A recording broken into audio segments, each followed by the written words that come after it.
this part here could actually have some of the heaviest rain and wind and lightning and to be a flood issue for Jamaica if it moves over the island.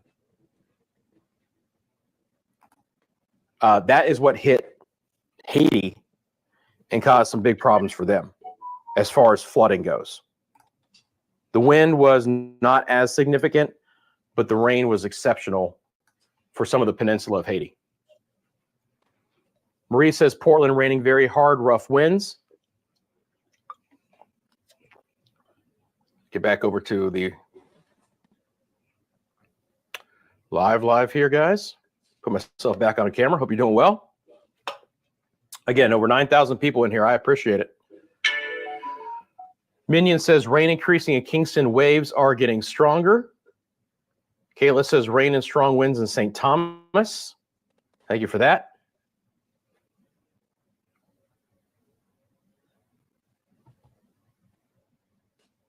Rain beginning to ramp up in Kingston. So it looks like we're getting some more rain in Kingston.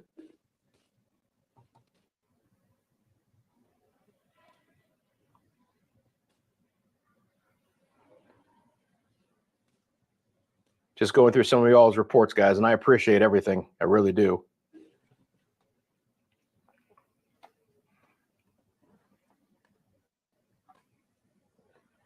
Most of you guys reporting not a significant amount of wind, the rain beginning to freshen up. Again, we're going to see some lightning coming in with this as well, so watch out for that opportunity. But again, certainly we're seeing some structural changes here to Beryl as we speak. You can clearly see here in the last couple of images that the southern side is becoming more exposed.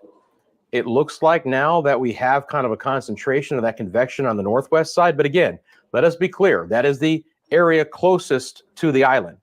So whatever the intensity of Beryl is going to be, whatever it is right now, still the core of it is going to be impacting the island. If it was south, we would be talking about how this structural change could really impact things. Again, the eye was never supposed to cross the island. It was supposed to be close. But now we just have to see what wind is left. The rain could still be very significant as well. But if we could really avoid the strong winds, I mean, obviously we saw what happened out of the Windward Islands, right? If we can avoid that here in Jamaica, my goodness, how awesome would that be? But that is still yet to be determined, right? We are still official messaging. It's still a Cat 4, okay? Still life-threatening conditions. You need to be taking this extremely seriously here. Not a lot of wind in Westmoreland right now. Appreciate that. Kingston, Spanish Town, Old Harbor, Mandeville. Still have the 53 there in Montego Bay, but that was the last report of their strong winds. Let's take a look at their newest information. They had a 36-mile-an-hour wind out of the east. So it's still some fresh winds up there. Lucy at Montego Bay and Falmouth, kind of on the northeast side. Again, you've got these outer feeder bands spiraling their way in. And for anyone just tuning in, again, that is official information from the National Hurricane Center as of their 11 a.m. advisory Eastern Daylight Time. That's 10 o'clock local time. Again, we're 50 minutes away from the latest news. And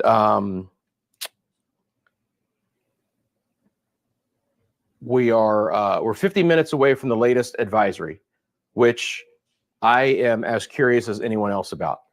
Because again, the structural change here with Beryl has now become more significant. But what happens on this backside, which is still very strong, is it's going to be an extremely interesting scenario here. Now, I do want to cover, guys, what's happening down the road. We've been really focused in on Jamaica recently for very good reasons. A couple of things of note here. The first thing I want to talk about are my friends in the Lesser Antilles and the Windward Islands. All right. When I came on at 8 a.m., which unbelievably was 5 hours ago, it has not seemed like 5 hours. You guys make it easy, and I appreciate you. Quick 5 hours for me, I'll say that. Look at the wind that has been produced in these areas. Barbados had an over 50-mile-an-hour wind. I don't know if it's going to show up here. It probably will. No, it was just past 6 hours ago. So they had an over 50-mile-an-hour wind. So as soon as they came on, our friends in the Windward Islands were like, Rusty, what's going on here? This is 96L, okay? Not more than likely going to develop, but it did flare up as it moved into the Windward Islands today. And we can see that. We even have some storms down towards Trinidad. So I want to cover this area really quickly because, of course, look at St. Lucia, a 56-mile-an-hour wind. These are the same areas that really did get the brunt of Beryl on Monday. The damage is extensive. It's significant. It's catastrophic in some areas. And now they've had another push of 40, 50, even 60-mile-an-hour winds. Very heavy rain over the Grenadines and St. Vincent, St. Lucia. They didn't need this, all right? So our thoughts continue to be with our friends here. I will say this, it is moving very quickly. The majority of the core of this area of disorganized showers and storms is now west of the Windward Islands, up the island chain for the rest of the Lesser Antilles. Fresh winds for Martinique. This will continue to ride north towards Dominica and Guadeloupe and Montserrat, over 30-mile-an-hour winds there.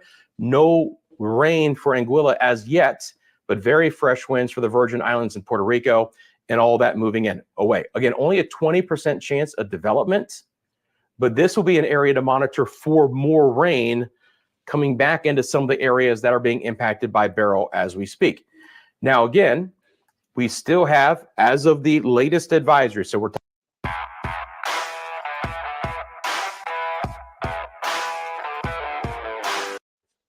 we still have a hurricane coming into the Yucatan early on Friday. So for our friends in the Cayman Islands, hurricane warnings are up for the islands, Grand Cayman, Little Cayman, Cayman Brac, based on the track of the Hurricane Center. Again, we're going off official information until things change. This would still be a Category 3 hurricane south of Grand Cayman. There are obviously signs that that might not be the case, but we're not going to speculate here. All right, it's not what I do. We're looking at, again, differences in Beryl in real time here, but how this whole area behaves is going to be a watch and wait for sure, because you do have this deep convection off towards the east. So we need to get this official messaging still out. The hurricane warning is in effect for the Cayman Islands. Our friends in the Cayman Islands should be prepping for a hurricane and making those preparations and finalizing those by late this afternoon. Now, with the forecast officially being that we have a hurricane coming into the Yucatan, we do have additional watches and warnings to pass along there. So let me bring those up because we have additional watches and warnings. So here we go. Hurricane warning, the area flashing in red, is now in effect for the Yucatan Peninsula of Mexico from Puerto Costa Maya to Cancun. Puerto Costa Maya to the south, Cancun to the north. Our friends who have travel plans to Cancun late Thursday, Friday, early in the weekend, please keep very close tabs to the weather information. Obviously, again, you know, what Beryl might end up being, I think is now even more into question than what it has been, especially considering what's been, you know, developing in the last couple of hours. But we have to take this official messaging right now to heart. So we have ourselves the hurricane warning, as I just mentioned. Now we have additional tropical storm warnings on either side. Really small area here. So tropical storm warning is in effect south of Costa Maya to Chetmal, and then north Cancun to Cabo Catoche. All right, so just little area here. Then you follow a tropical storm watch on the north side of the peninsula, and that is going to be west of Cabo Catoche to Campeche, this area of the Yucatan. Then we also have a tropical storm watch for Belize from Chetumal to Belize City. So there are 4 different tropical storm watch, tropical storm warning, hurricane watch, hurricane warning. Yeah, 4 different types here on the Yucatan through Belize. All right. Now, after that, again, if Beryl holds together, look, at the 11 a.m. advisory, you know, this certainly looked more guaranteed, but now we'd have to wait and see. You know, this would emerge out of the Yucatan, as a tropical storm, potentially regenerate into a hurricane. Of question, right? A weaker storm could go into West Mexico or west into Mexico. A stronger storm might recurve a little bit more and potentially bring in portions of the western Gulf of Mexico into play. I mean, the official track does have that going into far north Mexico, very close to South Texas. Okay. Again, all the official information as of the 11 a.m. advisory. We're going to get another one here in 45 minutes, guys.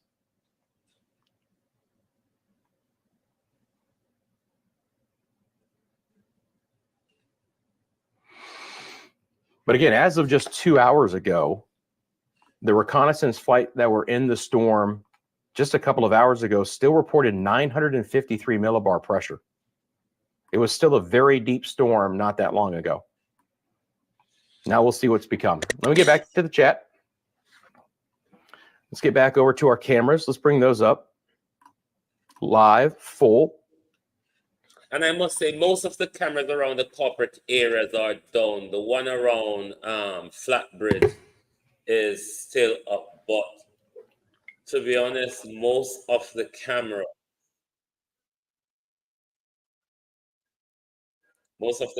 are down.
Can you hear me when I speak, Debbie? Can you hear me when I speak?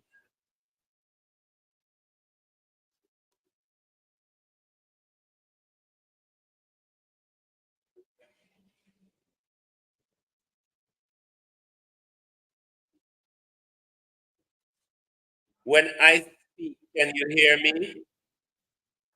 You can hear when I speak. I don't know what is happening here.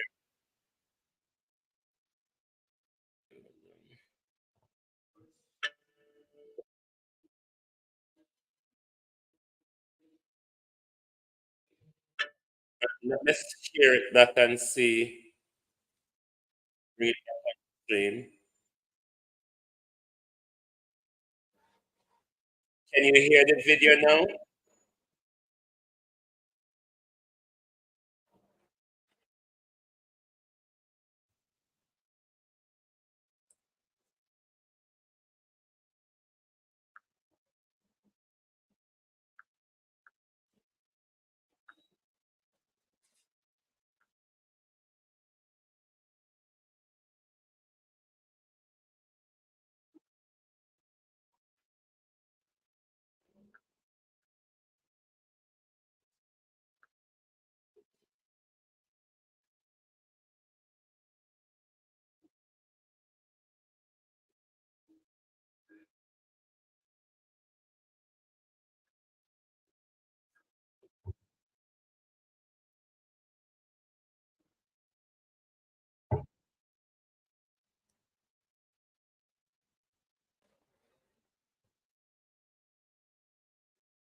I don't know if the video, maybe there's a copyright issue. Let me know if you can hear me. Maybe there's a copyright issue with that video. Let me look at my studio, see if I'm getting any notification. But you can hear me though. There's no sound on the video, but you can hear me. I don't know what is no sound on the video. Can hear you perfectly. I don't know if there's a copyright issue. I'm going to stop that video and start it again and see if I have the same. Hold on. Because that's the best information I can find for you right now, because the cameras in Jamaica are down.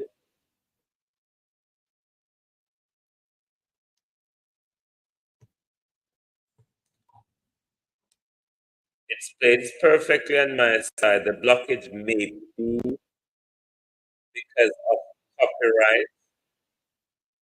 So let me see what I can bring in from Flatbed here.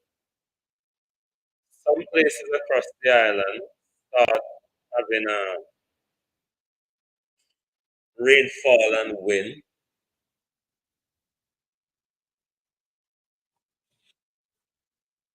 I think there may be a copyright issue with the video,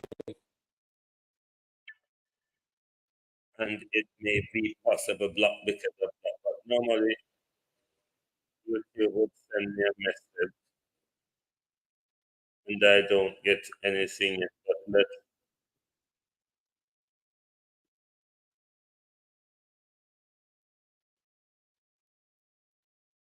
let me hold on.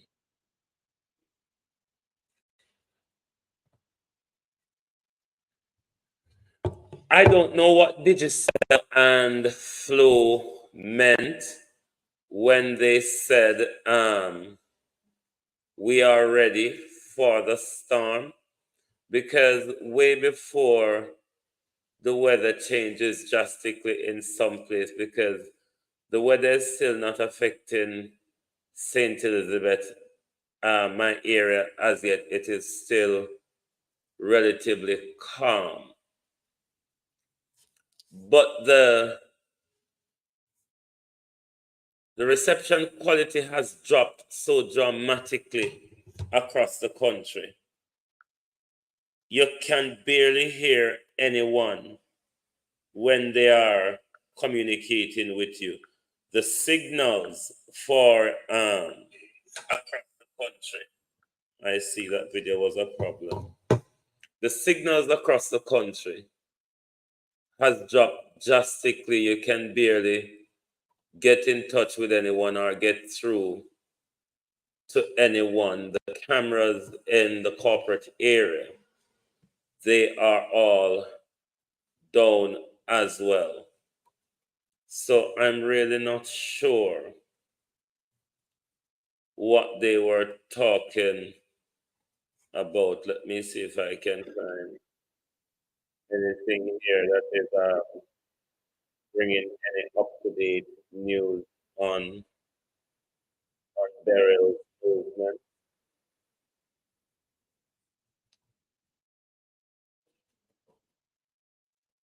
Let me know if you're hearing this one, please. Give me a check soon.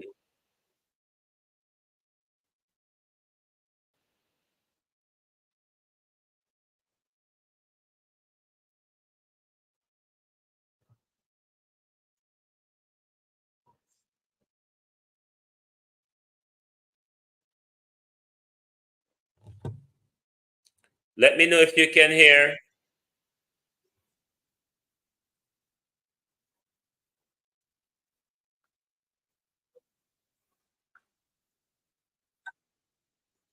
Let me know if you can hear.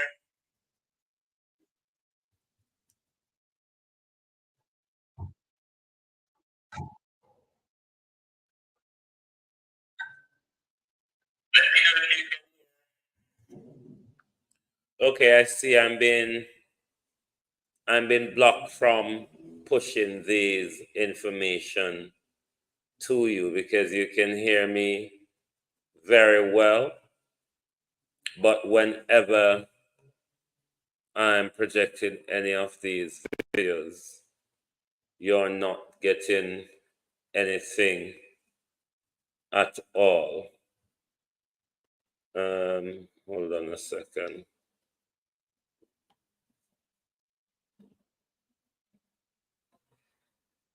Hold on a second.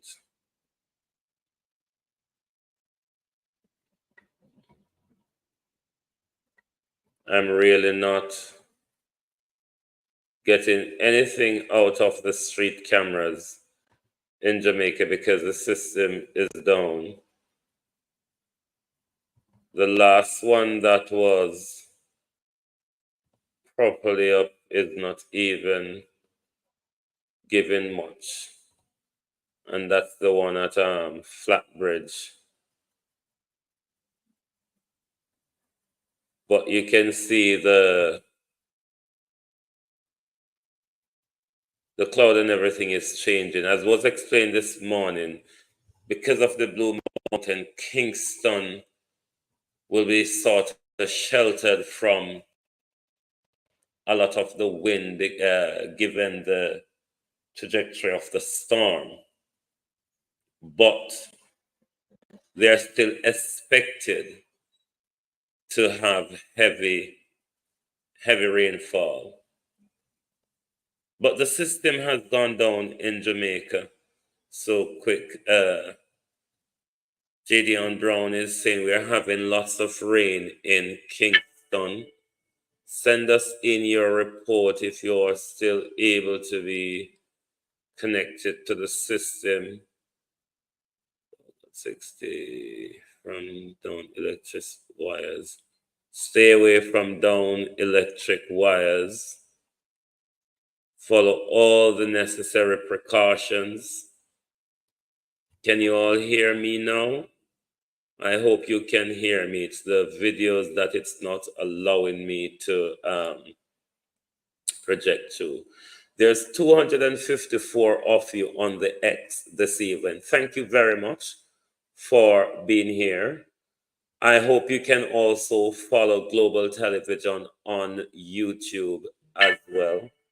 I would very much appreciate your support. I'd very much appreciate your support. Take control of your heating. Choose refrigerated electric heating from Fisher.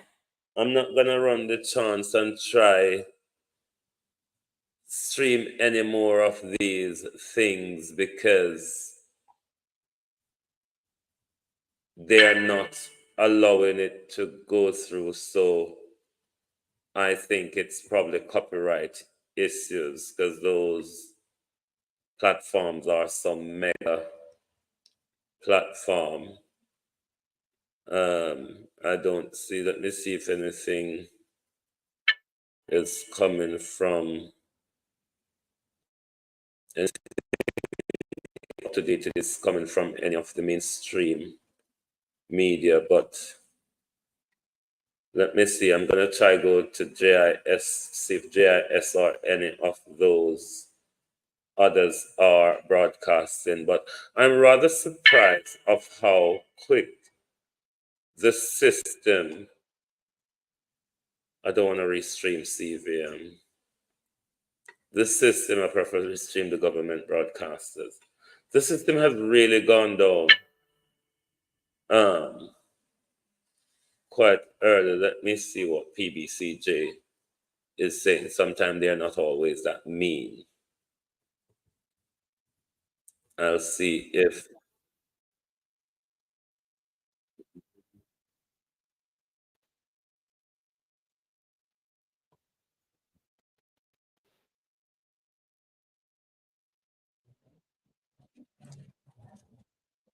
let us see if we tap into. And you have water going. Let me know if you're Also hearing. provide a perfect area for mangroves to grow. And people like, what crocodile does that? Yes, part of its job, as you can see, it digs. It digs. Let me know if you're hearing Forest this under, video, water is please. stored there, and mangrove need water.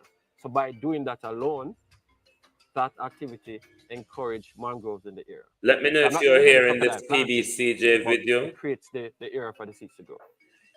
Laws are in place to protect the king of the mangrove. Jamaican crocodiles are protected by law under the Wildlife Protection Act. That means they should not be hunted. Okay, let me see what they're going to come with because according to their Persons found guilty of this headline, they're offense doing are live liable to a hurricane fine of coverage. up to $100,000 or 12 But they're months still in peeping prison. into this the Unfortunately, what to has see happened over the Jamaica. last I 15 them when years or so is really work the well animal from has a value morning. now in the illegal meat trade. So what is happening is people are going out into the wild and are poaching the reptile and selling the meat illegally. Unfortunately, the laws are there in Jamaica to protect not only the crocodile, which is a protected species and or endangered species internationally as well as locally, but I'm trying the to laws are not being find enforced. The resources are just not something current there on the to storm. police the areas or monitor I or would even to expect them catch to be people giving us information from the doing Met Office poaching, whether it be sea turtles, at the crocodiles. moment. What is happening is the system.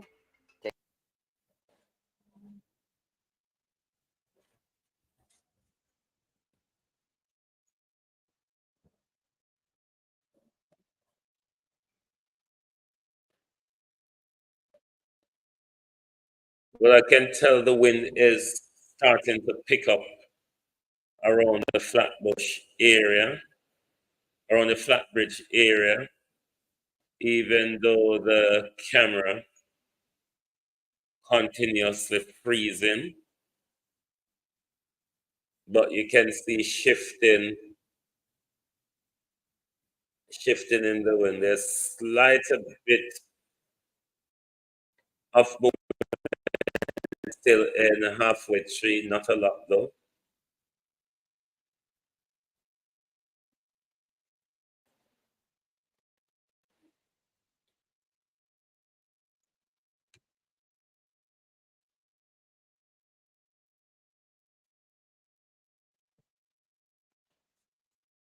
Me think then would have more give you update on the storm rather than on crocodile at the moment. Hold on, I'm not really sure crocodile I want to hear about right now. Can you imagine? Their lives spending so much time on crocodile at the moment. when people are looking for real-time update as to what information is coming from the meteorological office. I wonder if Texas Storm Chaser will make me restream them, so. Oh.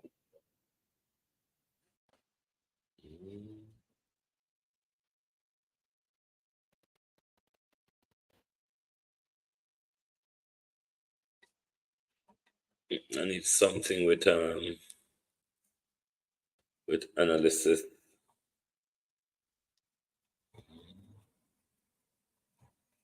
I'm surprised of PBCJ and what's you call it? PBCJ and JIS. You would have thought that they'll be giving the nation updated information at the moment. PBCJ is talking about crocodile. Let me see if JIS is live. Let me look in the comment and see if anybody update me about any area.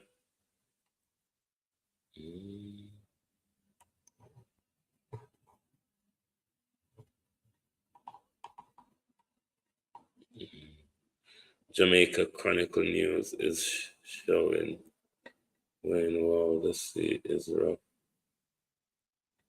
Hold on.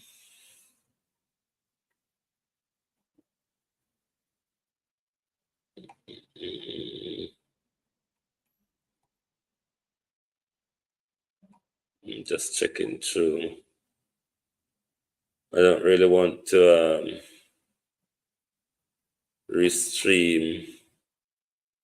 That first guy I was restreaming, he's a meteorologist, so he had a lot of information.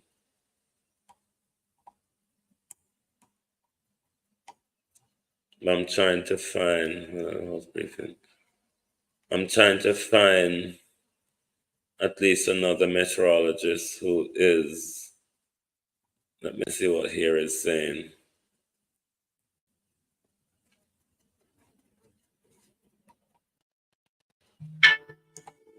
There's no audio from this one. NBC. Let me see the update is.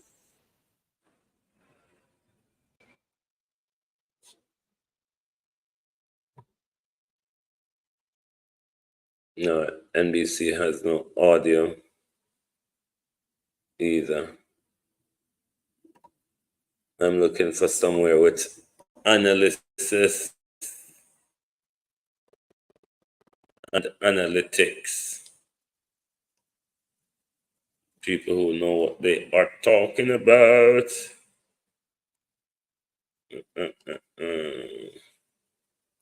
Bear with. I can't believe PBCJ is talking about crocodile on a day like today. It's not that crocodile is not important, but on a day like today.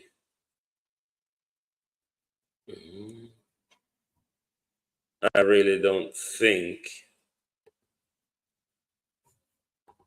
crocodile would have been that important of a news on a day like today. Let me go back to PBCJ and see if them change what them talk about.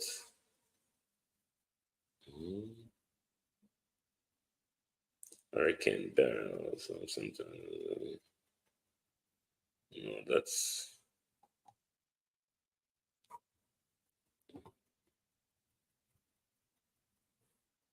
Any of you in the chat, let me see what writers are saying. Any of you in the chat experiencing the hurricane at the moment? What is it like in your environment? Everybody tap into the flat bridge camera. Everywhere you go, a flat bridge camera, everybody tap into.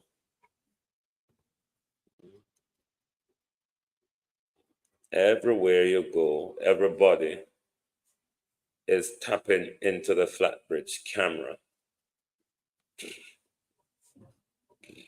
I don't even know what CVM is broadcasting because I'm not going over there. But you would have expected that the government broadcasters like PBCJ and JIS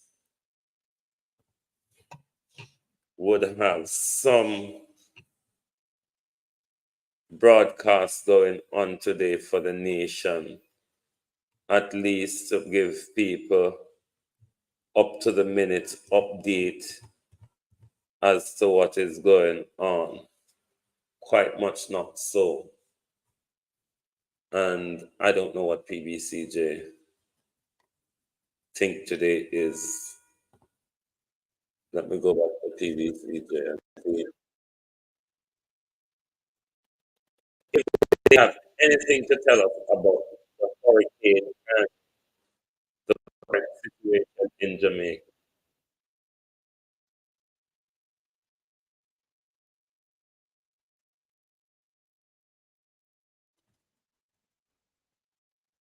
All right, one catastrophe. We know something current CVM. What is the thing rather? To launch a catastrophe bond, current 3 hurricane season. We got support from the World Bank and from the governments of the UK, the US, and Germany, who paid 100% of the premiums for the first 3 years. And we'll always be grateful to them for that. And what we said to them in our pitch, when we went to pitch it to them, was that when it matures, rather than giving us up-to-date information, the government is talking about us, what they are reminding us about their maturity band. We are aware. As nightfall is there, at some point, it's going to be necessary to have it. Just make sure that when that day comes, whoever is at the helm at the time has renewed this degree of protection.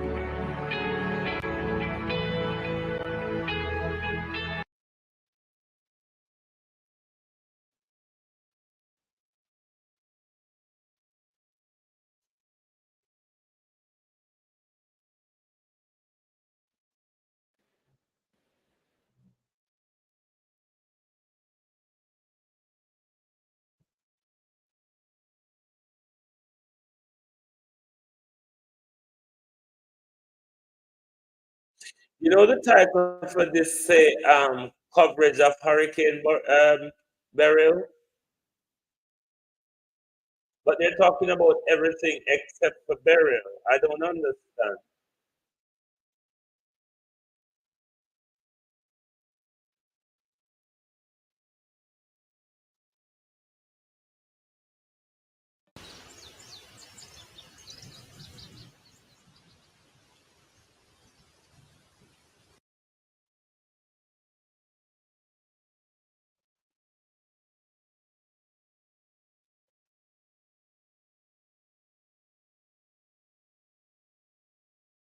Well, I'm guessing PBCJ is doing the same thing.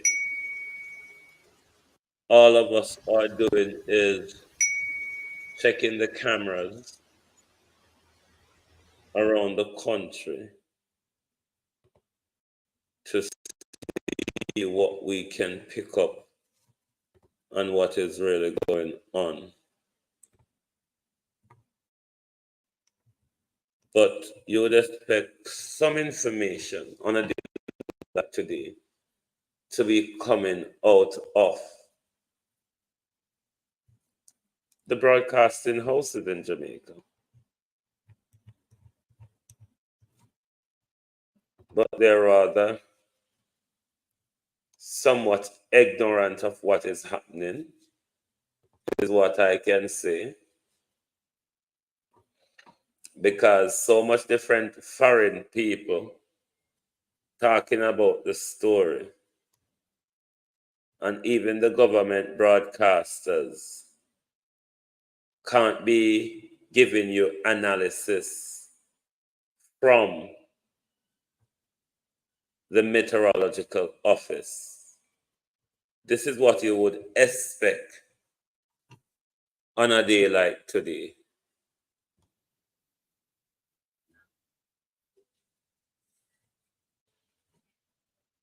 That's what you would expect on a day like today, to be honest. But it's really not what is happening. Let me see, the internet service is going down here in Jamaica.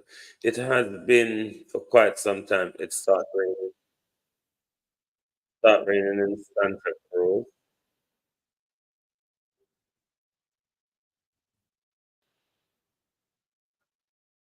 Center of circulation. Let Perhaps me know this if was you're just a hearing little this bit of video a again, structural please. change as it was fighting some drier air Let me know south if and you're east. hearing. Now, again, the hurricane reconnaissance aircraft that we just watched did not find 140. The pressure has come up. So there's been a bit of a weakening. Maybe the Hurricane Center is stair-stepping this a bit. Maybe they're just being a little bit Are you conservative. hearing the video? But again, even if we were talking about a weaker Beryl in general, we're still talking about a storm that is likely going to bring hurricane conditions to the island. So that's what we have to deal with in the here and the now, right? Is the potential hurricane conditions about ready to move on to our area. Yep, I'm going to update the 2 p.m. here in real time in just a second. Let's do this. I'll bring on that information while you guys look at the cameras. I'll bring up the live webcams here, full. Take myself off screen. I'm also going to change my microphone pack real quick, so I'll be silent for just 1 second.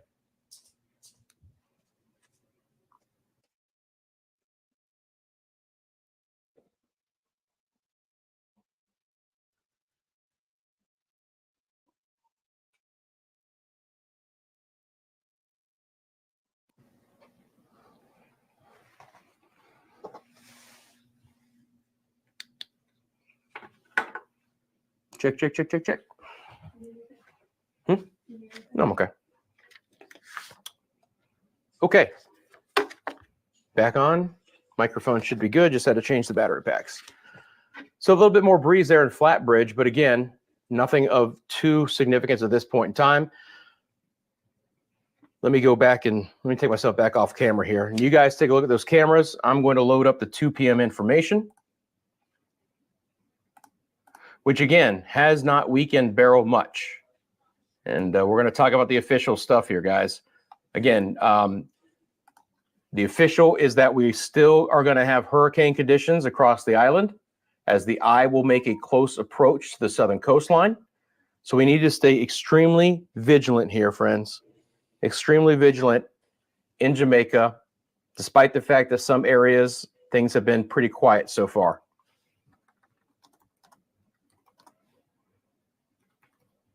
And all indications are whatever the worst that Beryl is going to bring, whatever that may end up being, is yet to come in most areas. All right. So we got to be vigilant. We got to be on our game. Hope everyone has prepared. And hope everyone's just ready to ride out what Beryl is going to bring the area. No changes to the watches and warnings. I mentioned that that probably was going to be the case. So there are no changes to the watches and warnings. That means there's still a hurricane warning for the Cayman Islands. There's the live look to the Port Royal area of Kingston. It is still live. We can see a few raindrops. Don't see a lot of wind as of yet.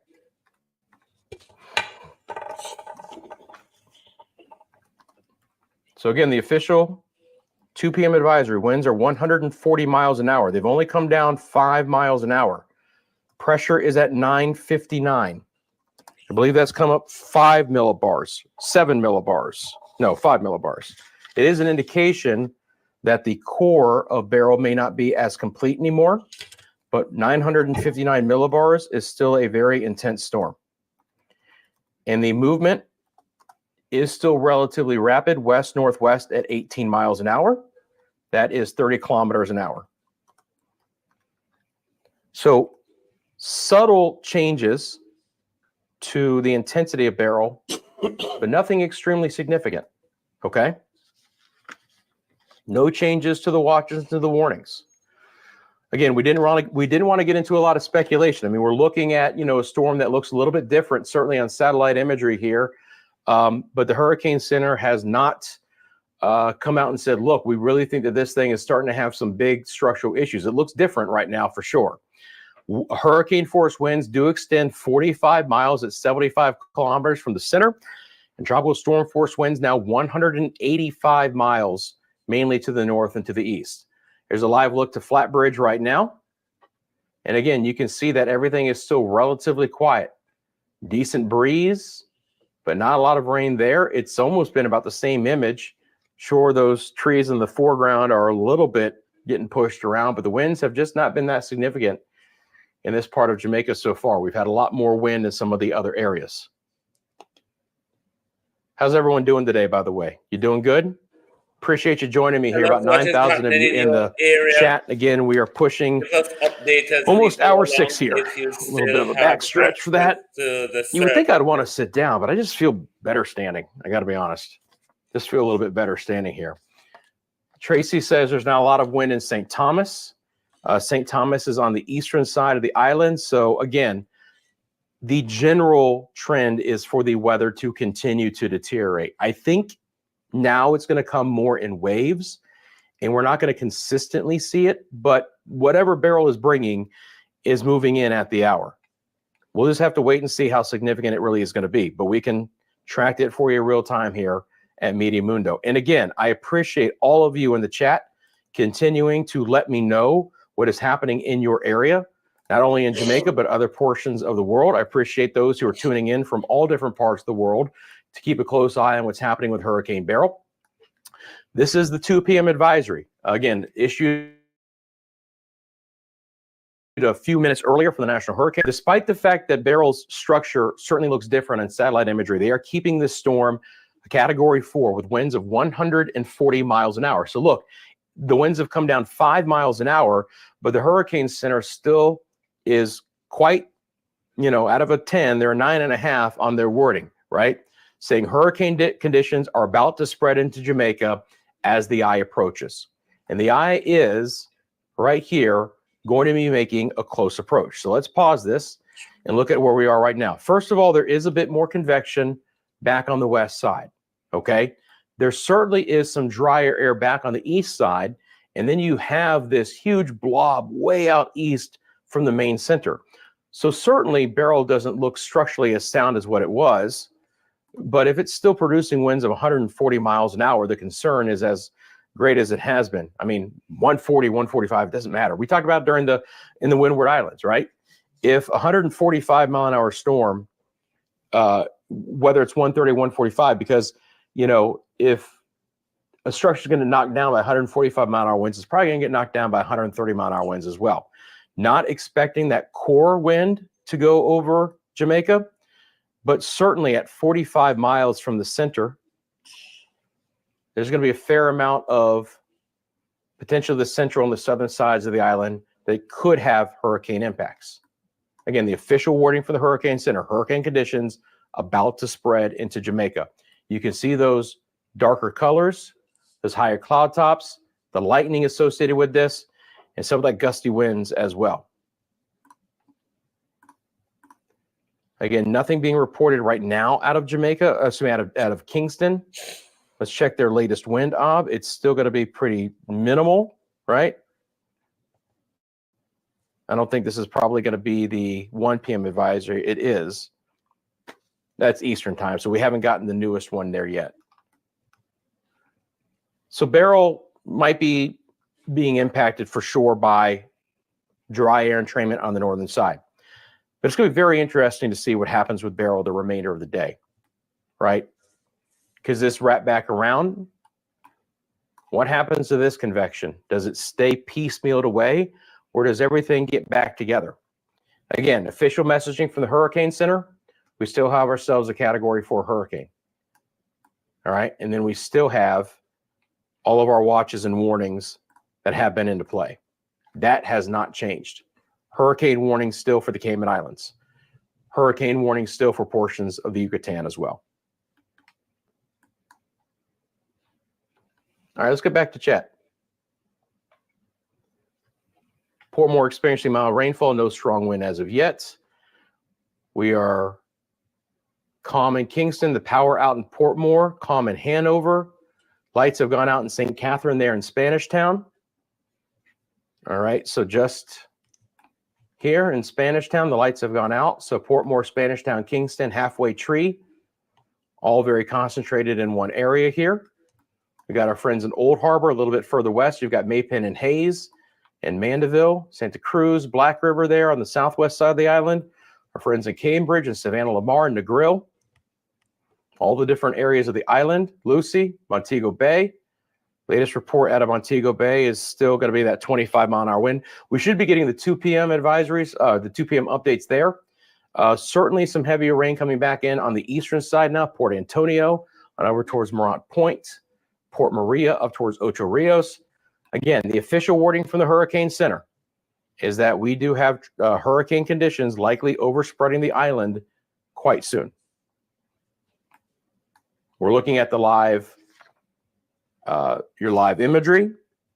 Obviously not hurricane conditions yet in Kingston by any stretch of the imagination. But again, we're going with the wording here, guys. And if you notice, it's hard to see this wind barb, but the winds were out of the north in Kingston earlier this morning, and they have shifted out of the southwest, at least momentarily. Kind of a north wind for a while, and then the winds came back out of the south and the west. Up in Montego Bay, pretty persistent northeast wind, east to northeast wind. Notice right here, that's when it really got strong, right there in Montego Bay. That's when they had that 23 that goes up to the 53 gust, and that was a little bit earlier. So the winds have been on the northeast side of the island, pretty consistent out of the east-northeast. There's been much more of a wind shift here on the southeast side of the island. So northwest side of the island, consistent more east-southeast, east-northeast wind shift from the north back down to the southwest here, but very little wind overall. All right, guys. So again, we're starting to see whatever Beryl is going to bring, the core move into Jamaica as we speak here, as we hit 1 o'clock local time. Spanish Town getting it now. North side of Ocho Rios getting it now. Montego Bay up to 35 kilometers an hour. The eye is located right here where we have this convection trying to wrap back around the core. So momentarily here, we could have seen a little bit in the way of some degradation of the center of circulation. Certainly degradation, but let's see what happens because there's been a new flare-up of lightning here on the southwest side. Again, that's why I didn't want to speculate too deeply as to what's happening. Now, the structure of Beryl is definitely different. And we can, at this point in time, we can put this aside a bit because that'll be the second piece to talk about for Jamaica. But we have to talk about this part right now. All right, gang, I need to plug the battery in here and take a quick break. So I'm going to take a 2-minute break. I'll be back at the top of the hour here. We're going to take a look at the storm. I'm going to leave this up. I'm going to put this into motion. Quick 2-minute break, and then we are going to be getting into the heart of what's happening here in Jamaica. Thanks for liking. Thanks for subscribing. Don't move an inch, though. I'll be back literally here in about 2 minutes.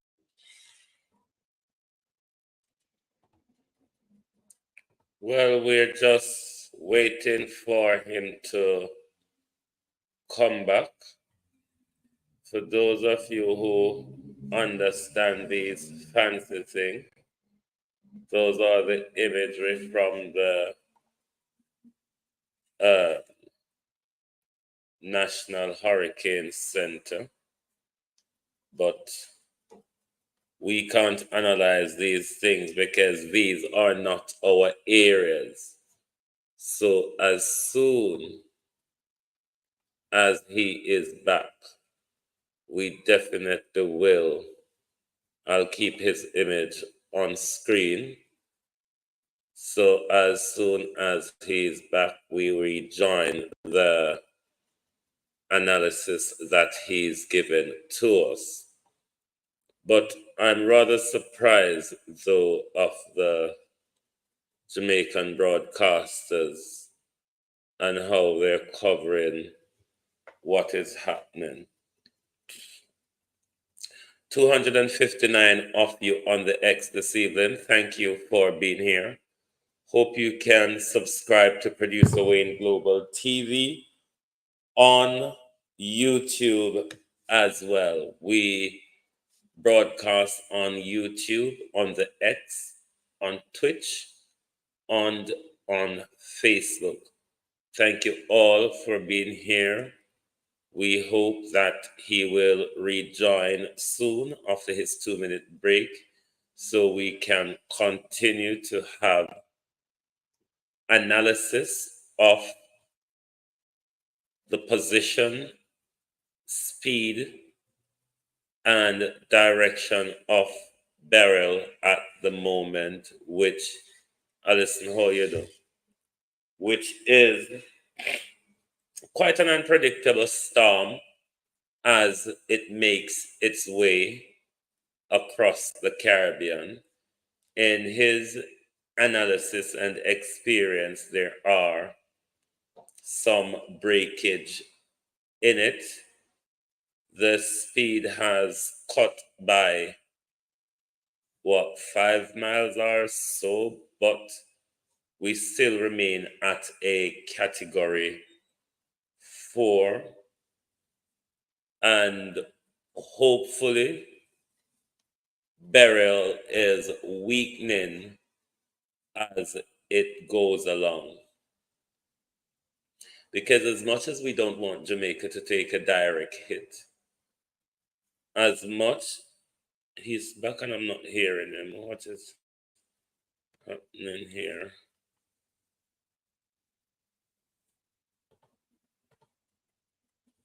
Okay, he's back, but his audio is gone. So let me cut out of it and cut back in and see if with standard lenses, will make myopia any can grow difference. as fast as they do. Give me a second, please. Essilor's Stellest lenses slow down myopia progression Hear by me, 67% on average. This clever clog sold her home for free with purple bricks. He did too. Mmm. Island has fared fairly Let well. me know if you can hear Obviously, the if you're video, looking at the please. chat, you're seeing that we have a wide variety of weather occurring. That being said, the Hurricane Center, as me know of if the you can 2 hear the p.m. video. advisory, still keeps Beryl as a Category 4 hurricane with winds of 140 miles an hour. The storm is making its closest approach to South Jamaica as we speak. It does look like there is some deeper convection developing on the western side, but Beryl certainly has had a structural change over the last couple of hours. The Hurricane Center is still talking about the fact that hurricane conditions will be overspreading the island as we go through the next couple of hours. So in general, we are anticipating the weather to continue to go downhill. I appreciate you, all of you joining us, whether you're in Jamaica or across the Caribbean or across the world. Thank you so much. I appreciate the team here at Media Mundo to provide you the coverage that we have. Thank you to all of our new moderators as well, keeping things in chat running smoothly. And I really appreciate you, first of all, passing along the information in your area. It helps to tell the story. So thank you for that. Thank you while you're here for liking this. Thank you for subscribing to Media Mundo as well. And we'll get back into our coverage here as we kick off the 2 o'clock hour Eastern Daylight Time, 1 o'clock here, local time in Jamaica. Let's start off with the broad view, and then we're going to get into things. And by the way, guys, as we follow the chat, as I keep looking at things, we just continue to see the weather going downhill, right? Mandeville now heavy rain and winds. Kingston picking up windy conditions. Yawlis heavy rain. Okay. Nothing yet in St. Elizabeth. Hopefully you guys are hearing me now. That was a temporary, my bad. I had turned my microphone off, didn't realize it. So again, at this point in time, we are hearing that, again, from you guys live, the weather's starting to go downhill, more power problems, more consistent winds. All right, let's see if the hurricane hunters are back into the storm right now. Doesn't look like we have any live data from them. They've been pretty constantly flying in and out of the storm. But if you notice that there is a blow up right here. And so there is the sign of deeper convection again. That's why I didn't want to get too crazy with what we were seeing. But certainly there had been some degradation on the south and the southeast side. Now we'll see if this deep convection can wrap back around. I will say I'm surprised the Hurricane Center kept it 140, but I don't think they wanted to get crazy with, you know, dropping this storm. Now, we never expected the core of these high Cat 4 to reach Jamaica. These were always going to stay offshore on this center line, but hurricane force winds do extend out 45 miles. And if we go from that northern portion of the eye wall north, you see now that as Beryl's eye has gone further west, more of the island is in play for those hurricane conditions, and not just hurricane conditions, but sustained hurricane conditions. So southeast side of the island, more than likely getting some more significant weather. If you look at the bottom of your screen, that is a live look right now. You're looking at Port Royal there in the Kingston area. And again, we're getting more reports as I'm looking at this that, you know, again, the weather continues to deteriorate somewhere in a rapid fashion in some spots. Bridget just said the power went out in Kingston. Okay. So there you go. Montego Bay getting hit by hard rain and wind right now. Long Mountain, light rain and breeze, so not that bad. St. Anne, portions of St. Anne there. That's the basically north central parish is seeing heavy rain and gusty winds. Lights out now in Clarington. Okay. Ocho Rios, heavy rain and winds. It's becoming more consistent, right? Becoming more consistent, becoming more persistent. So again, whatever Beryl is going to bring, we're starting to see the beginnings of that as far as the most intense part. And that should stick around for the majority of the afternoon hours. We're going to bring on the gust product. And again, we had a 53-mile-an-hour gust a while ago there in Montego Bay. It's been more consistent in those areas as well. Just going to get rid of the red outline. That's the hurricane warning, but we all know that Jamaica is under a hurricane warning at the hour. So again, no new track update as of the 2 p.m. advisory. That will come at 5 p.m. That'll be the new track update. But again, it does look like there is more convection trying to wrap back in the center. So we'll see. I mean, it looks like Beryl might be surviving this. It is a structurally interesting storm. And you notice that you see these purple lines. The Hurricane Center interested enough to take their reconnaissance aircraft and to look at this as well. And it's not surprising, actually. So the hurricane reconnaissance aircraft are actually way out here right now. 40-mile-an-hour wind, 45. Get myself off screen so even I can read this. 33, 37. So as we get a little bit closer to the deep convection, you do have tropical storm force winds. Okay, so that's more significant wind there. So as I'm looking at this, obviously the structure of Beryl has significantly changed. If you're just tuning in, this looks way different than it did earlier today. It looked much healthier earlier on. It looked much more like we had seen it. Now, we had already started to see this deep convection on the northeast side kind of being left behind with some drier air in between, but it just started to look a little bit more ragged, especially about an hour ago. Right here, it looked like it was almost on the verge of trying to shoot out some of the strongest winds, and we'll see if the low levels of the storm collapsed. But with this lightning picking back up near the center, I think we still have an intact low-level circulation. I don't believe we did a lot of damage to the core of the storm, unfortunately. You know, these storms go under changes. It's not going to surprise me is if the Hurricane Center continues to lower the intensity of Beryl. But again, it's still a Category 4 at this point in time. And now Jamaica, whatever we're going to get from Beryl, it's moving in as we speak. Let's get back to our live cameras. Again, we'll always have those when I'm on in the bottom side of your screen from time to time. I like to take them full. And while I do that, I think it's a great opportunity to sit here and to look at the chat. And again, I appreciate everyone coming in. No power in Clarington the last 45 minutes. Yallis is getting hammered by the wind. Heavy wind in Maypen. as well. And that is a live shot to Flat Bridge. I mean, the clock is correct, unless it's just frozen, but it doesn't look like it's frozen. Time is still running. Bit of a breeze there. Again, it's still, I don't know. Is the clock running and is that shot on Flat Bridge frozen? I think it's hard to tell. Nope, there's a little bit of a gust. Okay, it's still live. Live look to Port Royal right now. All the ships in harbor, hopefully they stay safe. Some beautiful offshore ships, offshore boats there. Wishing the best for you guys there. No electricity in Clareton. Trees are already down. Heavy rain in St. Mary. Beryl is not over the island, guys. The eye of Beryl is not over the island. It will not, unless the northern eye wall can brush the far south side of the island. Not expecting there to actually be a landfall, but the eye is close enough, right, where we're going to have the hurricane conditions likely in the island. Again, especially since it does look like Beryl is holding on at the hour. And again, I want to be clear, the messaging from the Hurricane Center is hurricane conditions about to spread into Jamaica as the eye of Beryl approaches. We're not talking about a guaranteed landfall. I don't expect there to be a landfall, or if there would be one, we're talking about the far northern eye wall brushing the southern coastline. Wind and rain in Portland, no electricity. Any updates in Spanish Town? Well, there's the live look right now to Kingston.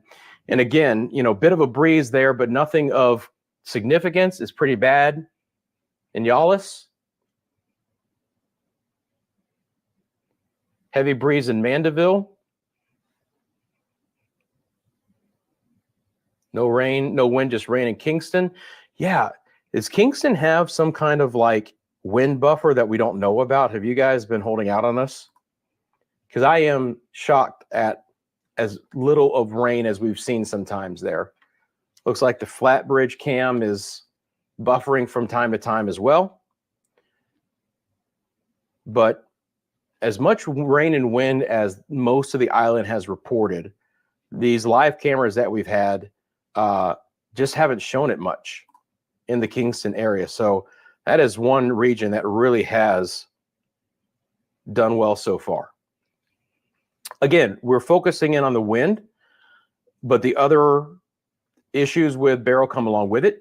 6 to 9 foot storm surge still in the forecast. And actually, it's a great reminder for me to go back and just double check that all of that is still the same. And it is. Storm surge of 6 to 9 feet above normal tide.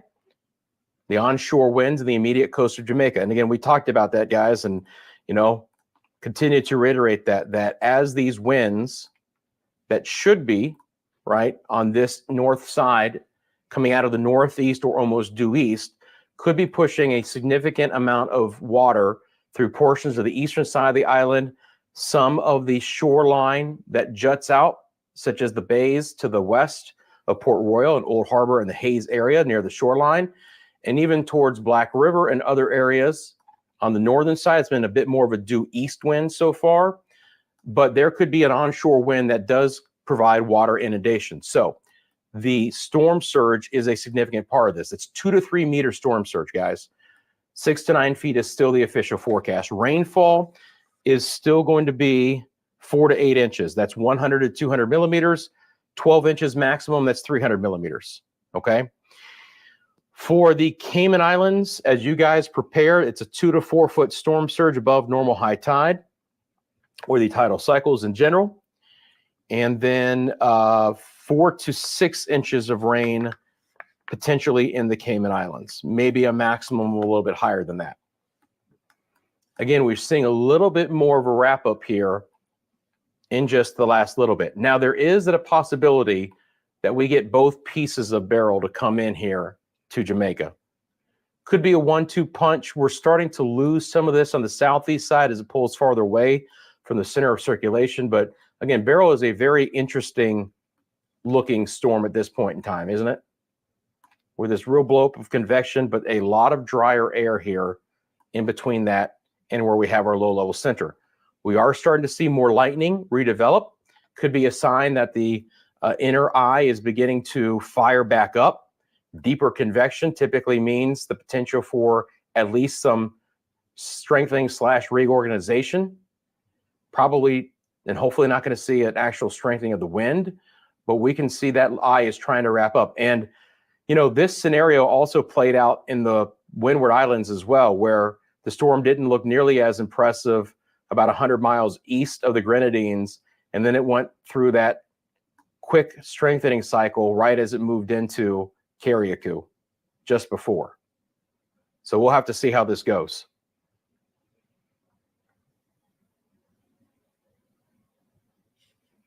Bull Bay, strong wind right now. Sir W1 says Diamond Road, Stony Hill is blocked. Landslide.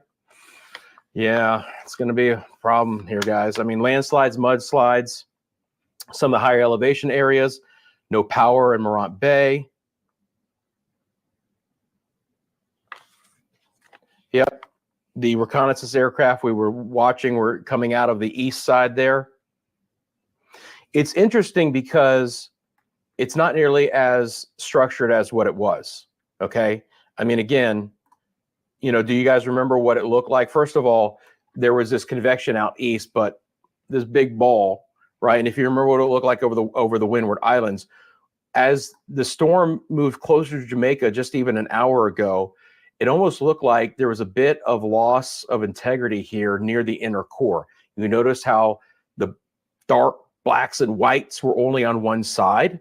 And it looked like, especially right here, there wasn't that deep convection back on the east side. And, you know, when we were looking at these cameras in Kingston, there wasn't a lot of wind. But now in just the last hour, there's been a little bit more wrap up of that convection trying to get pulled back into the south side. So it does look like the low level circulation has held together.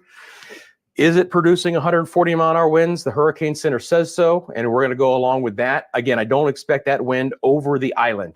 That was never forecast to go over the island as long as the eye stays south, and that looks to be the case, okay? But certainly significant wind and rain, and it's picking up more. Now lots of wind and rain in St. Thomas. Spanish Town, rainy with a little bit of a breeze. Winds are getting heavier there in St. Andrew. And I would expect this area wide, guys. Just a general degradation, a general drop off in the weather. It's just going to get worse and worse and worse. We'll see if the persistent hurricane sustained winds, again, sustained winds meaning that they are constant. We'll see if those stay offshore. And this is more of just of pushes of wind and rain, where there's a little bit of a lull in the action, relatively speaking, or whether we get the consistent battering, because that will make an impact to the overall damage that we're going to see and the overall impacts in general.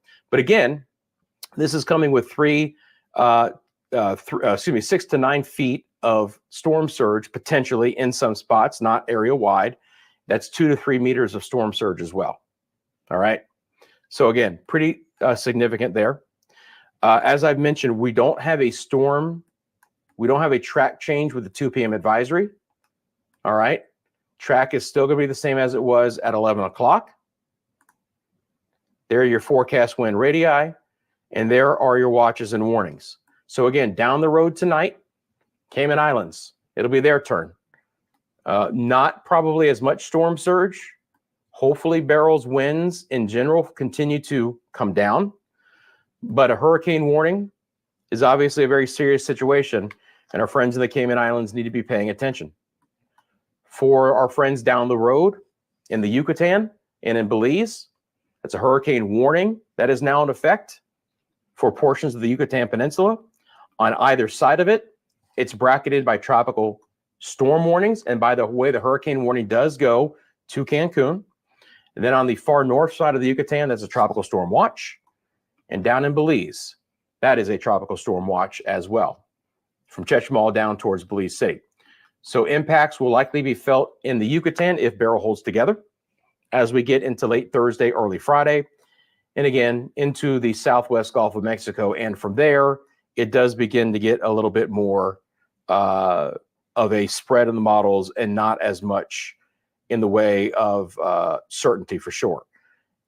And obviously with the fact that, obviously with the fact that Beryl has changed its structure, might absolutely change what happens down the road.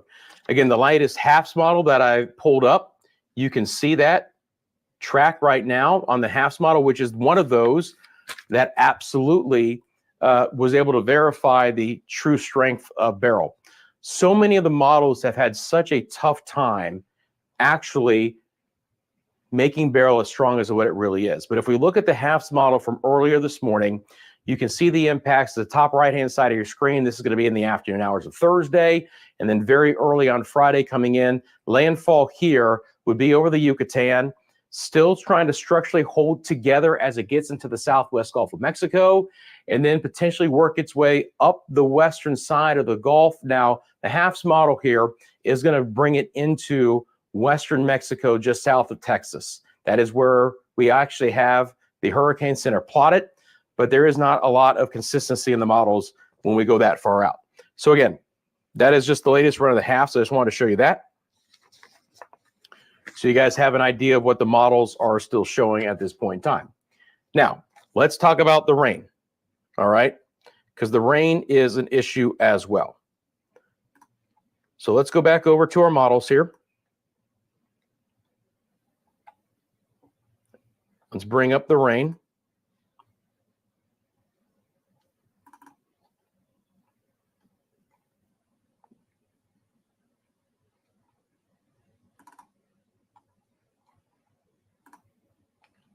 So I'm just firing up some of these totals here. Going to need to drop off some of this stuff so you guys can see a little bit clearer. Let's get wet on the one radii as well. And let's see here. Okay. So again, the official forecast for in the countryside where the weather is fine, it's Ribena time, so get in line. Got all the vitamin C you need daily, yeah, that's right. We're British black currants, bursting with berryness, all right.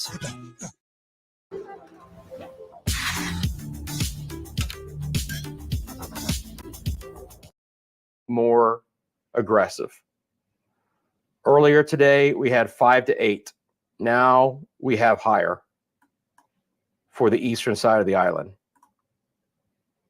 Take off the warning so you guys can see it a little bit clearer here on my map. So this would be storm total.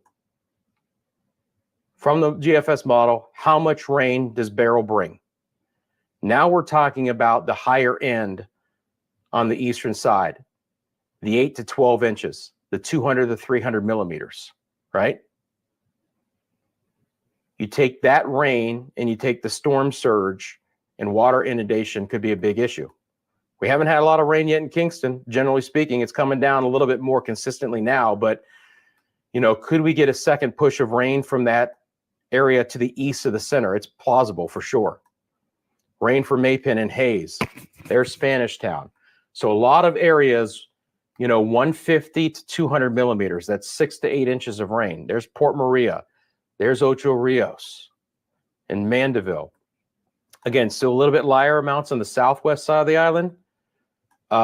It's going to be local though. And again, I don't want to, you know, we don't want to look at a number and go, oh, Cambridge is going to have 3.7 inches. But if we average this out, you know, 5 in Falmouth, I think 4 to 6 on the western side, and then maybe 8 to 12 on the eastern side. If we're looking at this here, that's a lot of rain if it bears out.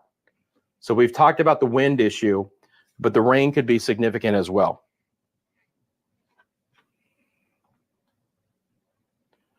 Darwin's watching from Dangriga, Belize. Good to see my friends in Belize in the house. You're welcome, James, for the information about St. James. Was that a coincidence or not? That James from St. James. We're certainly getting more wind for sure.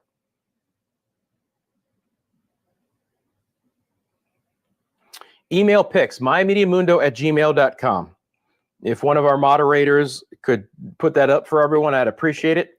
mymediamundo@gmail.com, just like we did when Beryl came through the Windward Islands. If you guys want to send us pictures or videos from the island here, we will try and turn those around and bring those to you on the live stream. The other thing that we have here is, of course, our live cameras out of Jamaica, obviously bearing internet service and other things to try and hold those up.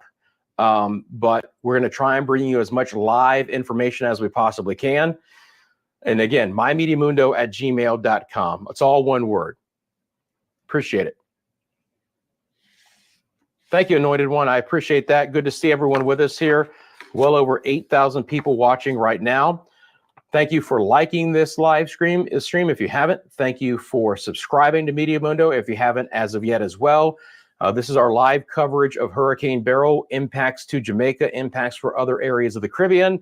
We've been on since 8 this morning, a good 6.5 hours with you guys, and happy to be with you, keeping you update with the newest information here on what's happening with Beryl. And again, structurally speaking, Beryl is a different storm, although the Hurricane Center still has this of winds of 140 miles an hour. So we need to take this still as seriously as we had early in the day. I know that it doesn't look as structurally sound, but you know, all indications are things are getting rougher. And Kingston just had a 47-mile-an-hour wind gust. So it's beginning to bear out, right? Here's your 47-mile-an-hour wind beginning to move into Kingston. Things are picking up, okay? So when someone asks me, are we going to see a direct hit? The answer is more than likely the center of circulation will stay just south, okay? The center will stay just south. But hurricane conditions are likely to overspread the island over the next couple of hours. It will still be area dependent, but we are seeing more consistent winds. So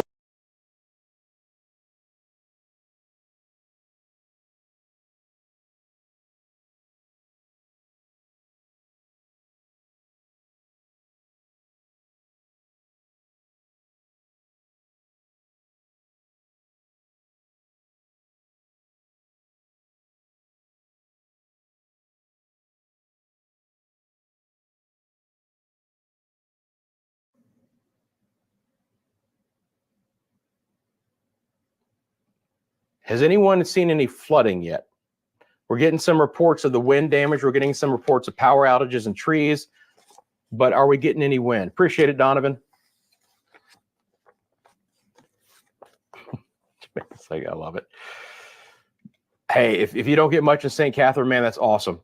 You know, you're going to get something, but it is obviously going to be, you know, where we have differences. Let's go back to our cameras now that Kingston started to get hit a little bit harder. Let's go back there, bring those up full, because quite honestly, I'm curious as well.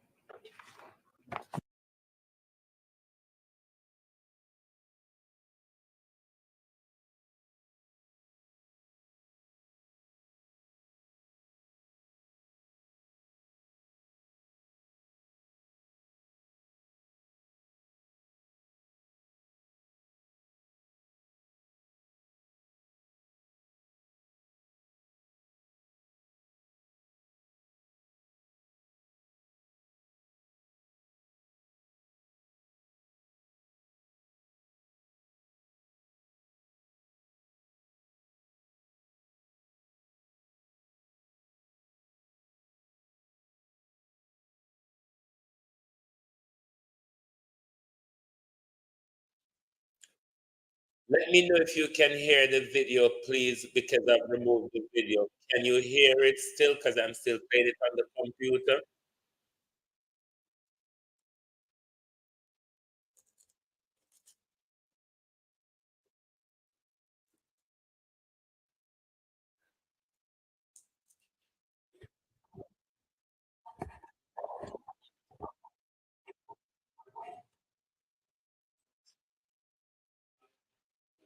Can you hear the video? There is no audio.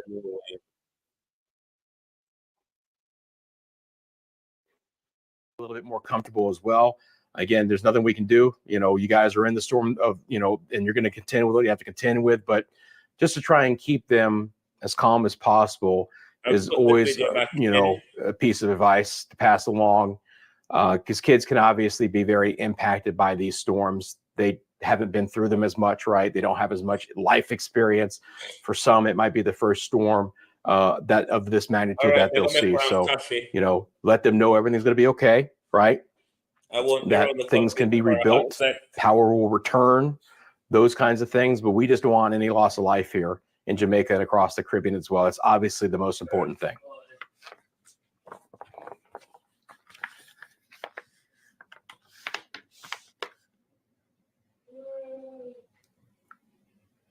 Light rain in Portmore right now. Lights are blinking on and off in St. Catherine, darker in Kingston. The eye again should stay south, but hurricane conditions are still probable through a good portion of the island. So yes, at this time, I would expect us to have the most important, or the, you know, we're going to get here the next few hours, the biggest impacts to Beryl. As we get into the early evening, Beryl should begin to move away, and hopefully we'll start to see the impacts begin to reduce a little bit. But in general, we're still on the ramp up. Okay, I don't think we've peaked yet, especially if Beryl is trying to re-energize about 50 miles south of Kingston right now. Now we're starting to see some of that water get pushed about. Certainly the roughest conditions we've seen there at the port. You can see the wind coming off the water right there. Again, this is a bit of a sheltered location, which is why we have those boats in that harbor. We're as sheltered as we possibly can be. But you can see those sheets of rain coming in with some of those breezy conditions. So worse it's looked there at the port so far. Heavy rain in the grill, getting windy at the moment. No flooding so far. But Jeffrey says he's heard of some flooding in the St. Grove area of St. Thomas. Rain picking up. St. Anne is moderately windy, scattered showers. Emails pinned at the top of chat. Great, thanks. Appreciate that. I see it now.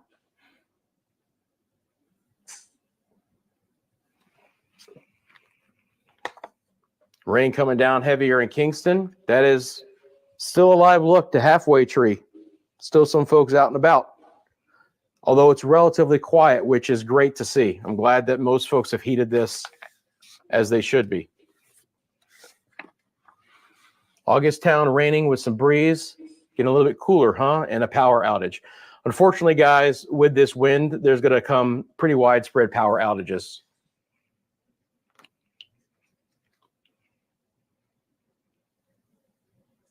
Windy in Discovery Bay, raining in Portland. Heavy winds in Portland right now. It's really bad in St. Thomas. Let's get back out to here. So St. Thomas.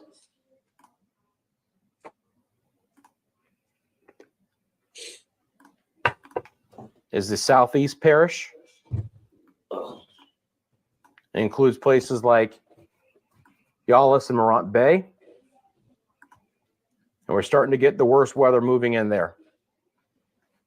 Again, the outer bands coming in. And yes, it does look like the inner core here is beginning to see a flare up of more storms and a wrap back around. So unfortunately, it does look like we're starting to see kind of a regeneration of that center. All right. Hurricane center only dropped it by 4 miles an hour or 5 miles an hour. Now, again, the core or the eye will more than likely not be moving over the southern part of the island. But look at all of that moisture. This is the water vapor imagery moving onto the island right now. Take a look at the water vapor imagery at the mid and the low levels of the atmosphere. I'm just doing a little bit of recon myself here, guys. Let's look at the cirrus, the higher cloud tops. There you go. You can see that there's a little bit here. Looks like we're trying to drive in maybe a little bit of a wraparound on that east side. So it does look like it's getting stronger. And again, live images from Jamaica on the bottom left-hand side of your screen. Just starting to pick up in St. Elizabeth and in Kingston. Good afternoon. Maypen and Clareton facing heavy winds and rainfall. Kingston, National Stadium, Gettysburg. Rainfall now heavy in Portmore as well. So it's coming down, guys.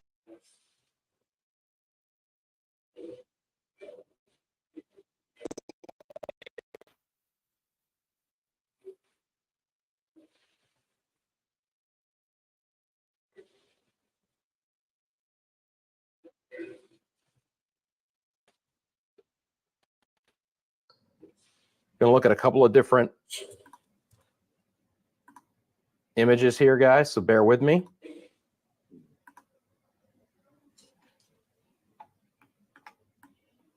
So this is kind of a composite of the visible and the infrared. It's a beautiful image. Really helped me a lot when Beryl was in the Windward Islands. And there's a good blow up of thunderstorms now on the south side of the eye. So certainly here we have a low level circulation that is intact. Winds are beginning to wrap back in like this. It's not symmetrical, but it's certainly intact.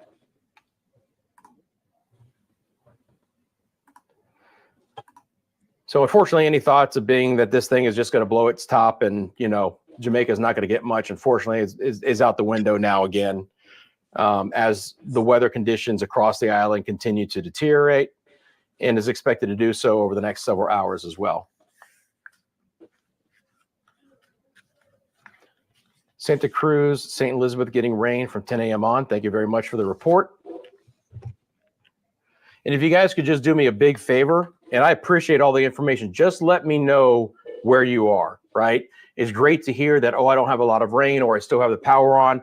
But if you could drop a location as well, that's going to really help me out as we kind of try and figure out the subtleties of what's going on in Jamaica right now. Again, we have some live reporting information. I've got all of my, obviously, my access to the weather here, but getting those real-time reports is important. And we can also see Montego Bay's winds have been very steady now the last hour of around 50 miles an hour. So the weather is coming in, guys. You can see over a pretty healthy amount of time here, about the last hour, Montego Bay has been reporting really strong winds over the last hour, as a matter of fact. So the cumulative effects of that would be certainly some tree damage, power problems, maybe even some minor structural failure. We're not going to lose anything significant in a 50-mile-an-hour wind, but some of those areas and some of those structures that are not as sturdy. And again, we're starting to see that thunderstorm flare up there right here, guys. So far enough away.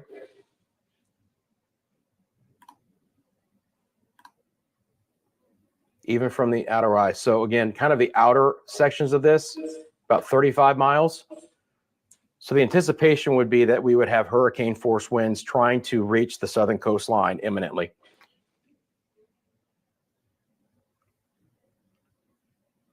It's good to see you guys with some of the power still on. That's great to hear.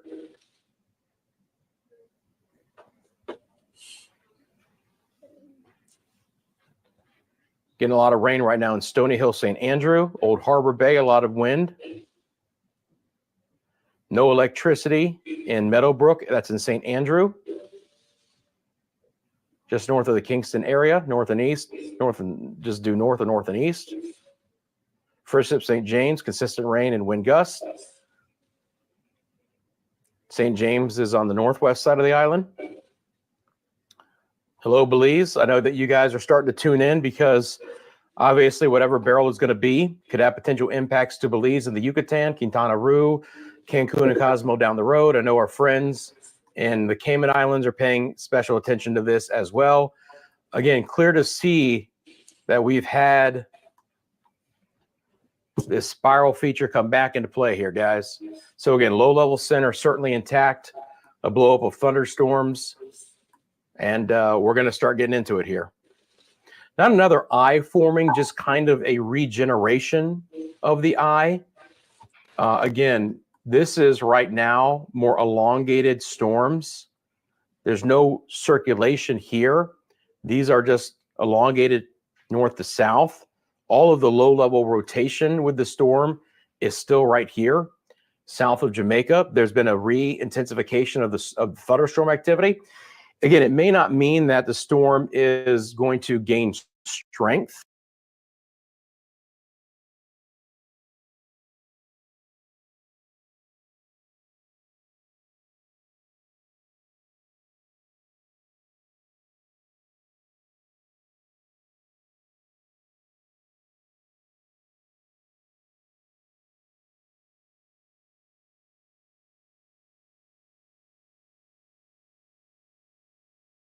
Okay.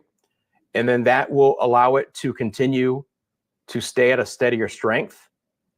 It was very hard to actually see the inner core of Beryl about an hour ago, but now that flare up of storms around, we could start to see a clearing out because the center is right there. And again, the Hurricane Center still has this as a Category 4 hurricane. So that was the 2 p.m. advisory, which was just 40 minutes ago.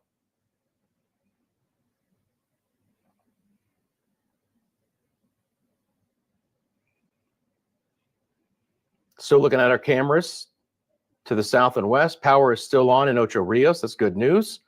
Strong winds in Spanish Town. Yeah, they're coming, guys. Look, we had a 47 here in Kingston. So again, at the airport, 47, Kingston, Portmore, Spanish Town. Again, that's probably more significant right along the immediate coastline, but still some of that wind is going to try and spiral in. And now some of the concerns are also that 6 to 9 foot storm surge as well, right? 6 to 9 foot storm surge to go along with things.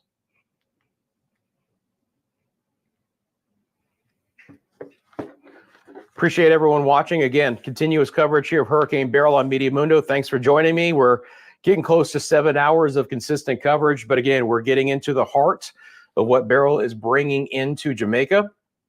So we're on with you live at this point in time. Again, these storms will continue to spiral into the area. The Hurricane Center still talks about hurricane conditions are moving in across the island. From all of your reports, we're getting more consistent rain or more consistent, stronger winds, and power outages are becoming more widespread. Montego Bay has been very, very windy. 50-mile-an-hour wind of a relative sustained variety for the last, that's now a good hour, hour and a half.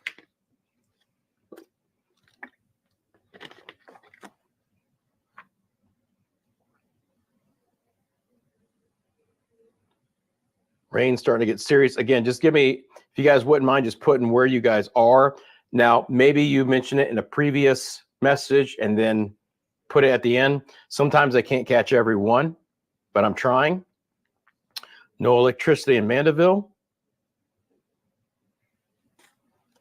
Yeah, and intermittent sheets of rain. That's the other thing now, guys. This rain is going to be coming in with 50-mile-an-hour winds or higher. And so this is going to be almost kind of that sheet of rain pushing in, kind of going on the horizontal, right, rather than vertical, just kind of throwing that in. And then overall, we'll start to talk about the potential for the flooding beginning to ramp up as this heavier rain sits over the island. So it's now really clear to see here, guys. We can pick up that center of circulation again, right there in that last bit. So it looks like right here, we're trying to clear out where the inner core is, right there. So as the crow flies, as they say, from Kingston, that is about 28 miles. It might get real close here, about 17 miles. Really, really close to the far south side. Again, not expecting an actual landfall, but is it possible? It's possible the northern eye wall brushes the island, which would then officially be a landfall. But you can see the blow up of thunderstorms on the southeast side.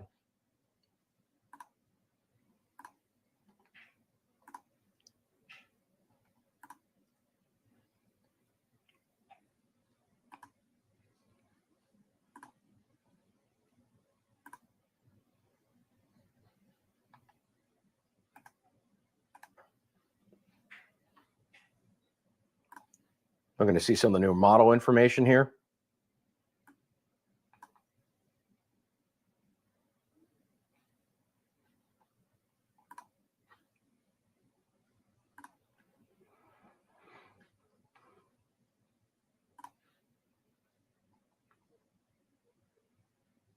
So again, I mean, obviously, at this point in time, we don't have the winds that the models are bearing out, but I think we're getting a little bit of a re-energized Beryl just south of Kingston.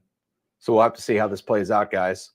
But you can see that the very high-end tropical storm force winds, even on the NAM model, which is, again, if we take to heart the 140-mile core winds is too weak, is still going to be very significant here. And when you add all the hazards together, these strong wind gusts, stronger sustained winds, 100 to 200 millimeters of rain, a storm surge that could be significant in some spots. There's going to be a lot of overall issues for our friends here in Jamaica. Lacey, no electricity, but we have water on and off strong winds.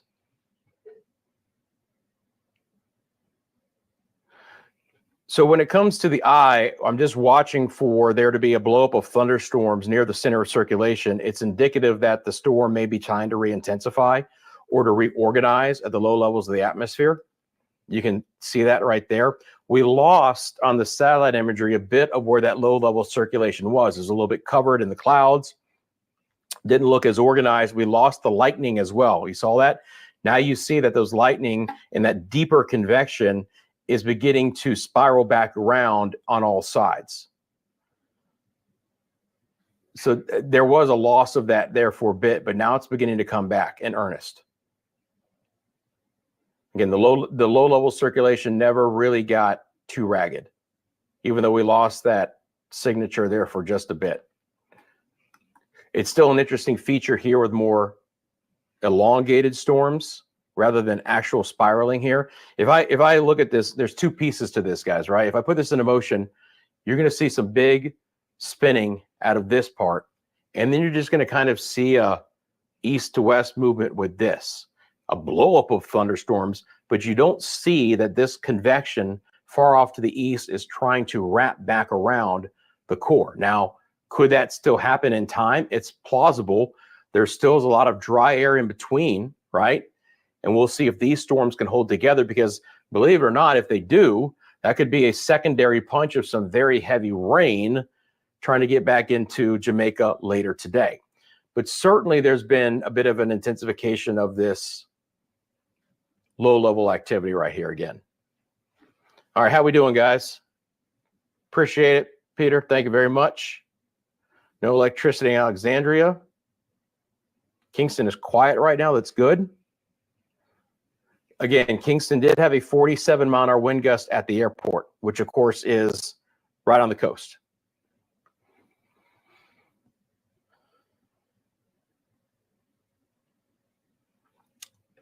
These numbers that you're seeing are the real-time data from Montego Bay and from Kingston.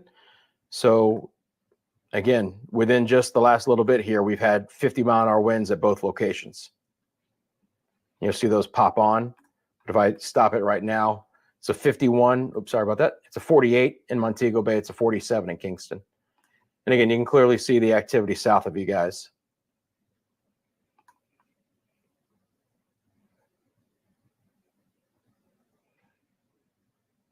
Savannah Lamar on the coast, light squalls at the present. There's my friends there in Westmoreland. Negril. Lucy up towards Montego Bay, from Hanover to St. James, on over towards Trelawney. As we get into St. Anne, from Falmouth, we move on over to St. Anne's Bay and Ocho Rios. Port Maria right there. Again, we've had reports from all of these areas, and I appreciate you guys. Port Antonio, lightning beginning to move in to places of Morant Point and Morant Boy. Yalis. Again, those lightning strikes are getting a little bit closer now to the island. A sign of deeper convection and some very heavy rain coming in for the ride as well. Here's your live lightning strikes. So again, more intense there. Yeah, it's going to go downhill, guys. There's no doubt about it. We'll see what we end up getting. But for a lot of Jamaica, I think we're just starting to get into the more core of Beryl. And you see that lightning beginning to wrap back around. St. Anne just lost electricity too. Okay.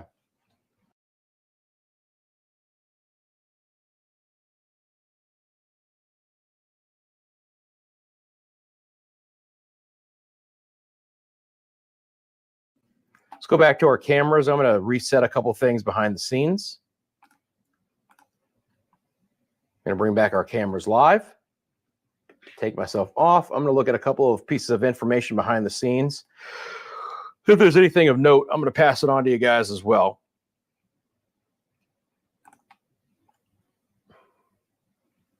There's Kingston City. Again, still live. The clock still ticking on the bottom right-hand side. A lonely car battles the wind. A bit of rain there, but again, because a lot of our cameras are from this area in Kingston, I feel like there's a rain shield around you guys. We're not getting some of the worst that a lot of you guys are getting. And again, some of the most significant thing is that for those folks who have already lost power, the question is, when does that power come back on? How long is it going to take to restore power? Because if we've already lost power at this point in time, and some of it is more than likely preemptive, right? Some areas will cut off power to try and save. But obviously above ground power lines are going to be a big issue.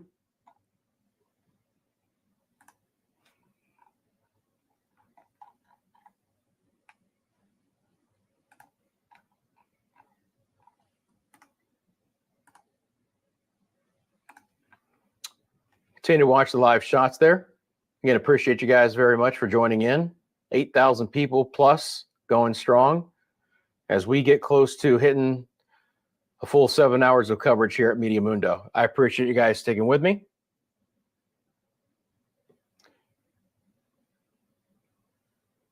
Lizzie has electricity and internet still in Trelawney and Falmouth. Water pressure is low. That's interesting. Strong winds in St. Andrew coming in. Still have power in St. Anne. Heavy wind in Beverly Hills and Kingston. This is going to be with us for the rest of the afternoon hours, guys. In general, we'll continue to be impacted by Beryl through the remainder of the afternoon. And then as we get deeper into the early evening hours, Beryl on its projected, and I want to be very clear about this, projected path and speed from the Hurricane Center, and the speed really hasn't changed much, is forecast to move out of the area as we get through the early evening. But again, it's very interesting to see that there still just hasn't been a lot of wind in this area. Kingston City, a little bit more.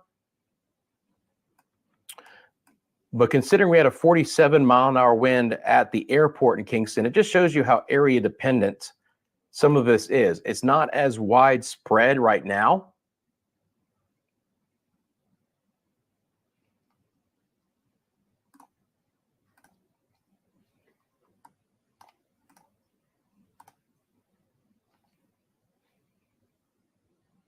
And again, those numbers that you see on your screen are wind gusts. So a couple of hours ago, we had a 53 at Montego Bay, and then there's been a pretty persistent reporting of a wind gust here of that high 40s, and that includes Kingston as well. So obviously the winds have freshened up a bit, even if they're not consistent. The winds are getting stronger at the hour. That continues to more than likely be the trend for the remainder of the afternoon hours, where we have an opportunity where that will pick up in intensity even more. And again, still have a Category 4 hurricane per the National Hurricane Center just to the south of Jamaica at the hour.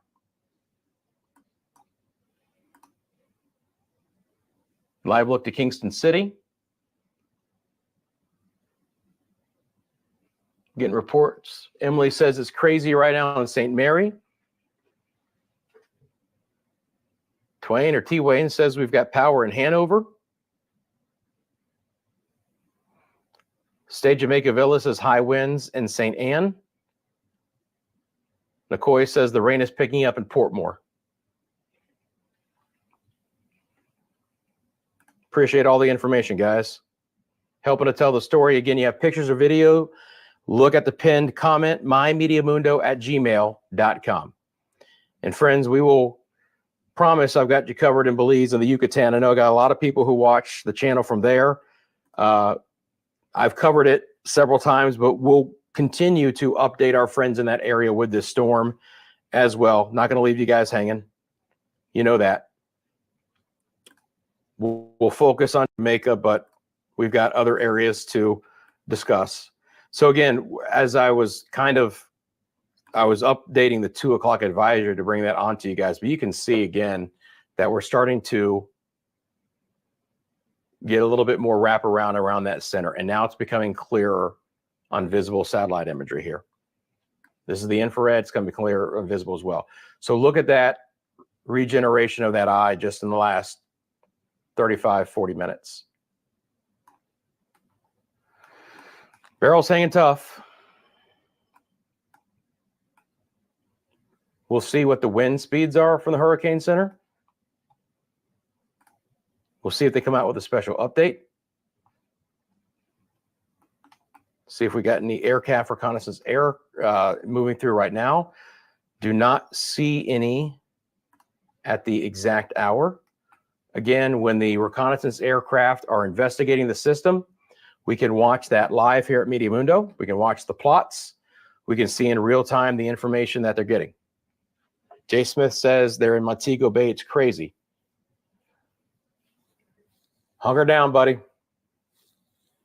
Not much you can do, but just make sure you're in the safest space that you possibly can be, right? You know, Beryl is an intense hurricane, and it's just south of the island. And obviously, we're going to see more and more impacts throughout the afternoon, especially now that it really looks like Beryl's eye has gotten a little bit healthier, which means it's just deeper convection. So the north side of the storm is the most persistently worst side of the storm. We've talked a lot about the wind, but we're going to have a storm surge potentially of 6 to 9 feet. We're going to have 100 to 200 millimeters of rain. We've already seen a few reports of some landslide issues, mudslide issues. We'll keep an eye out for the potential for flooding localized as well.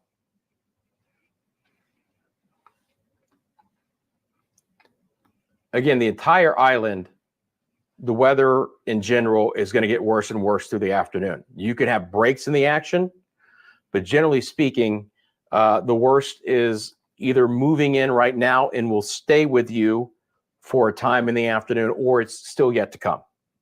All right. Again, it does look like Beryl is just beginning to kind of come back to life a little bit just to the south there. And so if we look at this, you know, it's a little bit clearer to see now where that northern eye wall extent is. And it really is only about 22 miles from the far tip there of South Central Jamaica.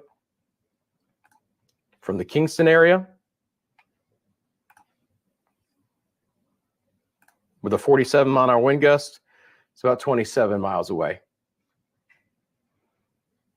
Heavy rain in Westmoreland, Portmore. Power outage in St. Catherine, very bad in St. Anne. St. Anne is the north central side of the island. It's coming now, and guys, I mean, it's coming now. It's here. We'll see what we end up getting from Beryl, but the impacts for Beryl are being felt right now in Jamaica in a significant way. We still have our live cameras. We'll continue to try and give you guys as much information as possible with those. Appreciate all the support. Appreciate all the new subscribers. Appreciate all the likes in the video.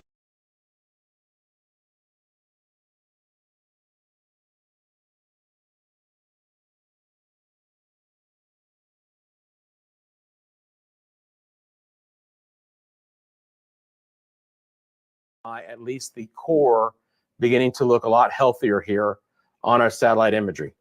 Again, the Hurricane Center went from 145 to 140. They didn't buy a big drop, despite the fact that we have what looks like a much more elongated system. But the biggest part of this is this inner core staying intact? Okay. And it certainly looks like it has ramped back up in a hurry just south of Kingston. I mean, literally the eye of Beryl is now less than 25 miles south of Kingston. Are we going to have a landfall? We'll see. It might be very close on the northern eye wall. But keep us updated, guys. No power in Manchester. Winds are picking up in Old Harbor. Feeling it in Santa Cruz, which is out here. Westmoreland Mountains, rain breeze picking up. Heavy rain in Manchester and Portmore.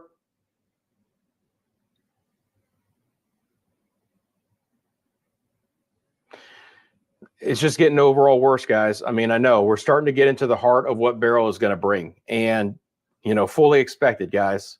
We probably didn't initiate the worst weather as early as was anticipated. But as we get to the 2 o'clock hour local time in Jamaica, it is here now. All right. So now it's all about keeping everyone abreast with the current situation, with a scenario where there will be hurricane conditions felt across portions or all of the island, and a Beryl that will continue to potentially stay a hurricane as it moves off towards the west. That is still the official forecast.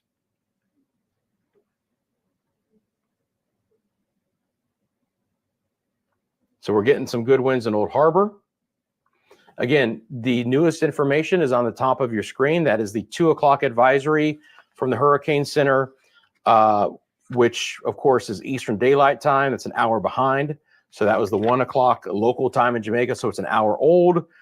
But again, they still stuck with a category 4 with winds of 140 miles an hour. 140 still. Okay. Pressure of 959. The movement is still pretty quick, west-northwest at 18. That is 30 kilometers an hour. And again, if this continues to kind of wrap up like this, an intensification of the wind and rain is likely across the island. Also, that storm surge too, guys. That storm surge as well.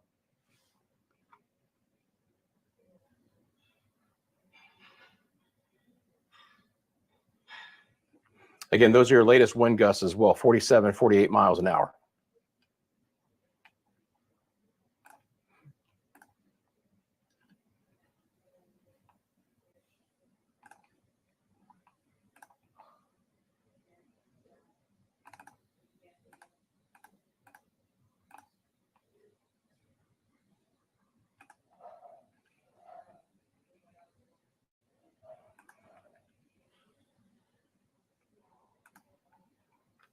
Here's the let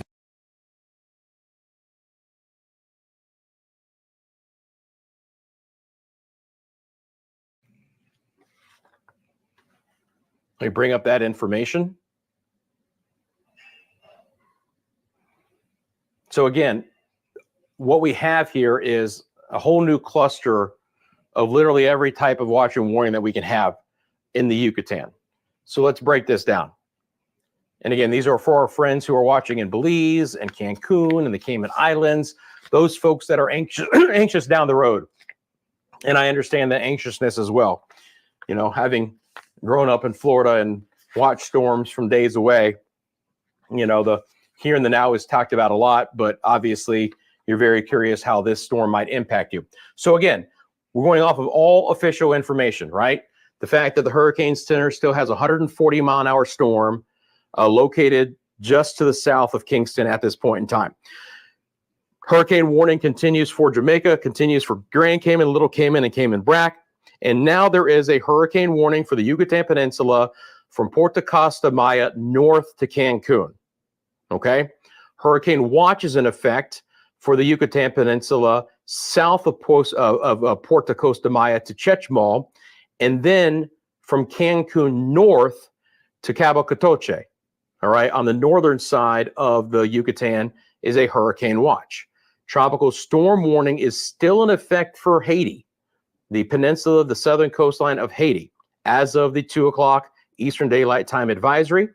We also have a tropical storm warning for the Mexican peninsula from Puerto Costa Maya to Chechemal. And then, oh, sorry, I think I already mentioned that. And then we have a tropical storm watch that's going to be south of there for Belize, from Chechemal to Belize City, and then further away on the northern coastline of the Yucatan from Cabo Catoche to Campeche. All right. So all kinds of watches and warnings, which is kind of a timing issue in that as we get closer, if this is still a hurricane, those will likely be all upgraded to warnings, whether they are hurricane warnings or whether they are tropical storm warnings. Now, again, on the official forecast, Beryl moves over the Yucatan through Friday, emerges into the Gulf of Mexico early Saturday morning, and then tries a bit of a recurve, potentially going from a tropical storm back to a Category 1 hurricane for a brief time. Official forecast is into far north Mexico late Sunday night, early on Monday morning. There is a lot of spread in the models and not a lot of agreement when it gets into the Gulf of Mexico. Kind of a general consensus would be that if the storm's a little bit weaker, it might go a little bit due west, more into Mexico, not gain a lot of latitude, but a stronger storm might stay farther north in general, might just kind of clip the northern side of the Yucatan and potentially have a little bit more of a prominent recurve potential in the western side of the Gulf of Mexico, which would bring more of the west portions of the Gulf, including Texas, into play. But it's something to continue to monitor. Again, there's not a lot of high confidence, especially when we're going to have to deal with what land interaction is going to happen out of Beryl. Let's go back to our live cams as the wind is freshening up right now in Kingston. And again, I appreciate you guys. You let me know. Gigi says, not messing around here. And Yalis. Strong wind and heavy rain in Clariton. Wind is picking up right now in Montego Bay. Still looks pretty good, and that apparently is still a live shot right now from the flat bridge. You know, we'll have to wait and see if the rain starts to elevate the water levels there. No power in St. Mary, Islington, but the wind is picking up. Winds are picking up in Old Harbor, but not a lot of rain. Mostly rain in Westmoreland. So again, it's still extremely area dependent right now. There's a live look to Kingston City. Certainly the most active weather we've had in Kingston through the day. Portmore is crazy right now. Light posts are shaking. So again, Portmore is not far from Kingston, guys. Not far at all. They're going to zoom back in here, and we'll take a look at that shot. Heavy winds in Mandeville, but light rain. St. Mary has very high winds and rain as well. Appreciate all the information, guys. In Hanover, not much rain, but the winds are getting stronger.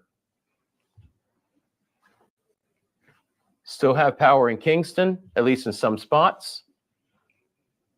Heavy rain and winds in Falmouth. Hotels are locking us down. Falmouth is on the northwest side of the island, just a bit east of Montego Bay. Picking up in Ocho Rios, that's the north central portion of the island, right along the coast. Not much rain where I am in Westmoreland. Wind is getting more gusty here on the south side of St. Andrew there, Jonestown. Kingston a bit. It's just starting to get more persistent here, guys. And obviously, as those winds get more steady and they get stronger, we start to call into issue some of the potential for the power outages and other issues that go along with it. Rain is picking up in Montego Bay. The rain is really picking up right now in Kingston as well. So is the wind. That's the live look again to Kingston.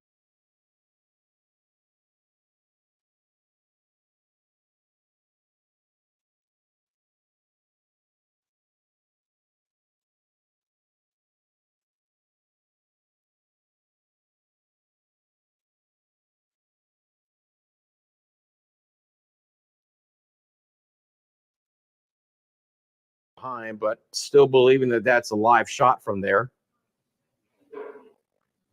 Strong winds, heavy rain in St. Anne.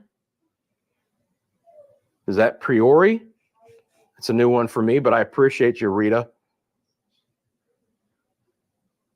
The winds in Kingston picking up. Yep, certainly. Very strong winds in St. Elizabeth right now. Getting some squalls moving through. So the surge is going to come in a somewhat fairly gradual sense, but as the core of Beryl moves a little bit closer, there could be a fairly significant push in a shorter amount of time. Look, you should be nowhere near the coastal areas, to be quite honest, right? Especially those areas that you know might be prone to flooding, because that storm surge, especially on the south near the center of circulation, it could again be 2 to 3 meters. That's the official forecast. That's the live look to Halfway Tree as well. It certainly is getting more intense there. Again, nothing outrageous at this point in time, but it's the steadiest that we've seen. Heavy wind in Lucy from Jermaine. Thank you very much. Electricity is off in Mandeville. That's the south central portions of the island. Heavy rain and winds in Halfway Tree. So again, we're seeing that right now live. Let's go back over to the radar. Look at this, guys. This is an extremely interesting feature. Beryl has been very intriguing today. I know I'm doing this live coverage, and I've been on for 7 hours. Look at what has happened. This lightning has just started to wrap right around the east side of the eye. Look at that. We have this, I kind of have this lightning in the 3D mode, but look at that. Look how symmetrical it is now. Look how symmetrical it is. And again, that's the northern eye wall right there. Right there. Not far from the island, guys. About 14 miles. If it were to stutter north, could that northern eye wall brush and have a landfall? It's plausible. Regardless, again, a storm is wrapping up a bit more right over the island. And as we can see from all of the reports from you guys, and I appreciate you guys literally taking a second to let us know. Thank you so much for that. A lot of you guys are saying, look, it's getting worse, guys. More wind, more rain.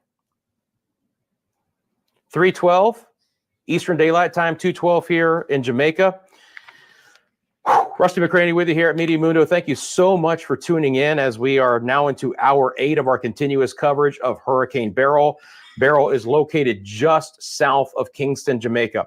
Beryl has been an extremely interesting hurricane today, friends. It has gone through several different iterations, but it has continued to remain strong. There looked for a time that we might be losing the inner core of Beryl, but that has not been the case. Beryl has re-intensified with another round of deep convection around the core. Now, we do have this area of storms off towards the east. We'll see if this tries to get back into the inner core of the storm. If nothing else, that'll be heavy rain and winds, but Beryl continues to deepen again at the hour. Again, it's extremely clear to see now that the eye is beginning to clear back out, and Kingston's winds have just gone up to 67 miles an hour. So we had a wind in Kingston here of 67 miles an hour, guys. I just took the battery out of my tablet. I'm going to need that.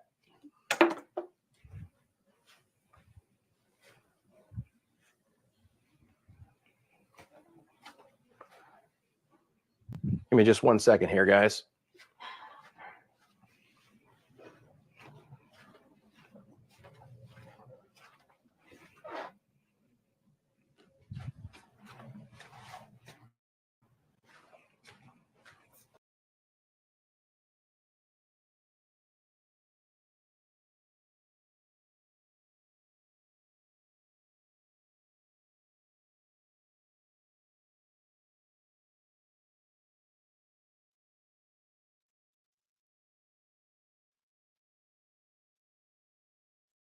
But my voice was starting to struggle a little bit without some water.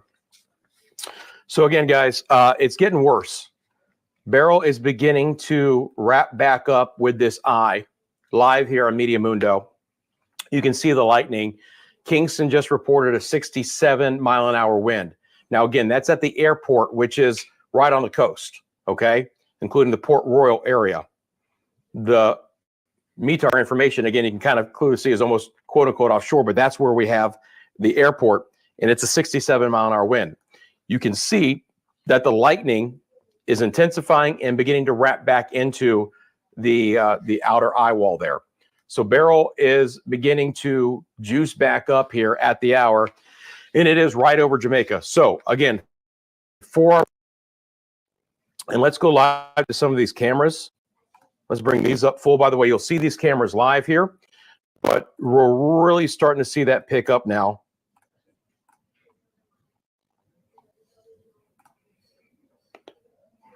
That's halfway tree. We just moved away from that one in Kingston, but it'll come back.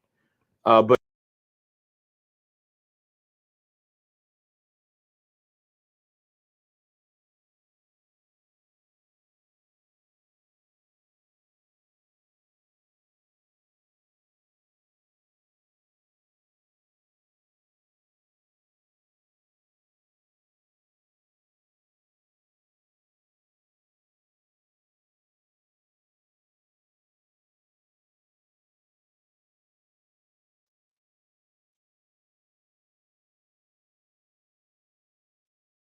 interesting that there hasn't been more rain.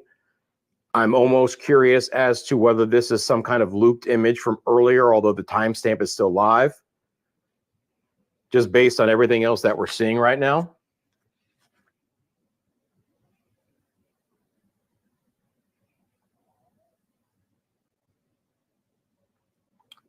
Very strong winds in St. Mary, strengthening. It's just getting stronger, guys.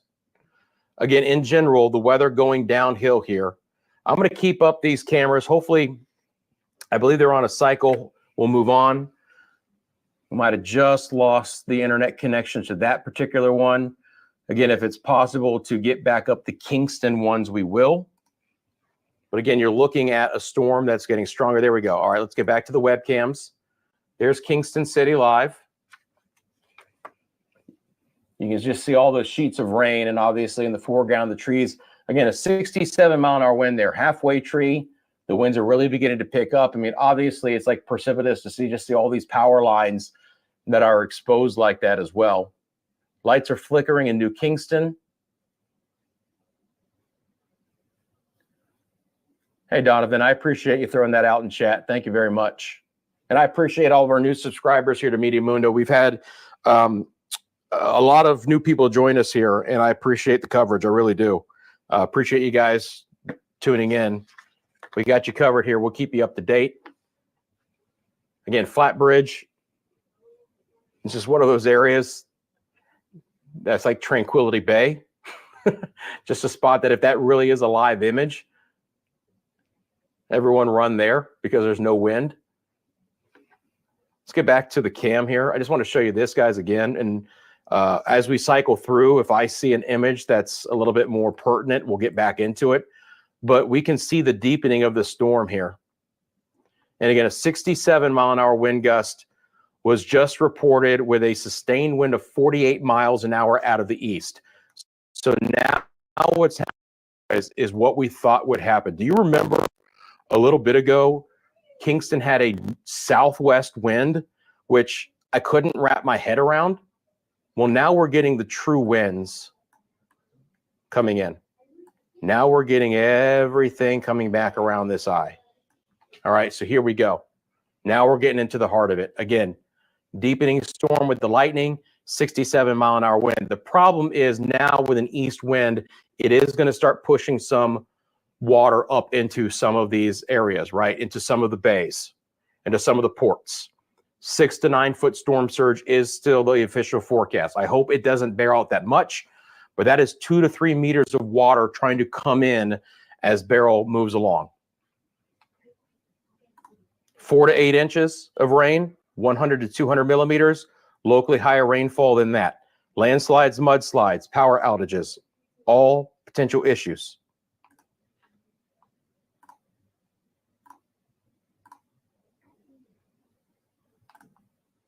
If I can find a quicker way to clear this telestration, that is my goal.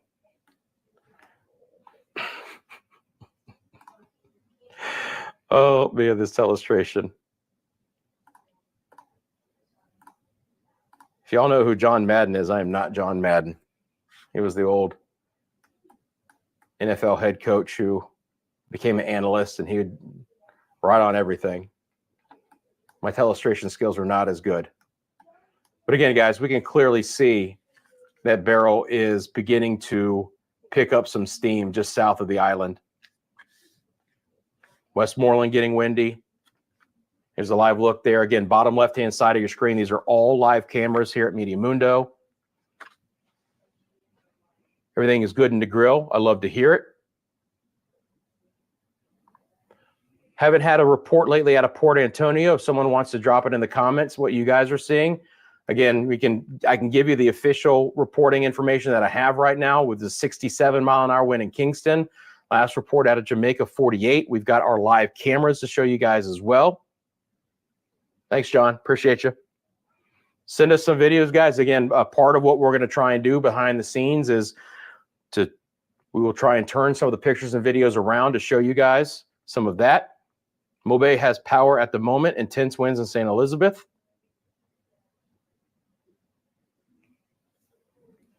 Serious winds in Kingston, yep. That storm is really beginning to intensify here, guys. And that activity is beginning to march a little bit closer, all right? So we're seeing now this convective area begin to spiral back around. Certainly, again, what an amazing storm. I mean, unbelievable storm. That it looked so bad 2 hours ago, where we were all questioning, I was for sure, you know, how are we starting to really lose the low level of circulation, right? Then the Hurricane Center came out and they only dropped it by 5 miles an hour. Didn't see that kind of wind from the hurricane reconnaissance aircraft that I was able to look at. And now this storm is just right back at it. So all of my friends downstream, Cayman Islands, Yucatan, Belize, still take this extremely seriously. Trying to get the rain out of Haiti, man. I imagine that the Lakai area has just been absolutely battered.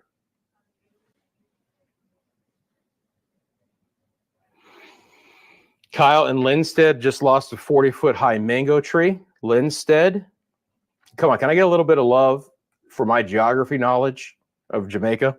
I've tried to do my homework. There's Linstead right there. So in the heart of Jamaica, we lost a 40-foot high mango tree. Getting crazy in Kingston. It's finally here, guys, after hours and hours of, are we really going to get it? No, it's here. You know, hurricane conditions are likely now.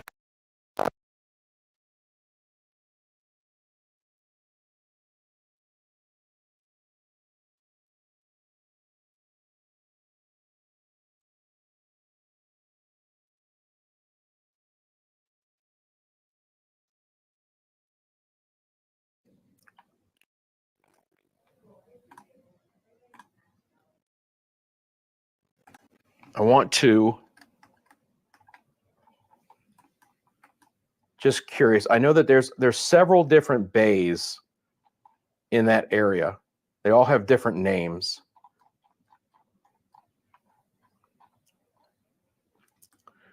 So this is Portland Point, right?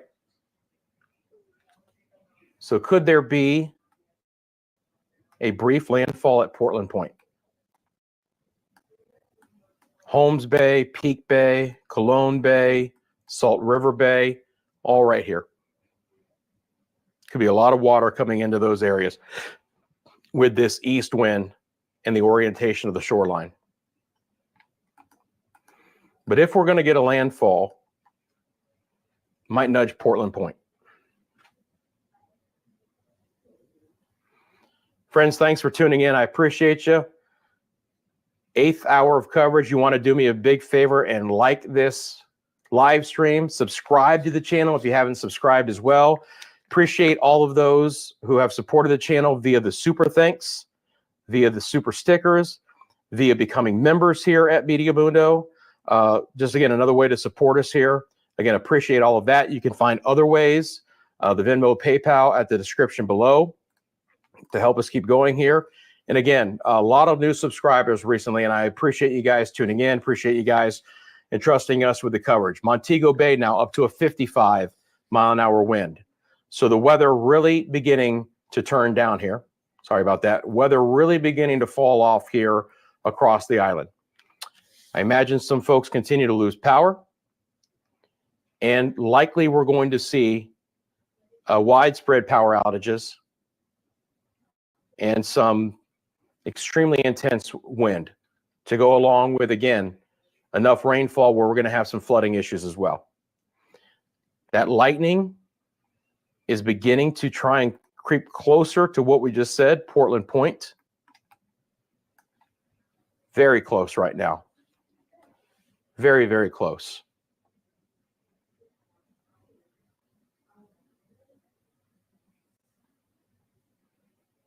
Just so you get looking at some official information, official messaging, if there's anything to pass along.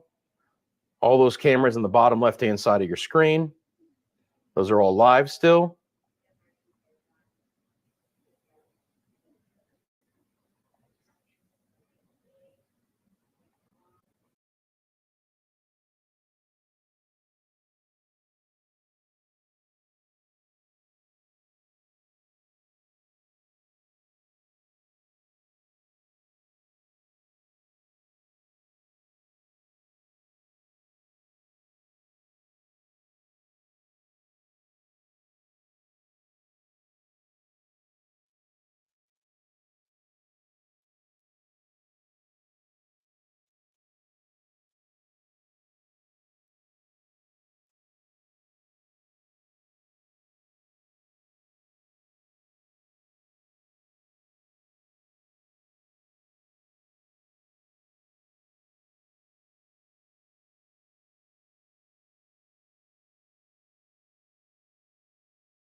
Your support.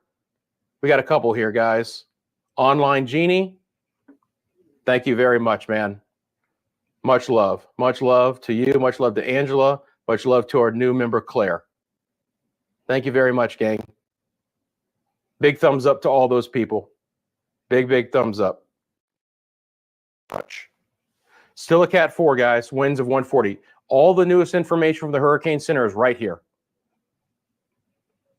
Category 4 Beryl, winds of 140, pressure 959, moving west-northwest at 18. We are extremely close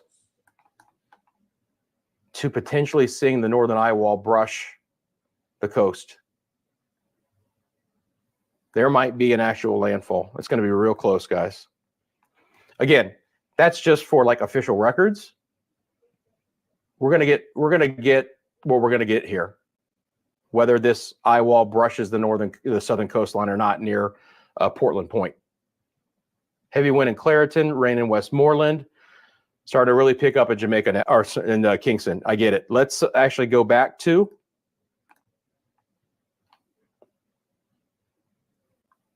our live coverage here. That's the one camera that I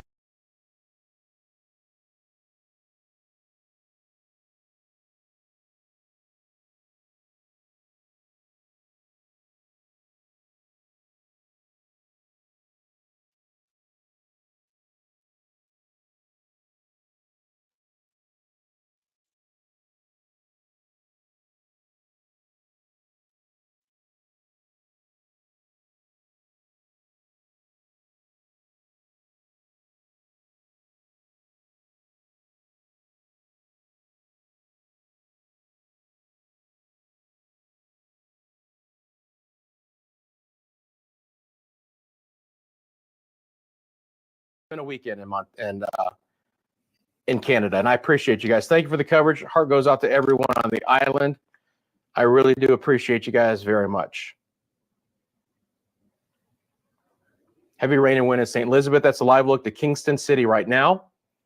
Again, a 67-mile-an-hour wind just came through. Hi, Susan. Bless you for watching from my home state.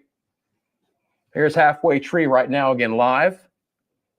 Someone's just kind of behind a little bit of buildings and chilling out. You can see that the power lines in the foreground are shaking a bit. Again, guys, if you have pictures or videos and you can send it to us in a safe way, the email address is pinned to the top of the screen, mymediamundo@gmail.com.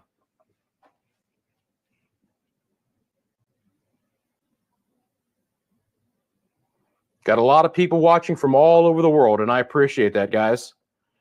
You know, again, that's part of kind of building a big weather community here, is that we look after those who are being impacted right now. So, you know, on Monday, we had our friends in the Windward Islands. People joined in from all over the world and commented there and their thoughts. And now it's Jamaica who's getting hit the hardest.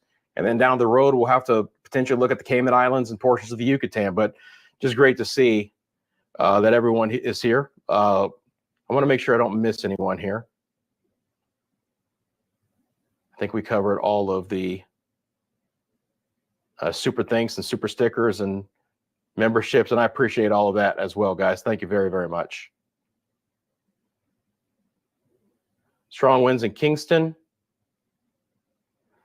Watching from St. Lucia. Praying for my family in Clarendon and Old Harbor. Queen Bee, you had some pretty good wind earlier today in St. Lucia, didn't you? Here's some wind right now rocking Kingston, guys. Look at the bottom of your screen.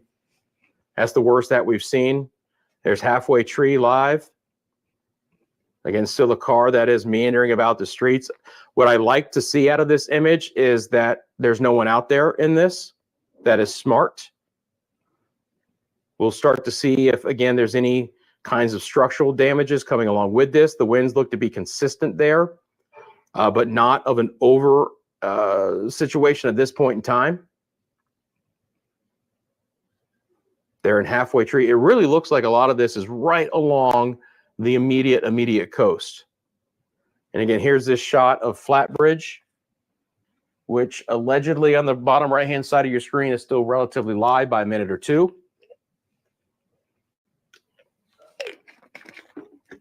That's not the most compelling shot, so I'll just go back here.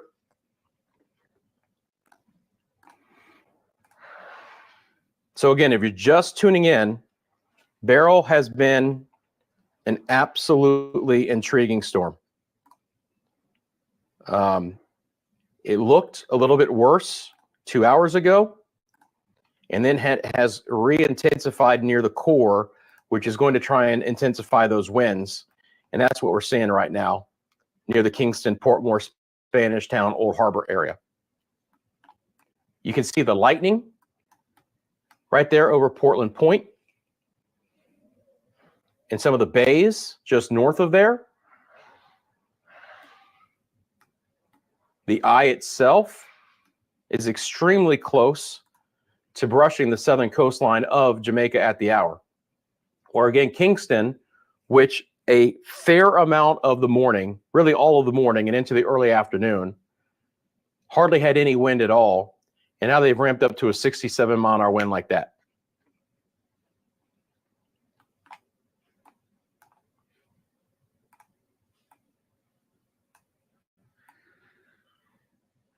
And again, it does look like that truly is the eye, which it is, that it is getting very, very close to the far southern side of the island, which is going to push more of the core conditions over the southern.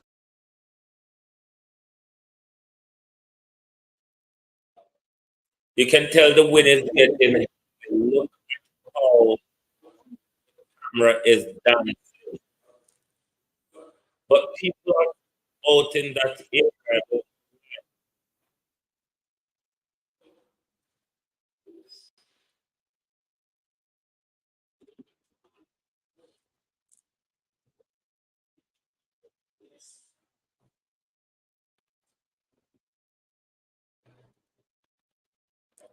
So that becomes a more serious situation there. It's windy throughout the entire island now. Montego Bay, 55-mile-an-hour wind. Kingston at the airport, 67. All right. But it could get even more steady, more consistent, and that's a big problem. All right. Again, hurricanes, and we talked about this over the Windward Islands, because so keen as they should be as to where the eye is going. They stair step. All right. They jog. They spin around in an oblong way around a center point. So when we look at a hurricane over an hour's time, the eye is going to do this. It's going to go. But if we look over a longer duration, it's more of a smooth line. Okay. So again, a spin to the north isn't appreciable that it's moving more due northwest or anything like that. This could basically fall back on itself and come back to the south. But again, in a longer duration, we're looking at a pattern like that. So if I bring back on, not that product, if I bring back on this, there you go. So again, this was as of the 11 a.m. Again, we don't get a track update with the intermediates. So this was a while ago. Certainly the eye is slightly north of the center line, but still within that cone of uncertainty. And to be clear, the Hurricane Center was always talking about how this could brush the southern side of the island. So that is certainly a possibility right now.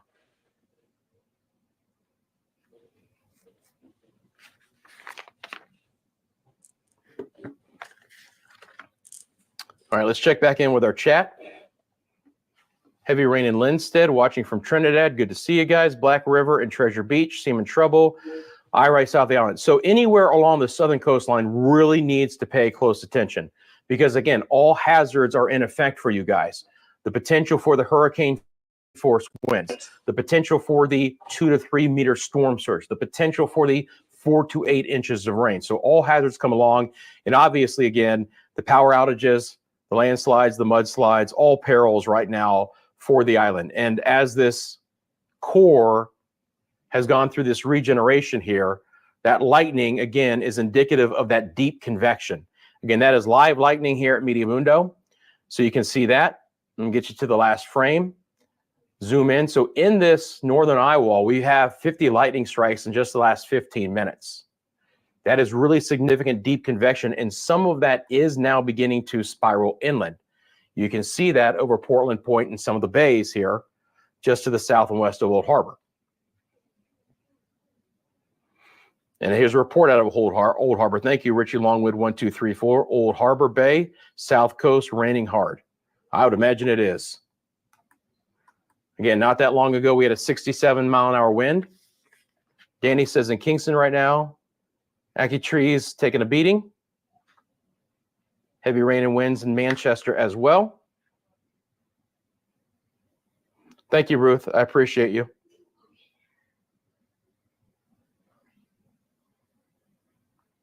The hurricane hunters will be going in and out of this storm relatively consistently.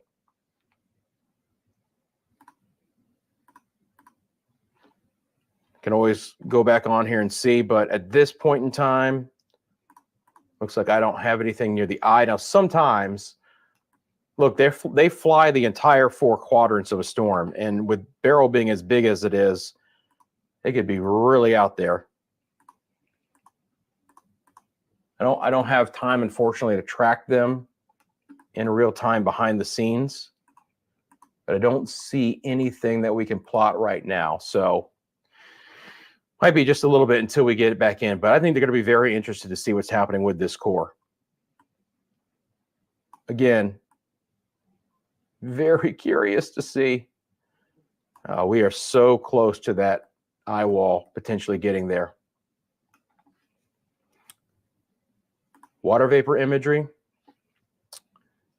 The core is beginning to clear out. Do you see that green? That green is your eye, beginning to clear back out a bit. Water vapor imagery is still crazy bright right now. I still want to take a look at it because it's important. This is a good image right here. It's very clear to see again where we're clearing things out. And now I think this is a good image to track the northern eye wall from Portland Point. It's about 5 miles. So we're within 5 miles of a the landfall. Now, the Hurricane Center obviously calls it. I don't call it. I won't call it. But we're close.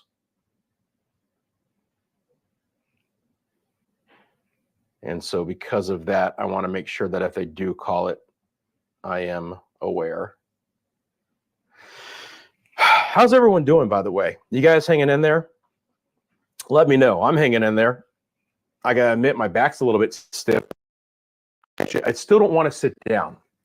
I actually would rather stand. Some of you have said, Rusty, take a seat. And I appreciate that, but I think I'd just rather stand. I think actually I can just stretch my back out this way a little bit more. But listen, this is part of what we want to do here at Media Mundo, right? We want to cover you guys through the entire storm.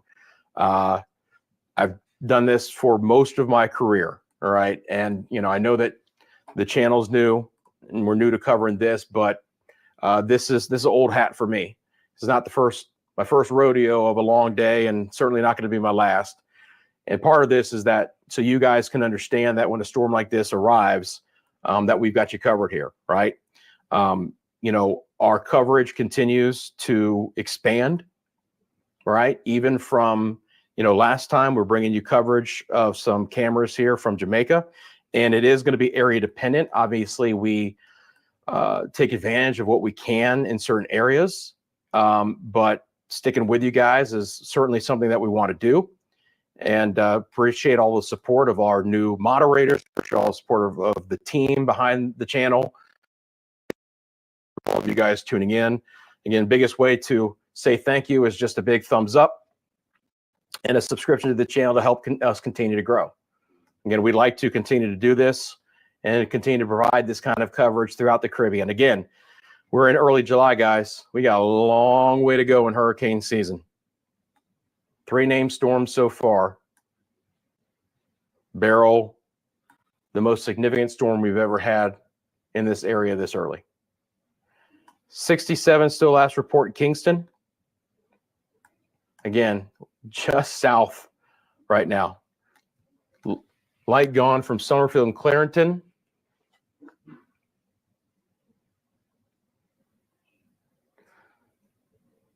I know, guys, it's a precarious situation, you know, and all ranges of emotions are understandable at this point in time. As I've mentioned, I've been there. I've been there as a teenager with a home flooded out for 6 months. So I understand, you know, the frustration. I understand, being scared, or I understand having levity at the moment because, you know, there's nothing you can do. Hopefully everyone has prepared, but, you know, all ranges of emotions I get in this kind of a situation. Because obviously we're going to see some damage. We're going to see some things that are going to be altered here in Jamaica. We hope it's not extremely widespread, but this storm is going to be bringing some hurricane conditions to the island as we go through the remainder of the afternoon hours. Let's take a look at our cameras.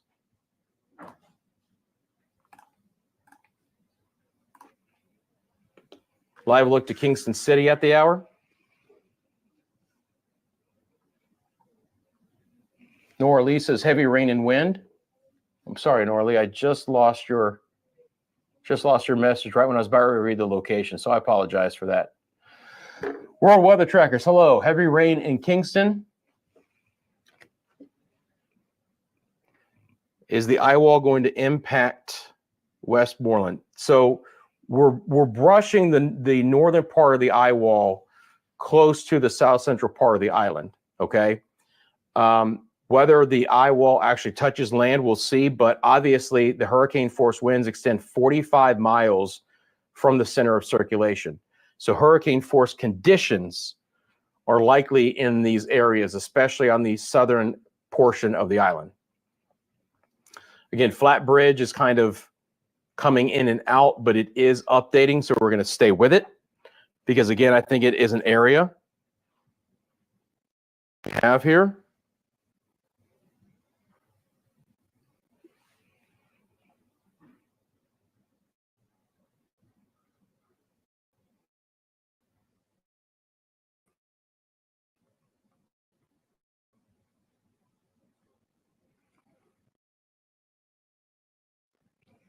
Someone asking if Montego Bay still has power. Hi, Dr. Venice. Montego Bay wind is very high, speedy winds, loss of whistling. Going to be a noisy storm, guys. Montego Bay does have power. I understand all the concerns. I mean, you know, Beryl is ramping up now over the island. We're in the heart of it now, guys. This storm is going to bring some hurricane conditions to the area. We'll see how strong the winds get. Again, Kingston just hit a 67-mile-an-hour wind not that long ago. That was right along the coast. But Montego Bay also had a 55-mile-an-hour wind as well. It did look like the Flatbridge water was coming up a bit. Agreed.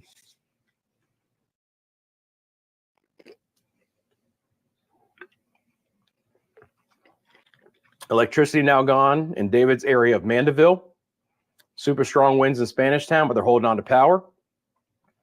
Wind speeds estimated in Ocho Rios, guys, it's going to be about the same, 60, 65, maybe 70 with higher gusts. Again, unfortunately, we don't have a reporting station there, and I can use some of the model data, but the models have been underperforming, meaning that Beryl has been outperforming the models, so it's not indicative of what we're really seeing. So again, we have our reporting stations in Kingston and Montego Bay. We can fill in some of the gaps with some of the estimates here, but again, 60 to 70 is not out of the question, and some higher gusts. Look, if that core stays just offshore like that, we're more than likely going to start getting into some higher wind speeds. Port Antonio feeling it. Very high wind in Trelawney. I appreciate it, guys. But, you know, just telling the story. And the story is, you know, again, this is a very intense hurricane that is just south of the island right now. And generally speaking, we're seeing the most significant impacts that we've seen all day occurring right now, and some of that building in. You can start to see there's a little bit of leaves flying around there, it looks like, on that Kingston City live cam. This is the video. Okay, this is the video, I believe, from St. Thomas, I'm sorry. Wave breaking over the shore. So again, it's just a good indication. And I appreciate you guys sending that in. So this is going to be a video that was sent in to us here at Media Mundo. I'm going to look for it one more time here. This is from St. Thomas. So St. Thomas is the southeast side of the island. And we can see that water breaking over there, the shoreline. And again, that's some of the potential storm surge that we've been talking about, guys. Now, that it looks to be the airport there, right? Pretty sure that we saw the airport sign.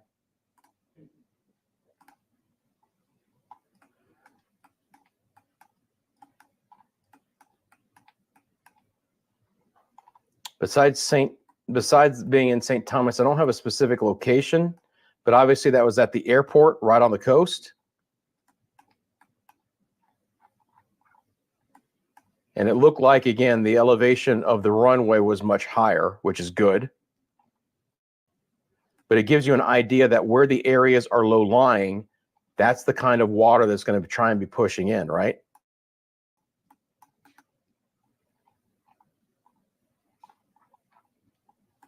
So, you know, near Morant Bay and Bowden Harbor, places like that, Port Morant, you know, that's going to be a good push of water there, guys. That's Port Royal? Okay. Is that what that is? All right, sorry, guys. I was giving the wrong information.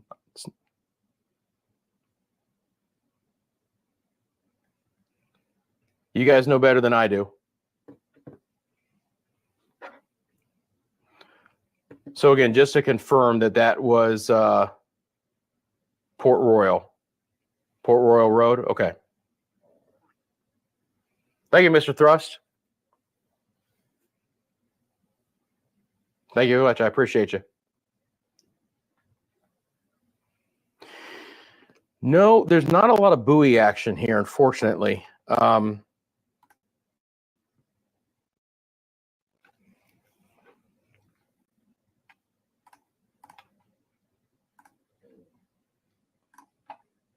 be able to manipulate this a little bit more. So there's a buoy down here, which is reporting very light winds. And then we've got a little bit of breeze in South Cuba. Little Cayman has a 26-mile-an-hour wind.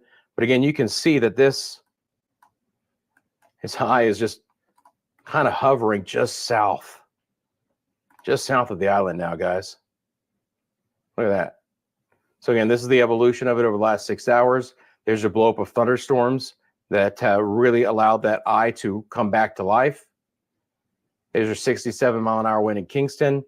And again, the opportunity, and we saw that there from the Port Royal Road, of pushing in some water with that east wind. Again, that's an east wind in Kingston. So that's going to push some water on the west-facing shorelines.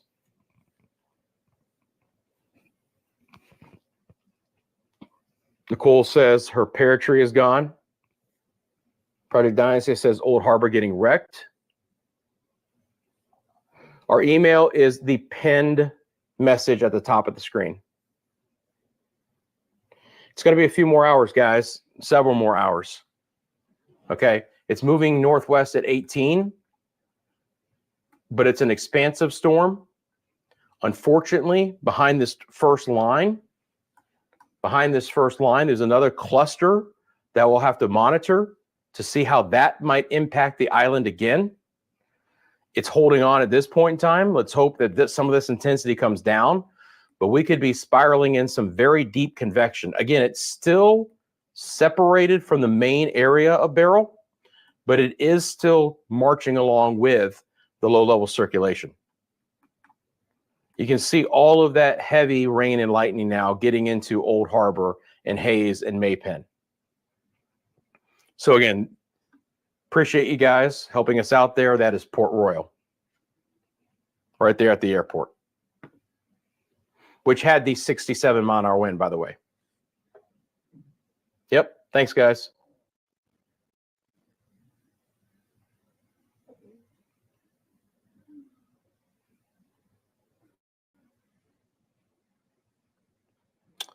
There has been no update from the Hurricane Center as far as intensity. So all the information on the top of your screen is correct. No updates from the Hurricane Center.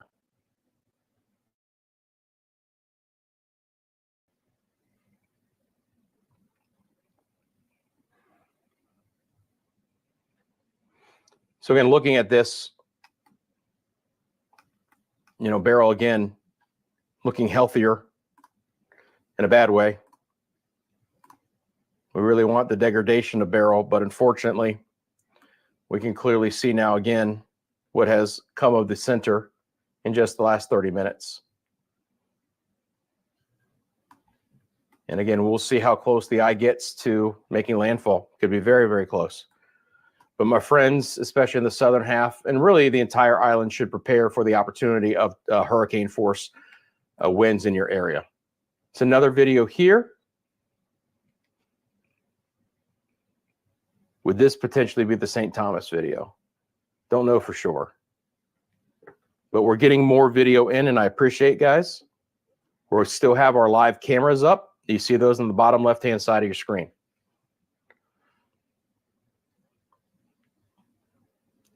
Yep, we're going to have a full 5 o'clock Eastern Daylight Time, 4 p.m. Eastern Standard Time advisory from the Hurricane Center. That will be a full advisory, meaning that we're going to get a new track. We're going to get a new update on everything, a new intensity track, everything. This is the 11 o'clock advisory here. Again, in the intermediate advisories, we don't get that, but for the full 5 o'clock one, we will. So about an hour away, we'll get that.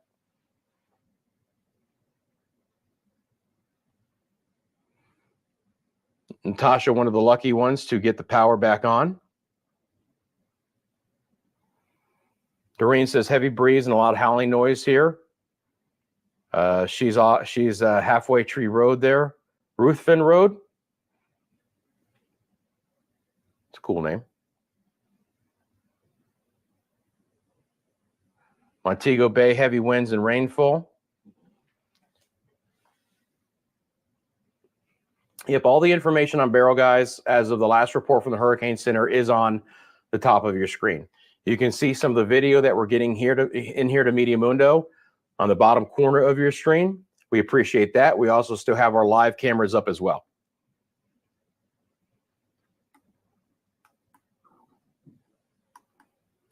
.55 in Montego Bay, 67 in Kingston. And the eye, very, very close to the south coast there, Portland Point. Look at that wind now in Halfway Tree. Doing some rocking now.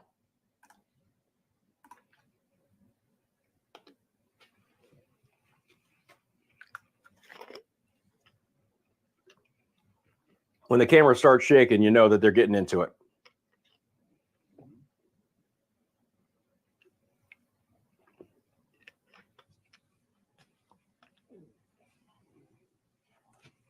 Obviously, a lot of above ground power lines. Those are shaking out there. Is hope it they all a hold child on. standing next to the lamppost? Let me see if I bring it back for you, because you know what I want.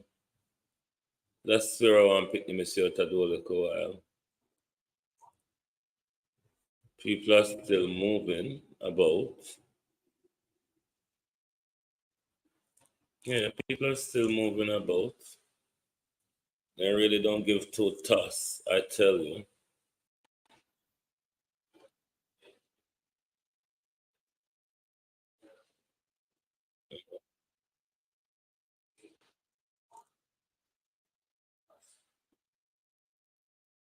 The movement of the trees tell you that the wind is picking up speed as well.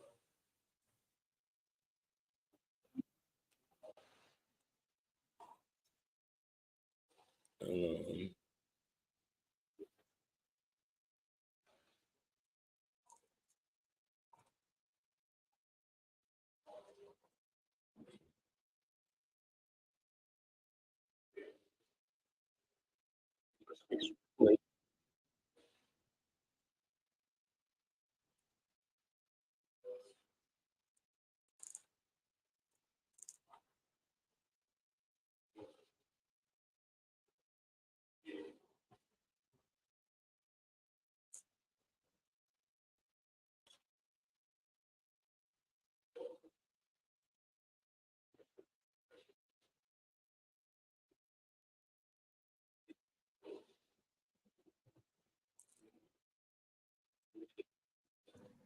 And we appreciate you guys sending it to us at mymediamundo@gmail.com. Losing some palm fronds, losing some tree limbs in general, also losing our orientation. But you can see, I think this is a very common sight where we're going to have 30, 40, 50 plus winds from time to time. Then we're going to have some of that heavier rainfall as well. Strong winds in Washington Gardens and Kingston.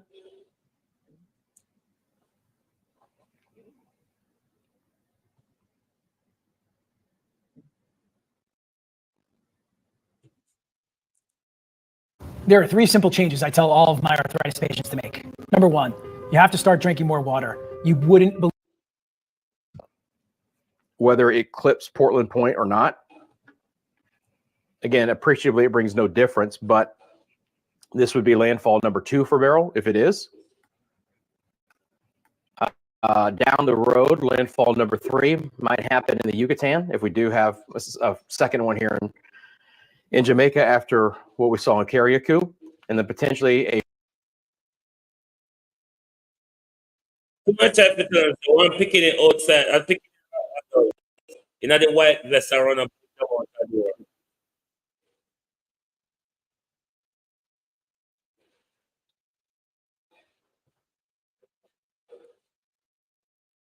Windward Islands today with Invest 96L. Only a 20% chance of development with Invest 96L. Earlier today, though, right when I went on the air, we had over 50-mile-an-hour winds in Barbados. We've had an over 50-mile-an-hour wind in St. Lucia. Winds are very fresh in Dominica and Martinique and Guadeloupe, and even into the northern side of the Leeward Islands where we don't have any rain yet. This is all spreading your way. One of the only areas that could really use that rain is the ABC Islands, where it's very windy there. But again, this was just something we did not need to see. This is like the last thing the Windward Islands needed to see was another push of wind and rain today, as devastated as they've been with Beryl.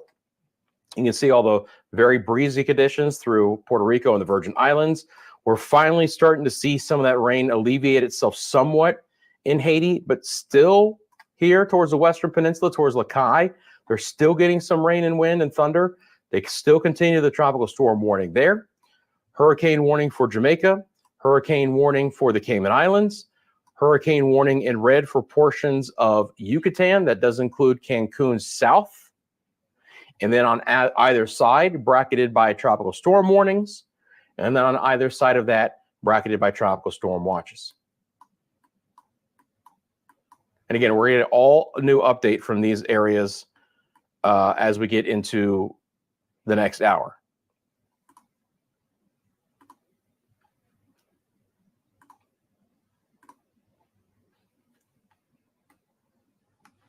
Tell you what, let's do this. All right, friends. We are now on hour number 9. Stretch it out. Good to see you guys. Hope everyone is doing okay. Obviously, we have a very serious situation here in Jamaica. That's why we are live. Rusty McCraney with you here at Media Mundo. Thank you so much for joining us for our continuous coverage of Hurricane Beryl. You see our live satellite radar lightning imagery here at Media Mundo as we continue to track Beryl, a very intense hurricane. As of the last report from the Hurricane Center, winds are still 140 miles an hour. Beryl has gone through several structural changes for today. It certainly doesn't look like the same hurricane as it came through the Windward Islands and the Eastern Caribbean, and really even late last night. We've had a detaching of a big cluster of thunderstorms on the eastern side. There's been a little bit of drier air that's moved in. And then just a couple of hours ago, there was really even, in my opinion, some question as to what was going on with the low-level circulation, because it became less apparent across our infrared imagery here. But over the last hour, you can see that it has wrapped back up, and now it is impinging on the south central portion of the island where we could have a landfall. It's going to be very, very close here, no doubt about it. Regardless, this is going to bring more than likely hurricane conditions to portions of the island, if not all of the island. The rain, the wind have been more consistent. They've been heavier. You are looking on the bottom left-hand side of your screen of live views across the island. We have some video that has been coming into Media Mundo as well. You'll continue to see those in the bottom left-hand side of your screen. And from time to time, I'll bring those full screen and we'll kind of take a look at those together as well. So again, the weather going downhill across the island. We are in the heart of it now across the entire area. We hope all of our friends have taken all the precautions that they can to keep themselves and their families and their property as safe as possible. I mean, obviously, this is going to be an impactful storm for the island. We've mentioned the winds, which will be of hurricane force or more in some spots, 74 miles an hour or more, but also a 2 to 3 meter storm surge. That's 6 to 9 feet. Bottom side of your screen is out of Meadowvale in Portmore.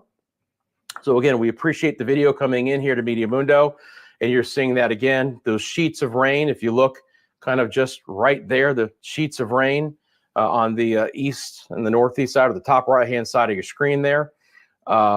Very, very blustery conditions, which is a very common sight across the area as we speak. And again, this will be with us for the remainder of the afternoon hours. We have this core area of Beryl moving west-northwest at 18. We also have that secondary push of lightning, and we'll see if that holds together. Hopefully this falls apart a bit because it's out from the main parent storm. But again, Beryl's structure has been very unusual here over the last several hours. Unfortunately, kind of a regeneration of that eye has really brought some more mature winds and a lot of lightning back to places like Kingston and Old Harbor and Portmore and Spanish Town, towards the Hayes area and Maypen. And again, live look right there, that is going to be Halfway Tree. We've got other cameras out of Kingston as well, and a lot of that video that you guys are sending us. So keep that coming, guys. We absolutely appreciate it. Let's get back over to the live chat. Again, yeah, Old Harbor, weather going downhill. Yes, very appreciated. I appreciate all of the reports. And again, just drop it in the comment section as you report that, where you are actually giving that report from. Really helps us out tremendously, guys. Kingston 20 off of Washington Boulevard getting the heavy rain and wind. Again, Montego Bay has been a very consistent wind, about 55 miles an hour in gusts, but it's getting steadier as well. And again, the heart of the island, really getting into it, guys. And I appreciate you guys with all the thanks. I appreciate you liking this video. I appreciate you subscribing to the channel. All the support here at Media Mundo. Thank you so much for that as well. Helps us out, keeps us going, keeps the lights on, as they say.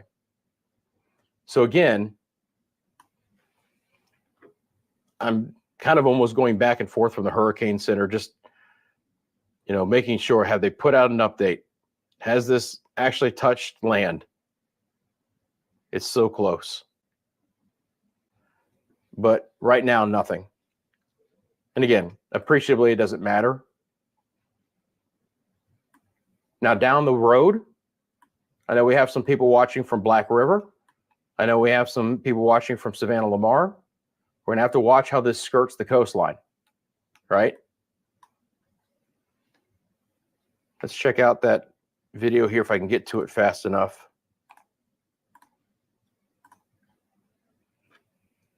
How's that water doing? Is it coming up a little bit?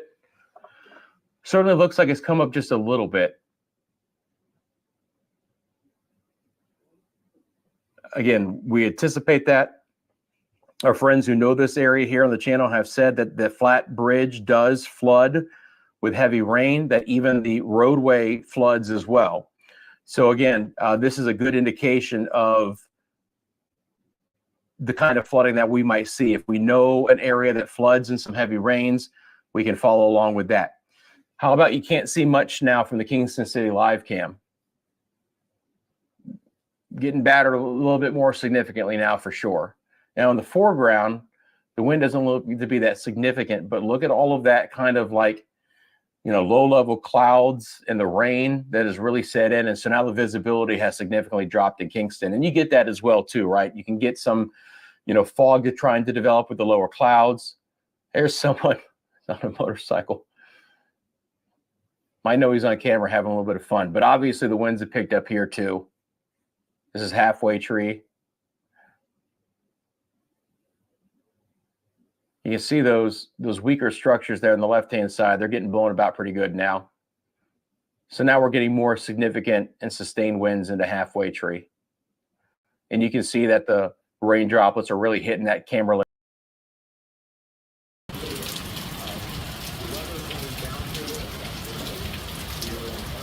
I'm just bringing you a quick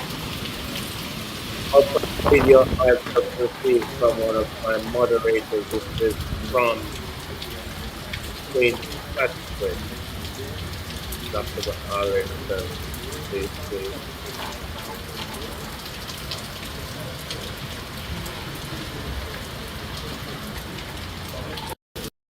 Yeah, that's a clip coming in from St. Catherine. Let's go back over to Rusty.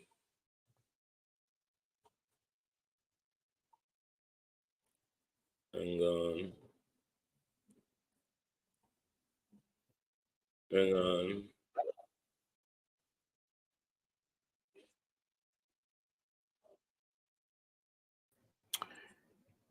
Again, if you're just tuning in, as of the 2 p.m. advisory, which is the latest advisory from the Hurricane Center, we have ourselves a hurricane with winds of 140 miles an hour. All right, so the Hurricane Center never really dropped Beryl very much. And again, it looks like that core is beginning to regenerate and intensify a bit just south of Kingston, the south central part of the island.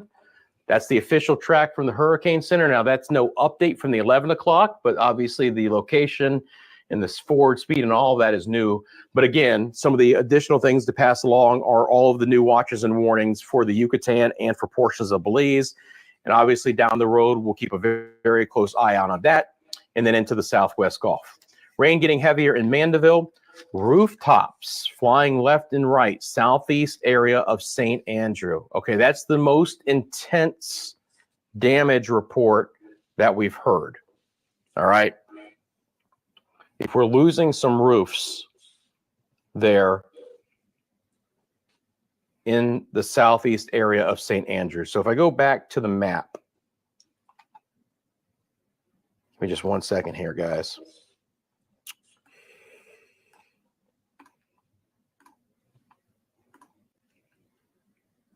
So St. Andrew is kind of the southeast side of St. Andrew Parish is Yallis and areas off towards there. So St. Andrew, and then of course St. Thomas is just off towards the east. So I appreciate the report. We'll try an effort to get that information confirmed, but potentially some very heavy damage there. And, you know, one other thing too, guys, is that an area is getting bad when you had a lot of people coming in and talking. Look at these people in Jamaica. They don't, these people kind of ends that don't care, you know? Look here. About the time they have to do things.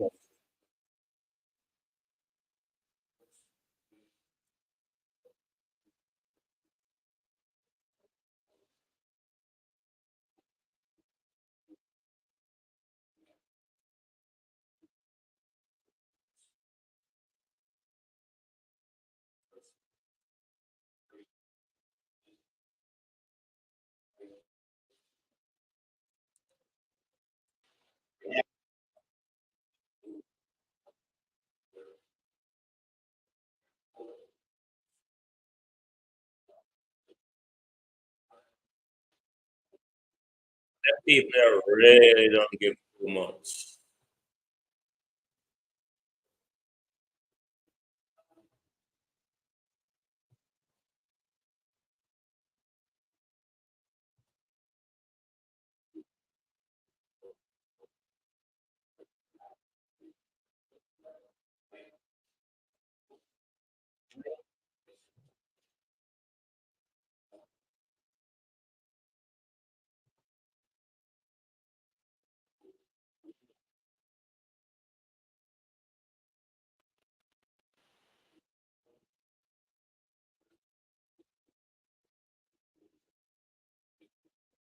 Water and gradual thing. So you always have the flash flooding impacts with the areas of heavy rain in a very localized fashion. Then you watch those areas like the Flat River Bridge there, that the water begins to just elevate over time as more water from all of this rain feeds into those areas. So there are two different stories to the flooding. The quick flash flood, there we go, 81. All right, guys, here's your hurricane winds. Let me bring it back up here. 81 in Kingston. 44 gusts to 81. So hurricane conditions right now over Kingston. Might be closer to the coastline, but we're starting to see those strongest winds move in right now. And the eye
Thank you, Stephanie.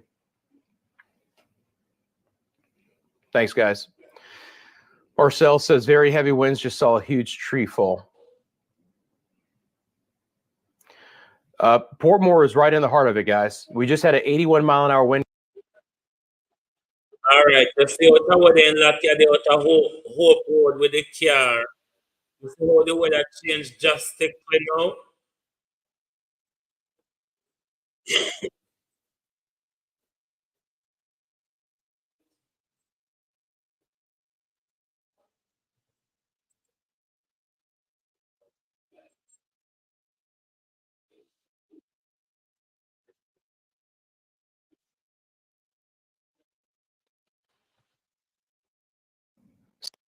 Thank you.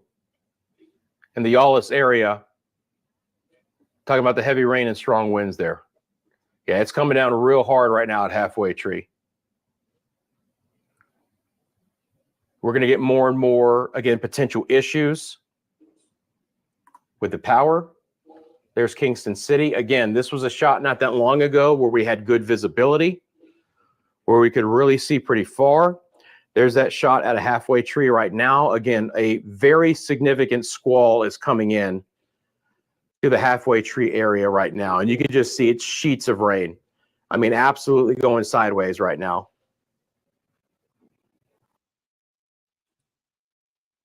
It's really picking up speed here. You can at the tree them me use and I measure the weather from morning. You can really see the tree them and can see it. Rain and drop. So it's really changing rapidly.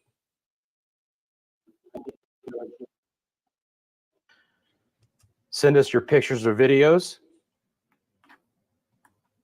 Look at all of that intense weather right now. So an 81-mile-an-hour wind gust at the airport in Kingston.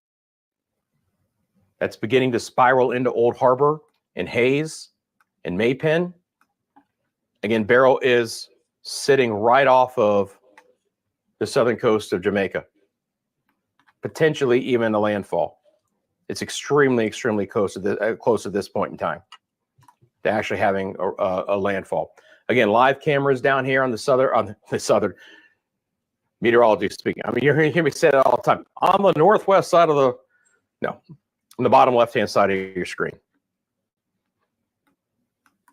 It's hard for me to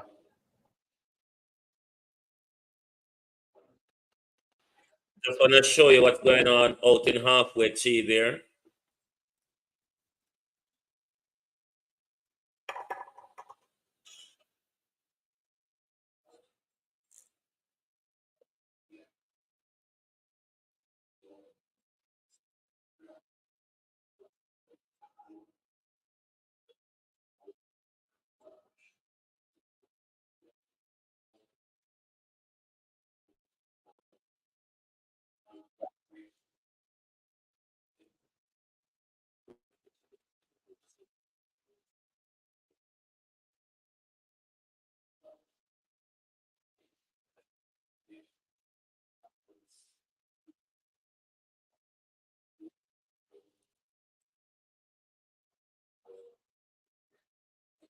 The cameras in Halfway Tree are holding up slowly. At times the network goes down. It's just buffering. Sometimes they are holding up. We will see how long they can hold up for.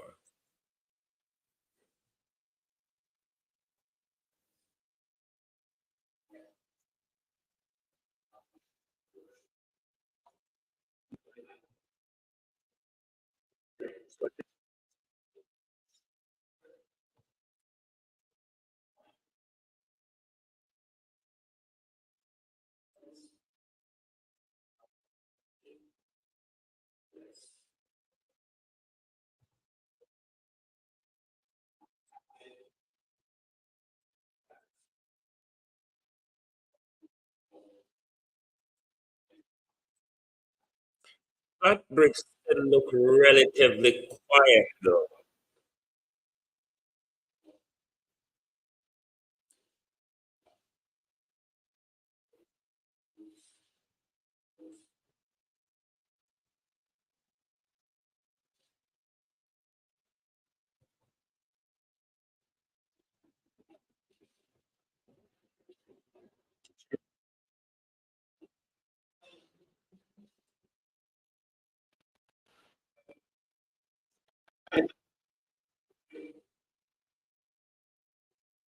I'll bike out a road.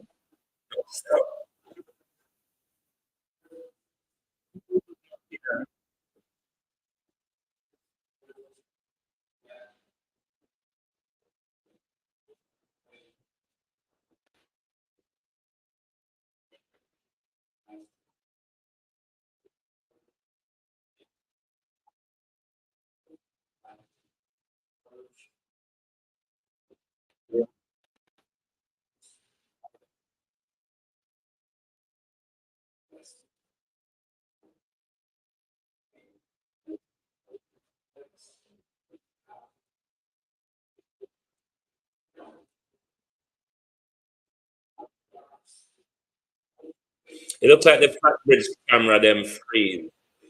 Flatbridge cannot read Not that long fire. ago. Basically can't see it at this point in time. Still some very strong gusty winds there as well. And I appreciate the 8,000 people who are watching right now. As we continue our live coverage here at Media Mundo, we are into hour 9 in a row here. Been live for 8 hours and 19 minutes. And I appreciate all of you guys tuning in. It really means a lot. Thank you for sticking with us. Thank you for joining. Thank you for becoming members. Thank you for all of the information that you're passing along to all of our friends as well. It all really matters. It helps to really tell the story, right? We can take a look at these live pictures. Your chat is letting us know what's happening in your area live, which is filling in the gaps. We've got obviously all of our technology here at Media Mundo to help us with the weather side of things, as far as me being able to analyze the storm in real time. And again, that's a great way to build this community. My family is down at Portland Cottage in Clarendon right now. Portland Point. Okay. May Lynn, certainly.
Bear with my people.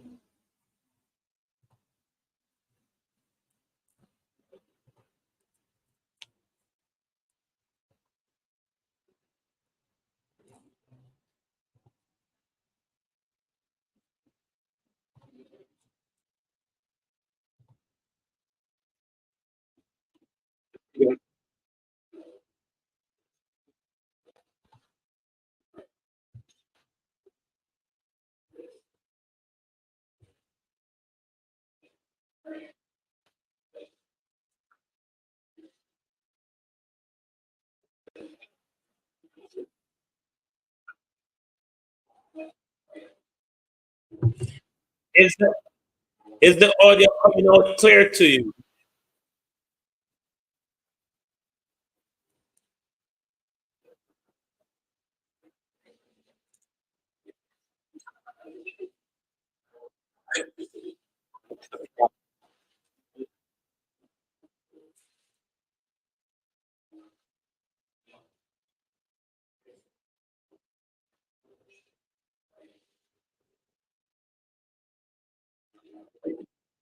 I'm going to hold on. My camera has frozen.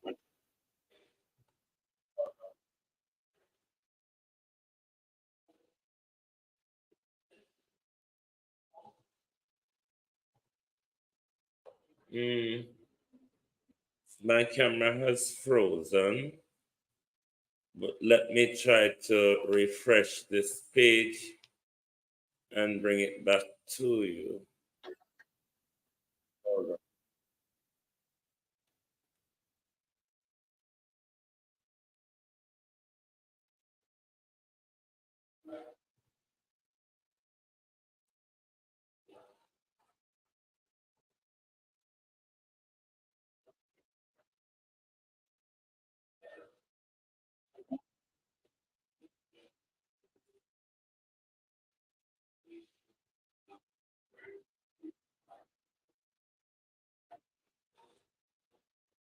Old Harbor, Maypen, Hayes.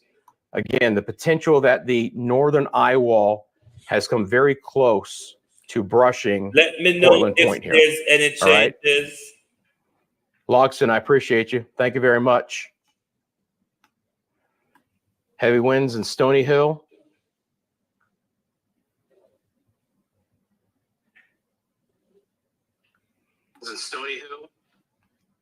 And again, the storm now is, Okay, thank we're you. in the heart of it here, guys. What Beryl is bringing Jamaica, we're in the heart of it. The center of circulation spinning just south of the island. At any point in time, it could brush the coast and we could have an official landfall.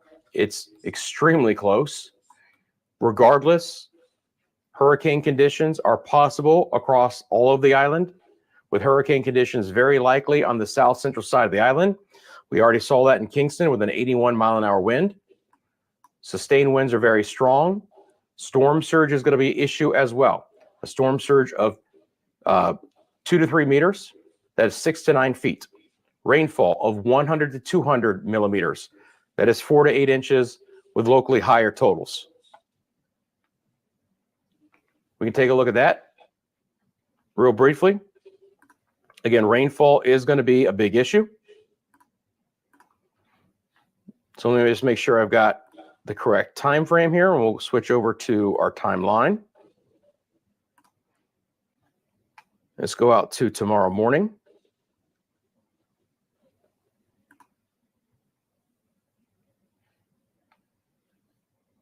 Give me just 1 second here, guys.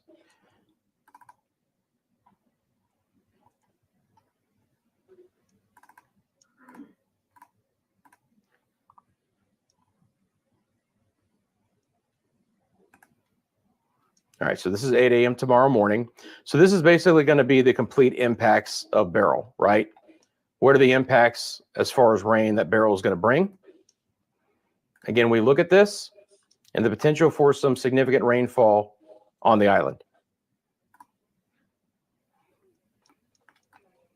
4 to 8 inches, locally up to 12. Now we are really getting that on the models. Again, 100 to 200 millimeters, potentially up to 300 in a couple of spots. All this right here, 10, 11, 12 inches of rain.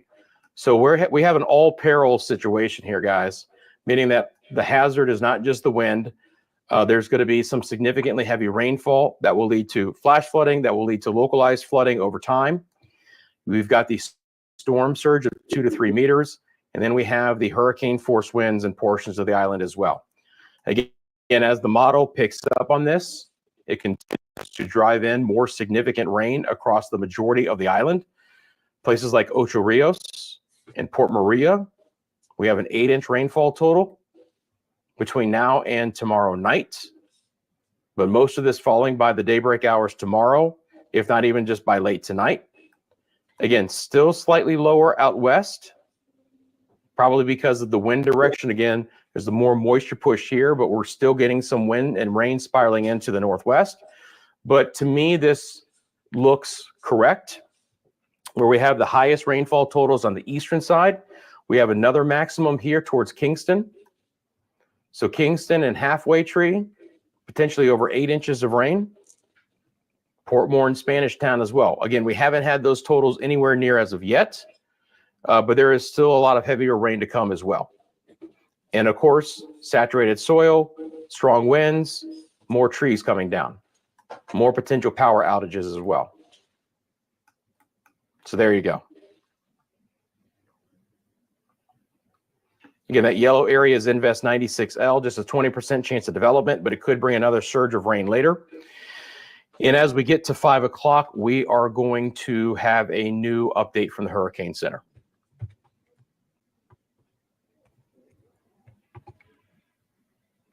Thank you, McCrae, for becoming a subscriber here to Media Mundo. I appreciate you guys very much. All right, friends, I'm going to take a very brief 2 to 3 minute break. Again, we are on hour 9 of our coverage. I'm feeling good. We got you covered here. Just get a little something quick to eat. And the reason why I want to do this now is that we are going to get our report coming in from the Hurricane Center at 5 o'clock for the latest watches and warnings in the new track. So I want to make sure that we're good to go on that and we can continue our coverage here. So I'm going to leave it right here. You're seeing the loop over the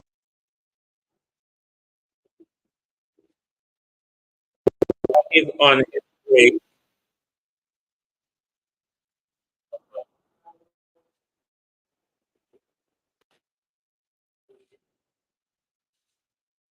While he's on his break, we will just tune in to what is going on in Halfway Tree.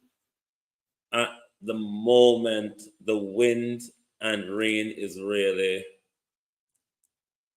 picking up in Halfway Tree at the moment. At some point, people are still out, but as you can see, we've been monitoring this area from morning, and it has drastically changed as to why people are still moving about and concerned, and I don't know, but they are still moving about. But it's looking more and more treacherous, and it's only about after 2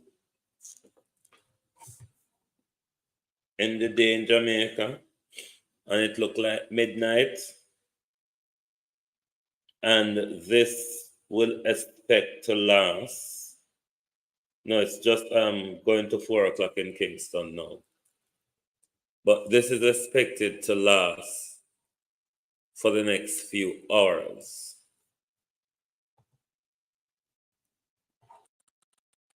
I'm convinced the cameras around Flatbridge really ain't giving us anything fresh. They're all just buffering and everything looks calm out by Flatbridge. That's the Flatbridge camera. I don't know if things not reached there yet, or Flatbridge is just relatively calm for now. But let's hope we pass through this storm with very little damage and no loss of life. Let's hope that people heed the warnings. Let's hope that people heed the warnings. And I want to say to my audience and on the X today, you have stood strong here all day, 270 of you. Thank you very much. I hope you can join us on our YouTube channel as well as give us a follow on the X. There's a lot of you here on the X today. Thank you for joining. To those on Global TV Studio, GTV Studio, producer Wayne Global TV, to those on Facebook, and also to those on the Twitch, thank you for being here today. We're trying to bring you as much update as we can on how Jamaica is bracing this storm and looking at any effects as far as we can. I can still speak to my brother. What are people still a walk out a door? Just look there. But I'm not getting through to some of my family, like Cousin Myrna and the others on the lower line, on the coastline. But what I noticed across the island, the power on the water, I think this is a deliberate cutoff. I don't know if it's for storage or whatever. I don't know for what reason, but the water and the UVC TV Jamaica, Unique Visual Caribbean, good evening. Jamaican TV, how are you? Andrea. The lighting and water, they really cut those for a lot of areas quite early on. And the system, as Digital and Flow said, they were prepared. The system went down quite early. It's rather difficult to get through to some people in Jamaica. Of course, we expected that we were going to have internet and phone services issue, but I really didn't expect the service to go down so fast even before the storm approaches. But I hope everybody is safe, who we can get through to and who we cannot get through to.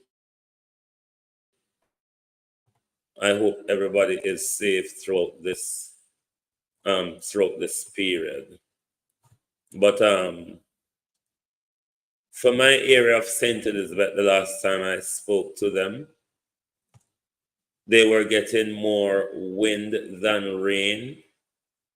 I don't know the status of things at the moment in my neck of the woods, but some parishes are being battered more than some. Clarendon is expected to get a beating, I think, so. But Flatbridge is the one that concerned me as to why Flatbridge been looking so calm all day. It not get round there so yet. Flatbridge surrounded by too much hills or so on. So the wind not really get there so yet. But let's keep an eye on these cameras.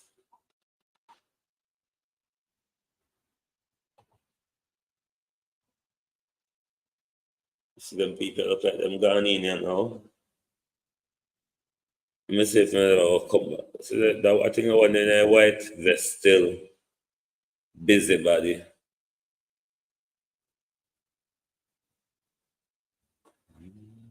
Still busybody.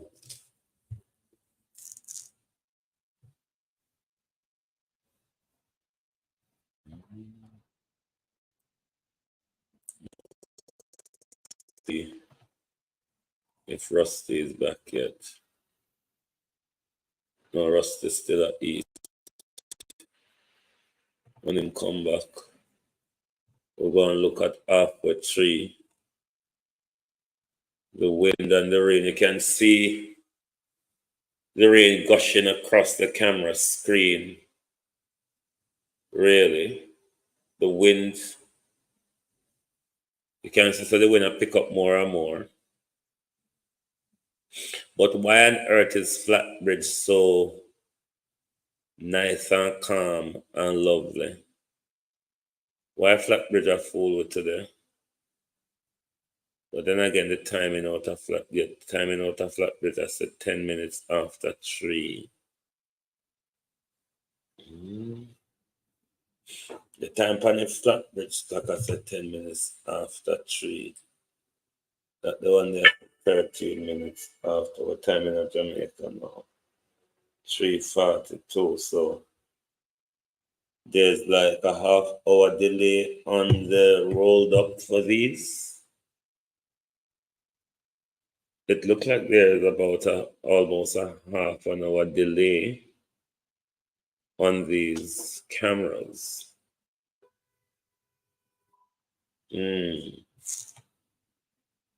Let me refresh this and see, because this looks like it's carrying about a half an hour delay.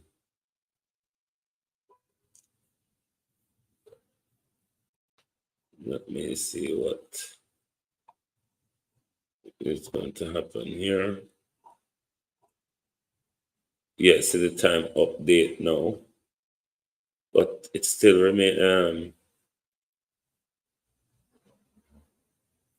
the same out there. Let me refresh this page so I can come up to the more updated view from these cameras. Bear with us a sec.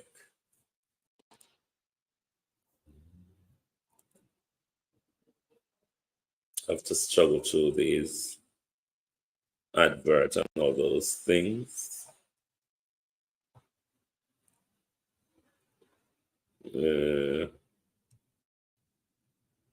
Bear with.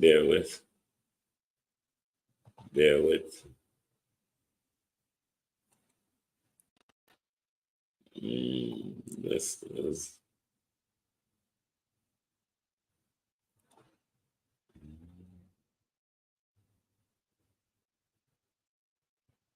This is a more refreshed, up-to-date version. People still move around in their rain cloak. No, so them people have patience. These people have patience. Because regardless of what go on, them do them own thing. They don't really care.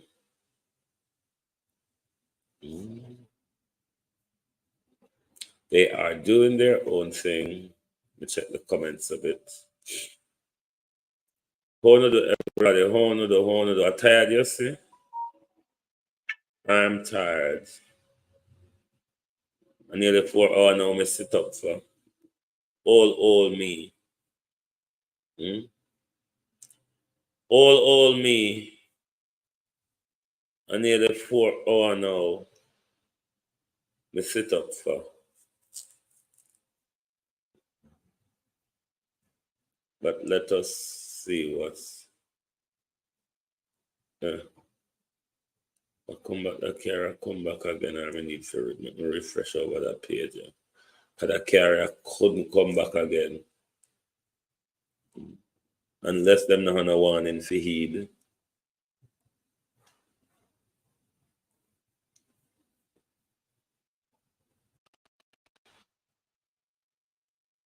I would prepare them free to follow instruction.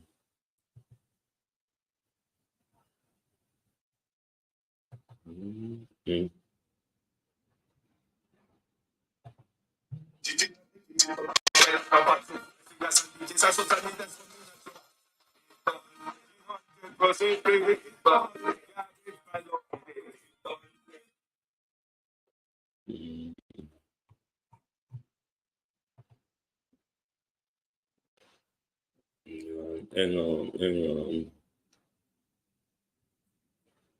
We don't like how Flatbridge I walk and fool with.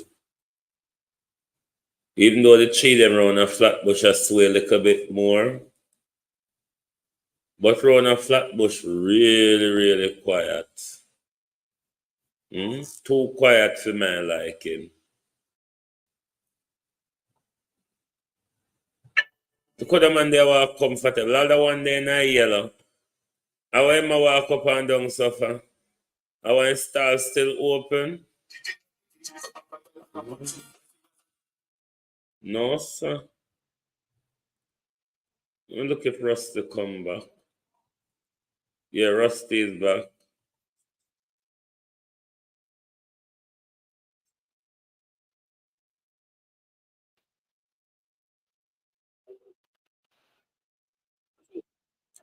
Let me know if you're hearing Rusty.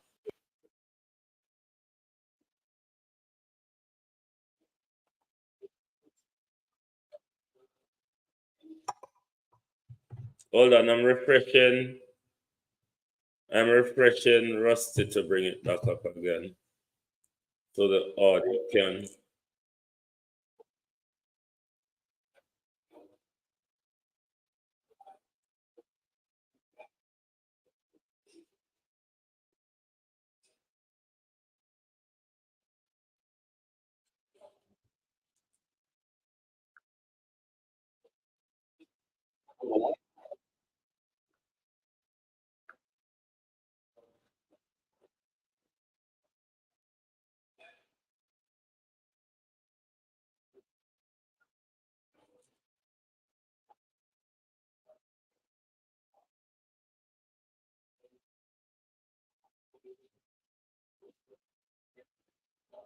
I will have to remove the share screen and re-share it again so I can pick up the right audio. Bear with me, my peeps.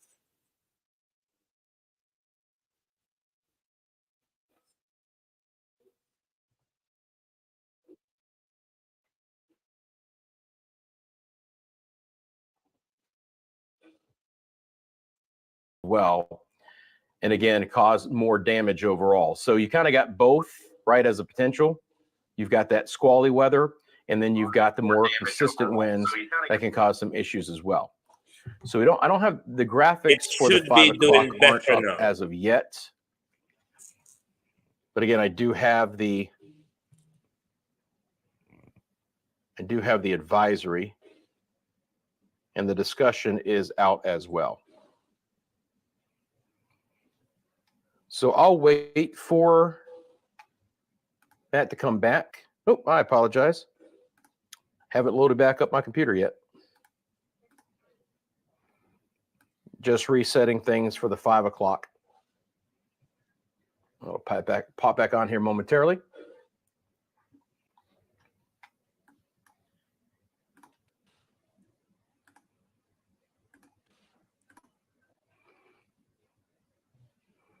Again, once that information becomes available, we'll get that on for you guys.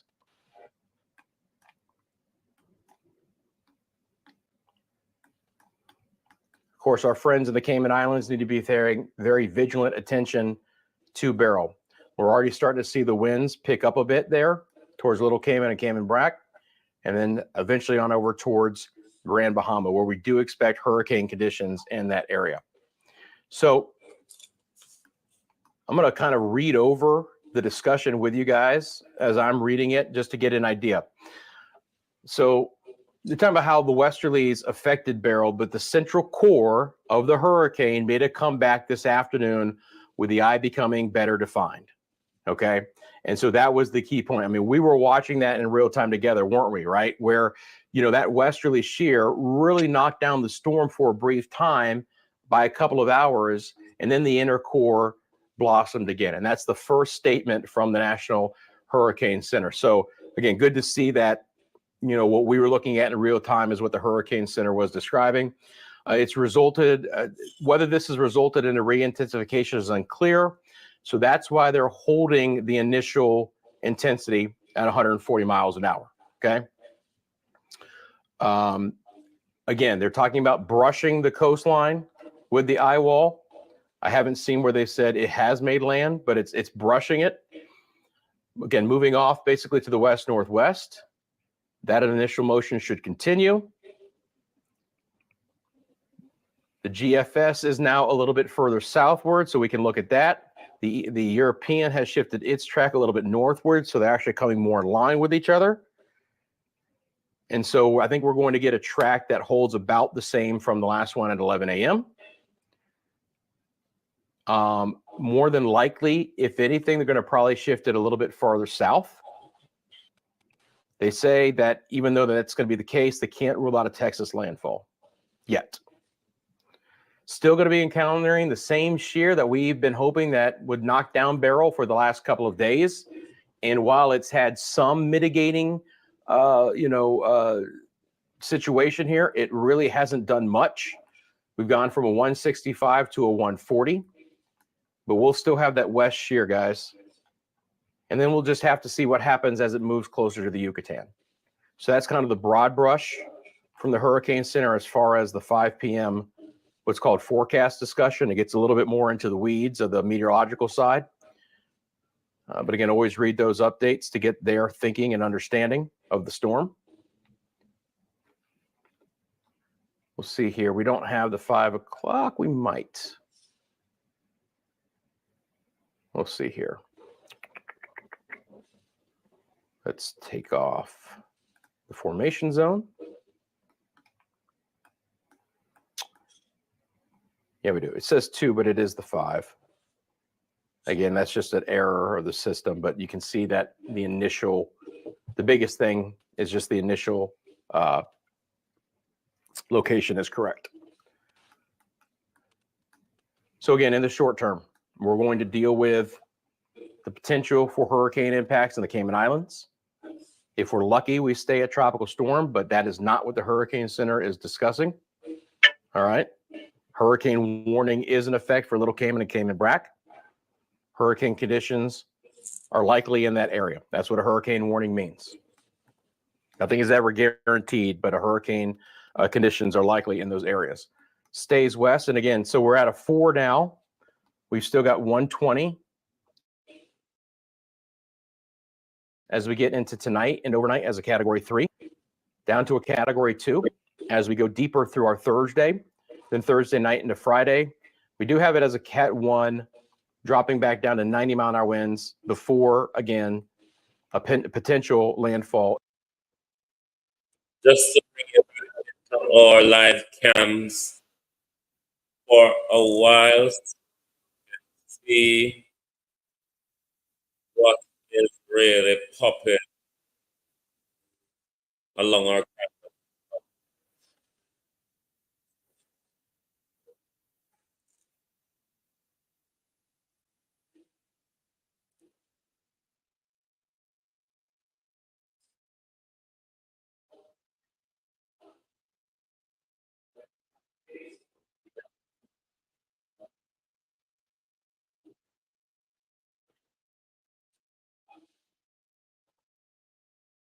Ton of change in the information here as far as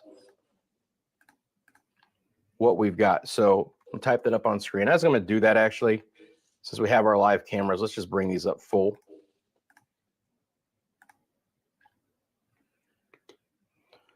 Going to bring those up full. Going to check in with chat. Again, thank you guys for letting us know what's going on in this area. There's Halfway Tree Live right there.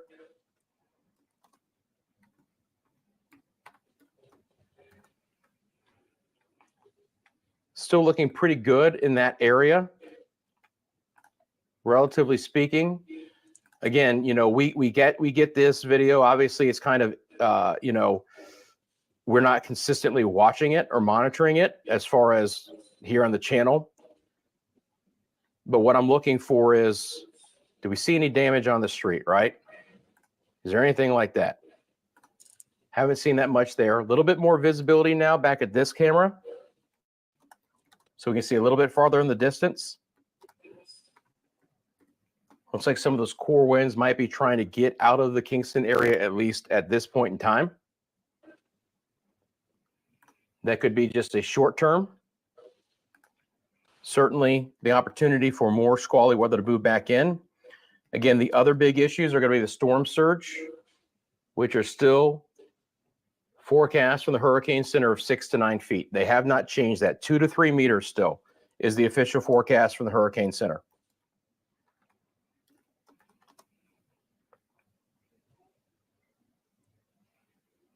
Again, your winds are 140 miles an hour, 220 kilometers an hour. Still a Category 5, excuse me, Category 4. I don't know why I've said that twice. I apologize. Category 4 major hurricane. It was a Category 5 in the Eastern Caribbean earlier yesterday. Not anymore. Pressure is 959 millibars. It's come up a little bit. Again, the lower the value of the pressure on average, the stronger the storm. As that air rises at the core, it produces an area of low pressure, and the stronger that mechanism is, the deeper that low can get at the center. So it is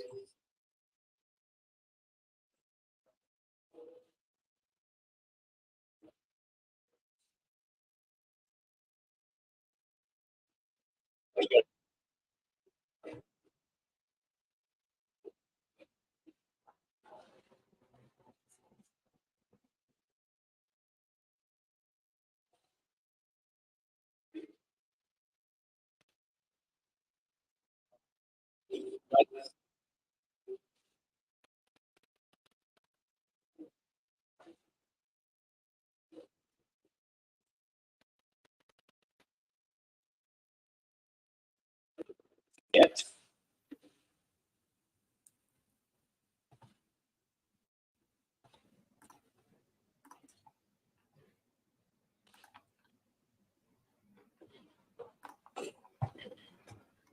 And again, I appreciate you guys sending the pictures or videos to mymediamundo@gmail.com. That is the pinned comment that you see. If you have an ability to snap a shot in a safe way in this area, send it to us here. We've already turned around some of that video today, and we appreciate those who sent that in. You saw some there out of the Port Royal area. We had some out of, I believe, Mandeville as well, a couple of other spots. So again, appreciate you guys taking the time and the effort to do that for us here for our weather community at Media Mundo.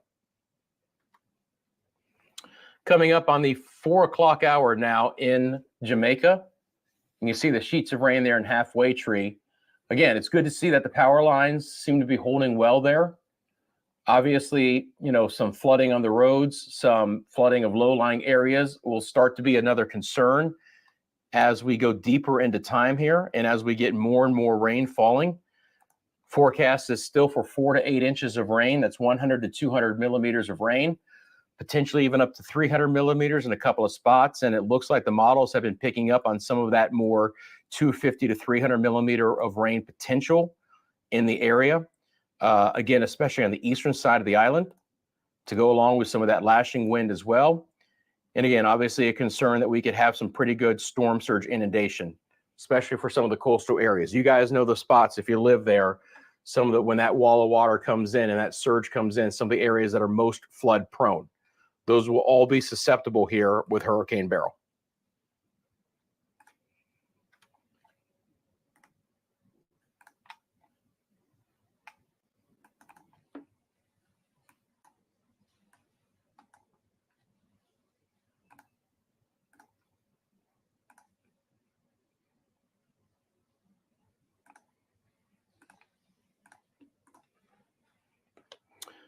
All right, guys, good to see you again.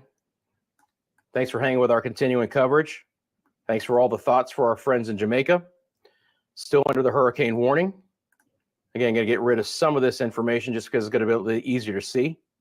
And we'll look at the track from the Hurricane Center coming up in just 1 second. But kind of just resetting things here at the top of the hour as we push into hour 10 of our coverage. Still feeling good. No worries. Let's take a look at the gusts here. And again, see if we have any new reports. Hopefully we didn't lose the sites. There's the temperatures. Much cooler now, obviously. There we go. They're back on. So still 81 is the high water mark in Kingston. And then 43 in Montego Bay. Center of circulation, and it will be very close whether they're going to make this a landfall in Jamaica. Again, if anyone has seen that officially, let me know. If anyone is, but I have not seen it. From all the information here behind the scenes, most of the time, it's actually pretty simple to find. The Hurricane Center just puts out a special statement, says, hey, guess what? Landfall occurred. That was what happened in Carriacou.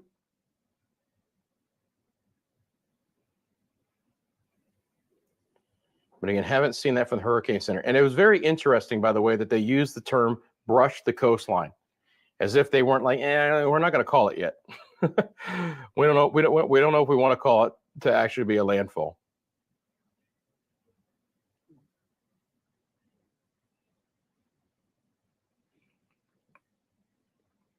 Yeah, still going with brushing. But anyway, look, so now what's going to be happening is a lot of water inundation. So my concern for the water push is more significant now, all right? Because now again, here into some of the bays and even towards Port Royal, it's all going to be now an east to southeast wind, taking that water behind Beryl and pushing it in. Still ahead of the storm for the short term. Winds obviously on this side of the island in general are going to be coming down in a northeast fashion. So the water inundation for the southwest side of the island, not as perilous as of yet. Water on the east side, yes. And you can see that the new track just came back on here right at 5 o'clock. Oh, it did come on. So again, 140 gusts to 167. Ignore the 2 o'clock. It is the updated information.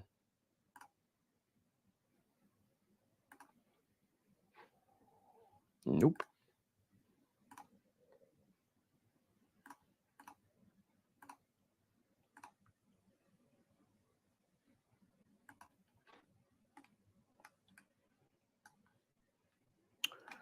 So again, you know, in short order, the forced northwest sides of these feeder bands are going to try and get closer to the Cayman Islands. Obviously, the majority of our population is here in Grand Cayman, but we'll keep an eye on Little Cayman and Cayman Brac as well, where they're on the far west end of Cayman Brac. They reported a 30-mile-an-hour wind. That's a gust out of the northeast, but we're beginning to see those outer feeder bands approach the Cayman Islands. Again, core, center of circulation right there. It's been a little bit since I've been in the chat. Just wanted to kind of, again, refresh everyone. So let's get back into it here. Thank you, Aubrey. I appreciate you. Thank you, Solomon. Kingston Airport roof by departure gates tearing up. Okay. Thank you for that information. We'll check into it. And again, if you have a picture or video, myminimundo@gmail.com. It's the pinned comment if you'd like to send it. Where is the hurricane? Right there. That is the center of circulation of Beryl, hugging the south coast of Jamaica as we speak. Strong winds and rain in Ocho Rios. Thank you very much. It's going to take its time. It's going to be several hours before it begins to clear the island. We're still right in the heart of it. Meet Poppy, a 12-year-old senior Jack Russell. Whatever your dog's age, breed, or lifestyle. We'll look at it together, right? If I go here and we bring up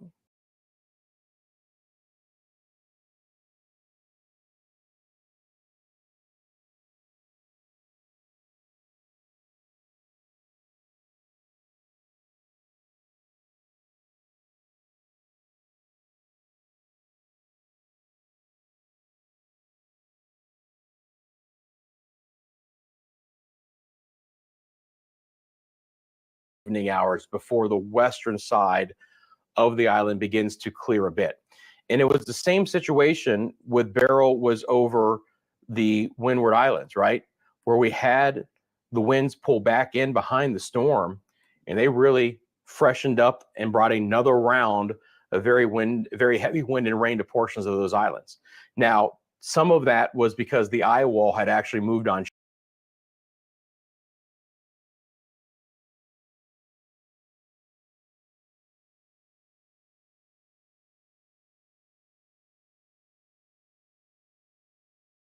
I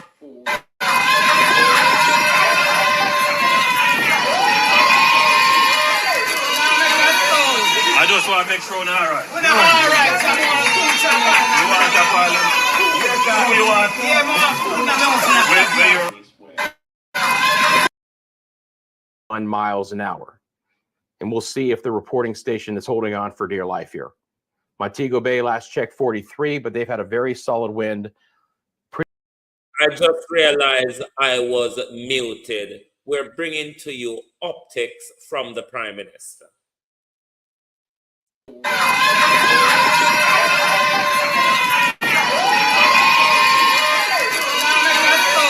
I just want to make sure we're all right. We're all right. You want to follow? Who you want?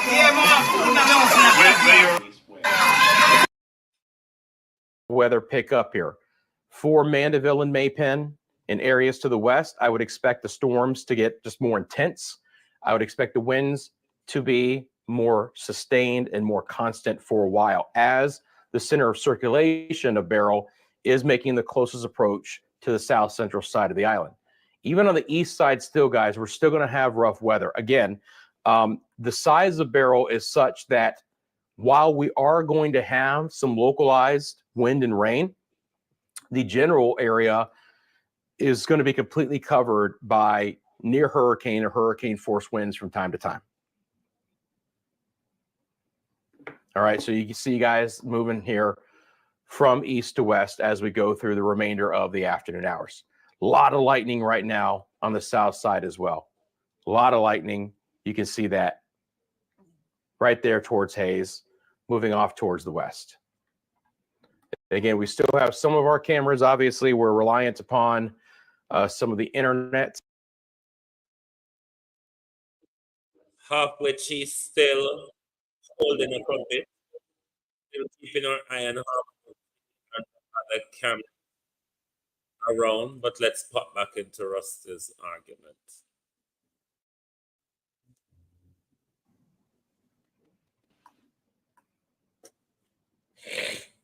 And you can see all of that right there. Look at that lightning, guys. Look at all that lightning right there. Right on the northern eye wall, brushing the coast. Kind of a flare up there on the east side as well. And again, all this will push off towards the west.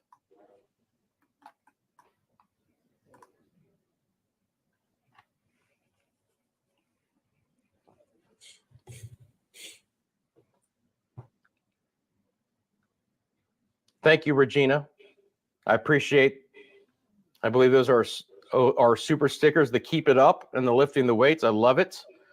Thank you very much, Eric. I appreciate you and appreciate this being your first super on a live stream here at Media Mundo. Thank you, guys. Eric, thank you, Regina, for your super thanks and your super stickers. I appreciate the support here at Media Mundo. Should I answer a spam risk call? Live on? Probably not. Although that would be kind of funny, right? So again, guys, I appreciate you guys giving us all the information. I mean, this really, again, certainly tells the story. Heavy winds in Portmore with intermittent rain. Portmore has lost power. The impacts on St. Thomas. Again, southeast side of the island will still continue to get lashed. Here's the light, other cluster of storms. And if you can almost see, this thing almost spun like a top there for a second. Do you see that? That's amazing. It's an unbelievable storm for so many different reasons. Obviously, first of all, that we're talking about this on July 3rd. But look at that spin up. That is quite incredible. It certainly has gotten deeper, right? Again, it doesn't necessarily mean that the storm has re-intensified, but certainly it's the low-level circuit. I just want to show you this angle of halfway tree.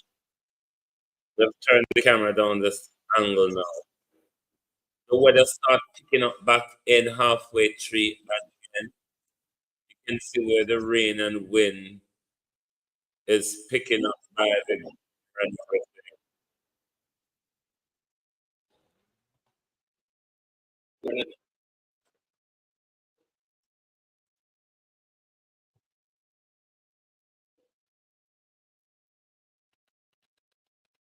Side. Just took me a second. Port Antonio. Got you guys. Again, I got to say, feeling pretty good about my Jamaican geography. So on the northeast side, again, at this point in time, if we look at where the center of circulation is, you guys should have kind of a due east wind. Now, what's interesting is there might be a bit of a lull in the action coming up right here, but does that pocket of storms work its way back in? All right. Does that pocket of storms bring back in another round of heavy rain and storms and winds? It probably won't be as intense as far as the wind goes, but this could be what starts some of the flooding threat. And that's my concern with this activity, is that it's going to be heavy, heavy tropical downpours on the back edge of the storm. Sometimes, and if you guys have been through some hurricanes and some other storms, you see the eye pass and you think, okay, I'm good. The eye has passed. But you get your worst weather on the back end and you get enough rain where we've got the heaviest rain out there as well. I'm going to take down, see here if I can. Oh, I think I got to do this. I mean, our cameras, let's look at something here real quick, guys.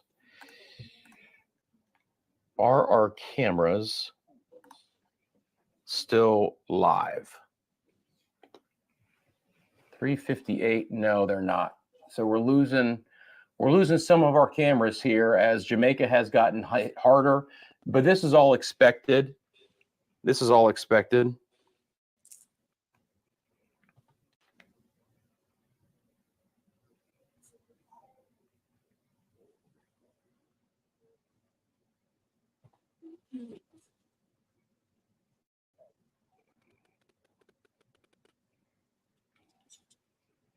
So again, it looks like here in the Kingston area, we started to drop our cameras right at the top of the hour. Just going to let them cycle on through, but it's not too surprising. We know how this goes. As the intense part of the storm comes into these areas, we lose power, we lose cell service, we lose internet service. It all is a part of, unfortunately, what we see here and why we track this live on Media Mundo, because we know this intense part of the storm's coming in. So it does look like we've lost the majority of those cams. We'll see if we can bring anything back up. So while I'm here again, let me see here. I believe if I go here. All right, so they go away. Again, if we have an opportunity to bring back some of those cameras, I will. If we have an opportunity to bring some of your pictures and videos into play, we're going to do that for you as well. Again, I appreciate you guys sending that to us regardless. It really means a lot. I appreciate all of the coverage for you guys as well.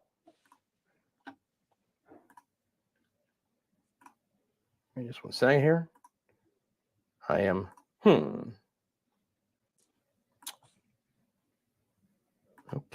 Okay. What did I do?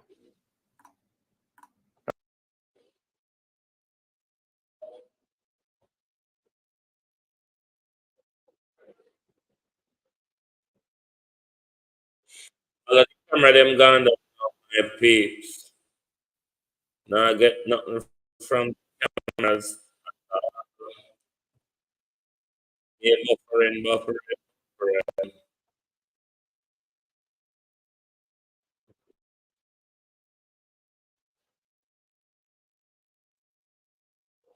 Yeah.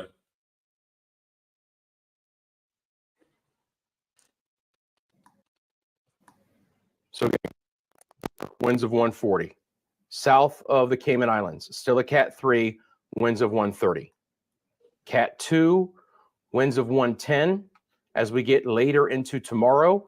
And then late tomorrow night and early Friday morning, Cat 1, winds of 100 over the Yucatan and potentially holding on and trying to get into the southwest side of the Gulf of Mexico. All right, how far north in latitude it gains, I think is going to be one of those questions, right? How far north in latitude do we actually see this go?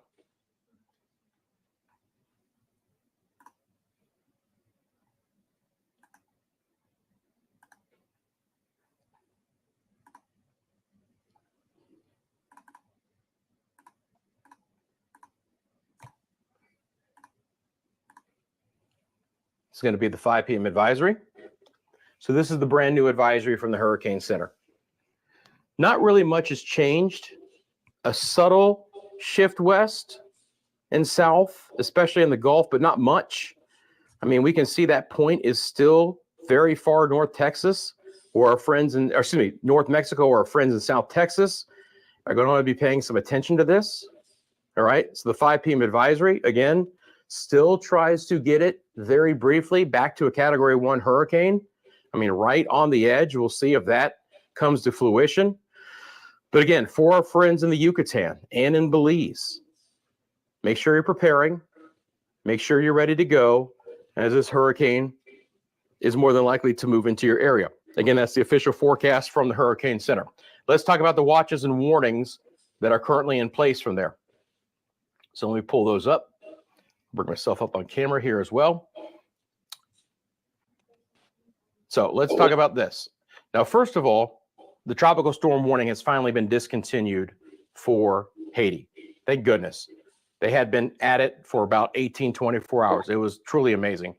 We have got the hurricane warning, obviously, for Jamaica, Grand Cayman, Little Cayman, and Cayman Brac. Now, all of this gets very convoluted here. So I think the easiest way to show it to you is to jump over here and then take a look at it on the weather computer, because we can get a little bit more of an interactive view. So again, just to note, right here, the Hurricane Center tries to make it a minimal hurricane again, based, of course, off of the model data. So this is where we get all kinds of watches and warnings. If you see the area in red pulsating, that is your hurricane warning, okay? That is in effect from Puerto Costa Maya north to Cancun. So the northern edge of the hurricane warning does include Cancun, and obviously would include Cozumel.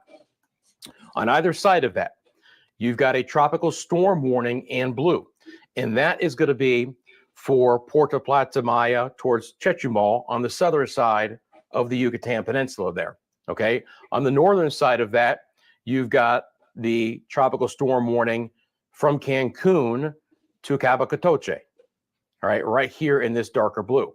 Then on either side of those, you have tropical storm watches. That's the coast of Belize from Chetumal south towards Belize City, excuse me. And then on the northern side, that's going to be from Cabo Catoche to Campeche. All right. So those are the areas of the Yucatan and Belize that are under all different kinds of hurricane watches, tropical storm warnings, and tropical storm watches.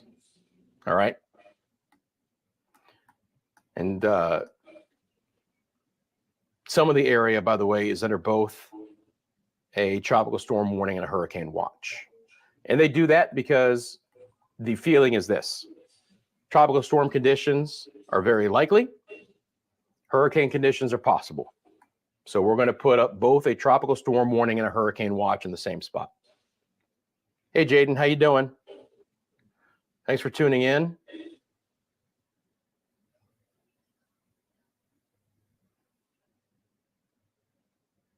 Negril getting some insane wind, the strongest all day. Again, don't be surprised now, guys. We're in the heart of it. People, I'm getting tired. Don't be surprised if we're starting to lose some communication, right? Don't be surprised for much more widespread power outages as well. It comes along with what we're seeing right now. And again, this is the eye wall of a major hurricane brushing the southern coastline of the island. All right.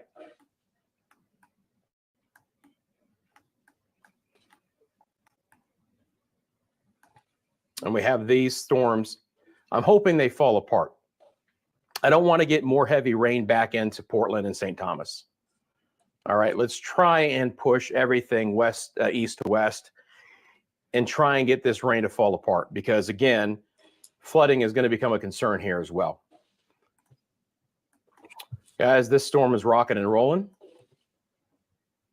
Beryl's eye wall is legitimately like a mile or two offshore. Yeah, it's like 3 miles offshore. Again, whether they want to say that it was an actual landfall here, it's about as close as I've ever seen it, because it did look like, and they mentioned it, the northern eye wall was brushing the coast. And all you need is the eye wall to push in by a meter, and then there's your landfall.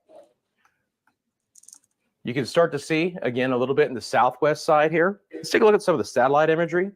And again, I'm keeping up with the chat, guys. Pour more and more rain than wind.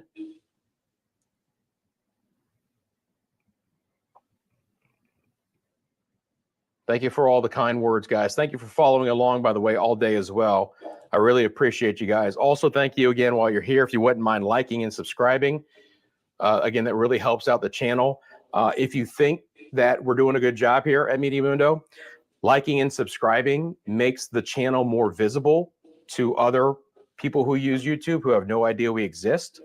And that's one of the hardest things when you're a growing channel, is to just simply let people know that we're there. But the more you guys watch and the more you guys interact, the more we are visible across the YouTube platform. So it really makes a difference. I mean, it does. It's a simple thing. And, you know, even before I was a creator, not all the time would I hit the like button.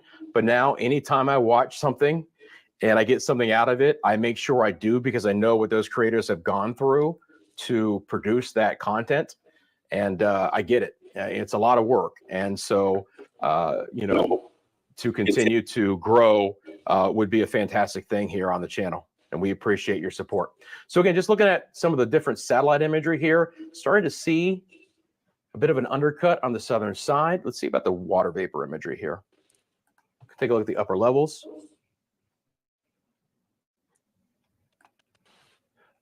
I'm just not sure that this convection is ever going to get back to the parent center.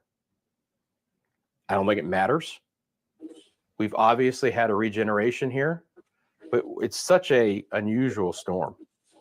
Obviously, the land interaction in the West Shear have been making this storm harder to hold together. The resilience of Beryl is ridiculous. I was really hoping that earlier this morning, you know, late morning, right to the early afternoon, that, okay, we might actually be starting to see the low-level center really get exposed by that West Shear.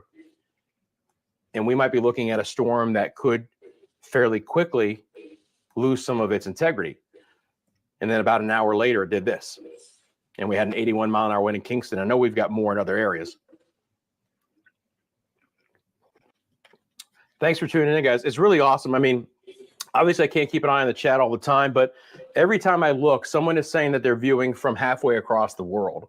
And that's really an awesome feeling. First of all, of course, there's a lot of interest in this area. And what I loved is, you know, on Monday, our friends who live in Jamaica were supporting our friends in the Windward Islands.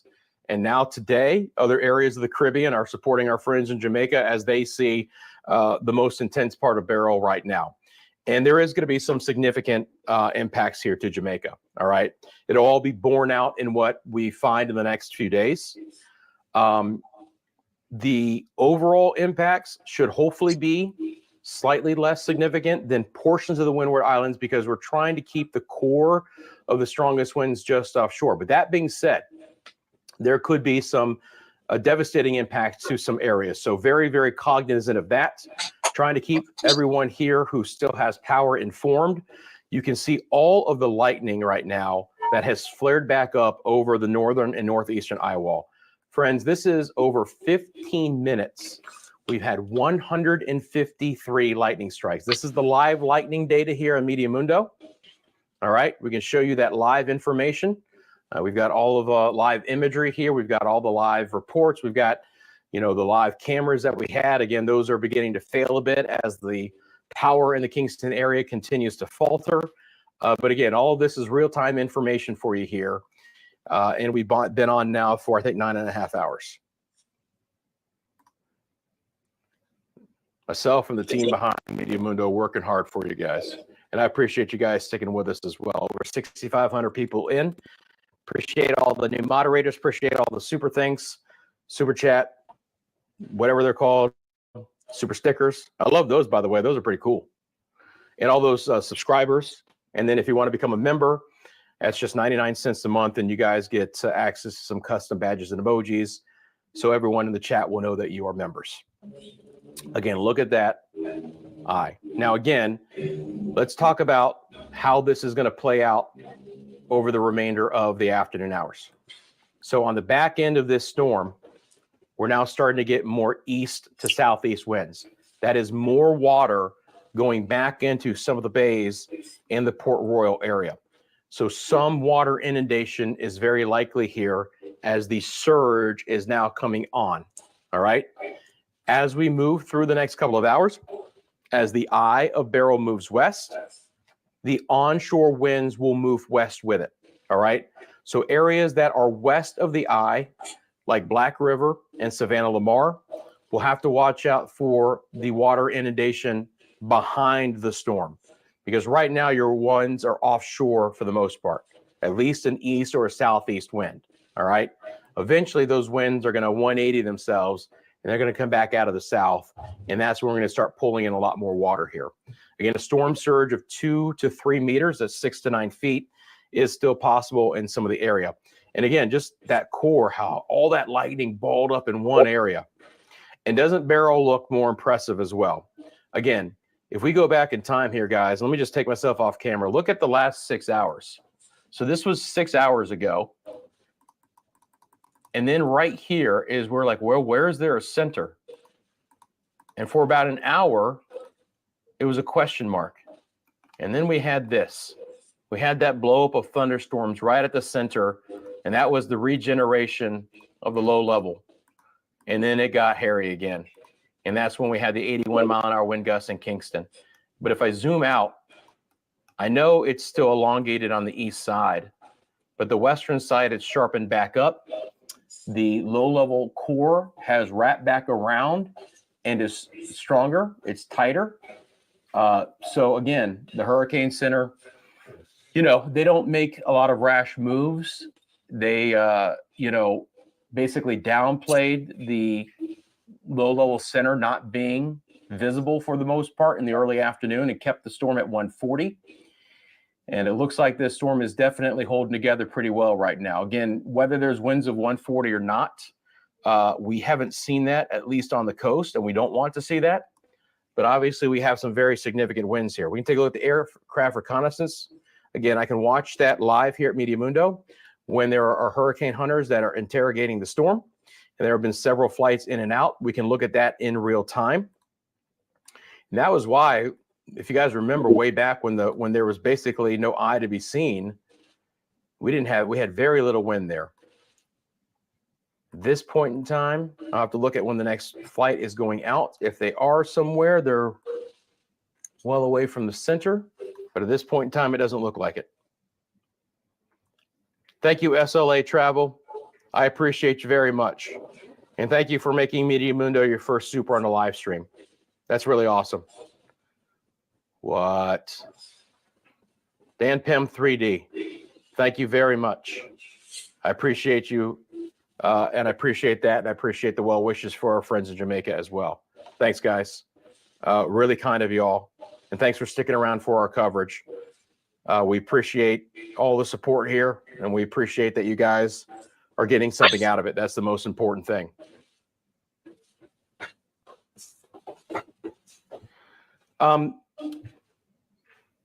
So I totally get, like, can you tell me what you think is going to happen in this area? Again, in general, still from Port Antonio to Ocho Rios, from Kingston to Negril and Montego Bay, everyone across Jamaica can still see hurricane conditions the next couple of hours. All right. It may not be sustained, but we could have some winds over 70, 80 miles an hour still, maybe even higher along the far southern coastline. So I know a lot of people are asking what it's going to happen the next couple of hours here. Let's talk about that. Again, still extremely strong winds. We're going to continue to see the possibility of obviously some wind damage. We're going to continue to see the possibility of power outages. And then we're going to continue to see the possibility of heavy rain starting to lead to some flooding. On the back end of the storm on the southern coastline, The east winds that will shift to the south will be more of a water inundation issue, but we're now taking that storm surge and lifting it right in. And so as we go out in time and the eye of Beryl moves off towards the west, we'll see more and more southern coastal areas start to pick up an onshore wind, and that's going to be a problem. For any one area, and it really still is from east to west because Beryl's eye is still close enough. You know, if we look at this, guys, and again, let me just double check the Hurricane Center. You know, it hasn't changed. I didn't expect it would. So hurricane force winds extend outward up to 45 miles from the center of circulation. So on the northern eye wall right here, if I go 45 miles out, we're still over Kingston. If I go 40 to 45 miles in the northeast, we're now getting a little bit closer to Savannah Lamar. So it's kind of this area, as I swing this pendulum, that is most likely to be experiencing the potential for hurricane conditions. Maybe not constantly, right? But the gusts coming along for that ride. Now, eventually, as the storm moves off towards the west, that 45-mile marker, if you will come along west as well. The winds on the eastern side of the island should then begin to relax a bit, although we have another push of storms and a flood threat that I'm concerned about coming in with another round of very heavy rain if this holds together. But the wind threat will still be appreciable on the western side of the island, at least for the next couple of hours, okay?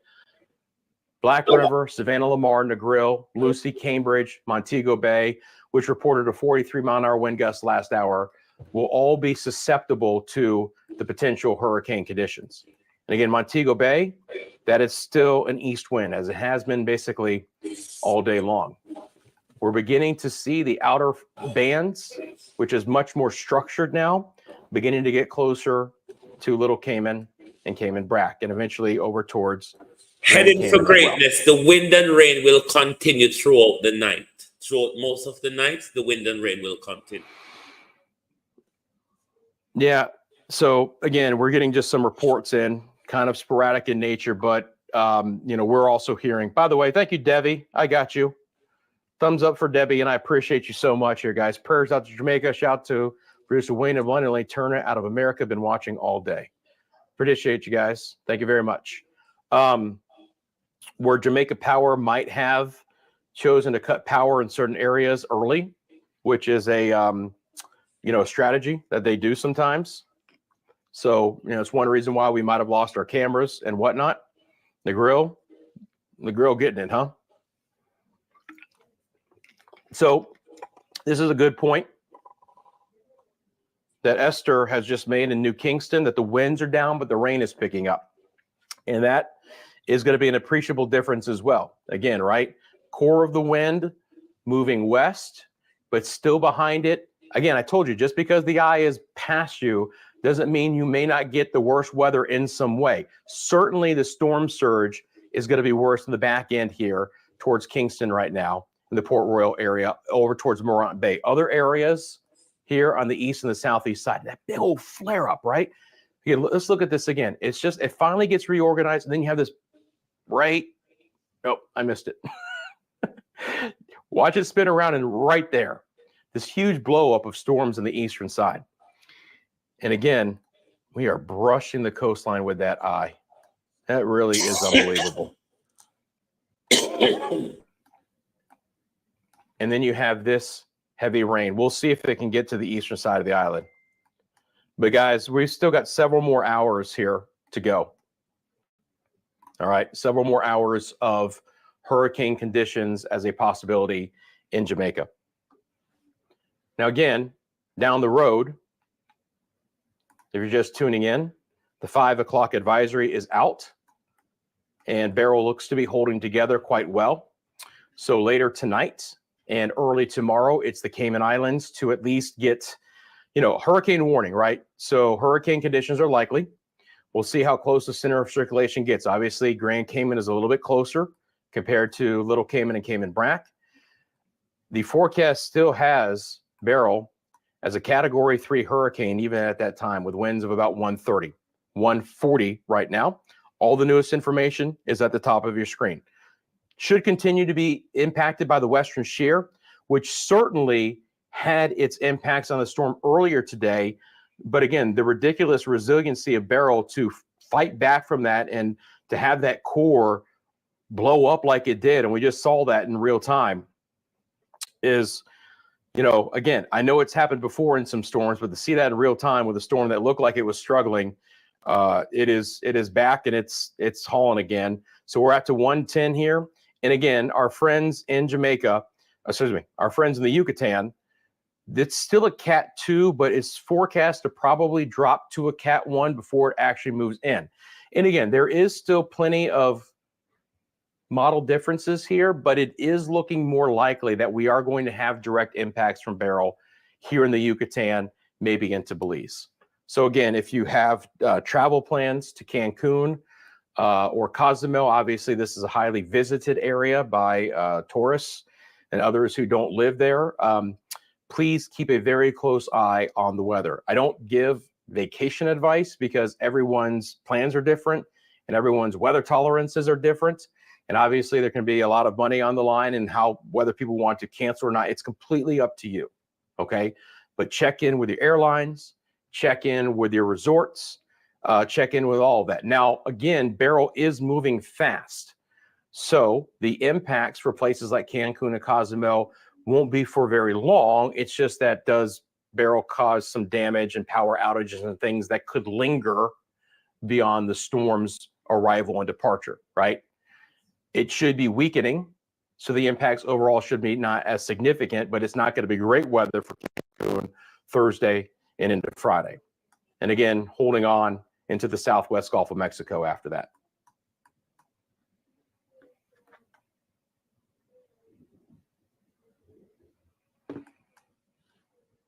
All right, again, guys, coming up here at 5:40 local time here, Eastern Daylight Time, 4:40 in Jamaica. Keeping a real close eye on what's going on with this storm. Let's get back over to this product here. And again, watching those winds, still extremely fresh. Let me get back over to the chat. Longville Park getting battered by heavy winds. Heavy rain and breeze in St. Andrew. Wind heavy here near the east shore of Savannah Lamar. Appreciate you guys. Again, all the thanks and all the kind words mean a lot. And I do appreciate you taking the time to drop that in the comments. You know, when I catch up on some sleep tomorrow, it'll be well worth it. You know, look back and know that all of this mattered, and I appreciate that. And again, you can see how intense. If we still have anyone who is online from Mandeville, Santa Cruz, Black River, let me know. That is a really intense part of the northern eye wall that is trying to push inland. Right there. Look at all of that lightning, guys. 91 lightning strikes in just the last 15 minutes. It's Cat 4. It's Cat 4. Winds 1. Again, your information. 959 pressure, west-north 20. That's 31 kilometers an hour. That's the forward speed. Forward speed is 31 kilometers an hour. As far as the wind, that is 220 kilometers an hour, 140 miles an hour. So again, we'll look at the loop over the last 6 hours, and you can see that right there.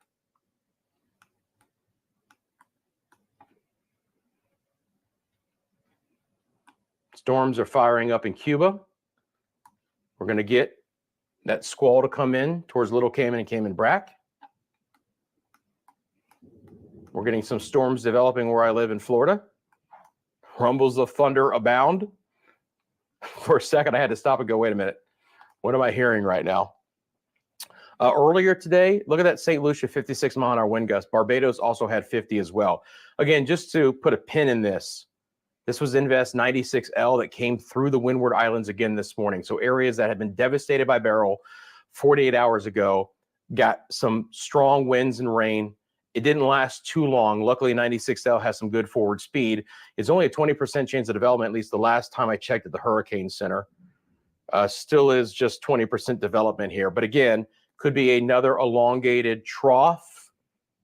Tropical wave axis here to bring in more moisture through the Eastern Caribbean, certainly bringing fresh winds as well all the way through our friends in the Leeward Islands, the U.S. and the British Virgin Islands and Puerto Rico. Still a good wind in Port-au-Prince. They had a 31-mile-an-hour wind gust. And again, I know that they don't have the tropical storm warning, but it is still raining in Lacaille. There could be some very significant flooding in portions of Haiti out of this. Again, the impacts of the shear, pulling all the cirrus and some of the higher clouds north and east away from the center. So our friends, even in the southeast and portions of the central Bahamas, getting some of the higher clouds moving in from way far away from Beryl circulation. Same thing for the Turks and the Caicos as well. And again, the western side of the storm is now a little bit more sharper, right? Getting back to a little bit more classic major hurricane look, which is not a good situation. The eye is still not nearly as impressive as it was in the Eastern Caribbean. I mean, we can see here, let me just give you an example. We've got a relatively closed center here on this snapshot where we have the deep convection that's wrapped up fully around the center. However, if I stair step this out towards the end, again, it's a little bit more elongated now. And it could be because we have a bit more land interaction near the inner core of the storm. Okay, so unfortunately, what that means is we're taking some of the strongest activity and we're now pushing it farther inland to these areas: Mandeville, Santa Cruz, Black River, just east of Hayes. All right, those are some of the areas that are really getting it right now. But that could also be beginning to mess with the interior integrity of the storm just a little bit. So Treasure Beach down there, right? Treasure Beach, Long Bay Beach, Alligator Pond, but the Treasure Beach area is down in this vicinity right here. And then obviously Black River down the road a bit. So Treasure Beach right about here. And I believe someone was asking about the Treasure Beach area. And if there is someone down there, I hope obviously they're taking good shelter. Maypen, strong winds and rains. Thank you very much. Looks like it's getting to the peak here in Mandeville. I agree. Yep. Certainly the core of the storm is over Mandeville, that area. And again, that could be part of the actual inner eye. The inner core of the storm has kind of drifted inland. Again, whether they're going to call this a landfall or not, we'll see. I'm not really concerned about it, but we can see the intensity of what we have here. There's going to be a lot of very heavy rain and wind that comes along with it. Strong wind in Hanover. Hanover is on the northwest side of the island. So Lucy and Montego Bay. Again, guys, this is going to be an island-wide event right now. We are smack dab in the heart of Beryl over Jamaica. Might have taken an hour or two, a little bit longer than we expected, but we're in it, guys. This is the full brunt of Beryl over Jamaica right now at the hour, where we have, again, some hurricane force winds. We have some intense lightning.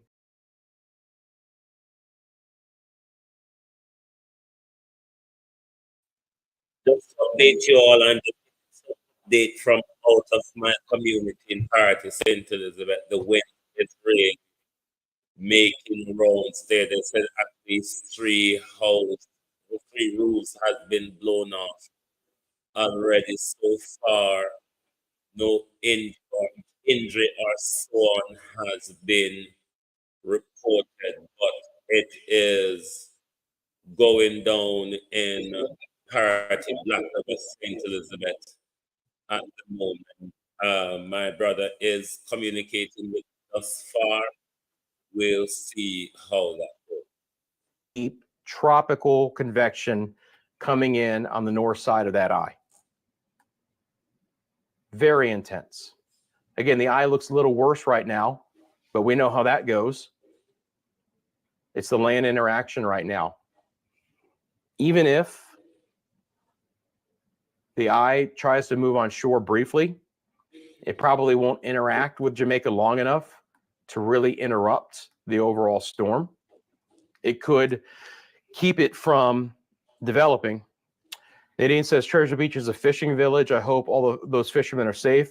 I hope they are too, Nadine. I know that the Met Service out of Jamaica, I believe as early as Monday, told everyone to get back, come on back and port, and make sure you hunker down. So hopefully everyone heeded that and everyone is safe. And obviously too, for property, right?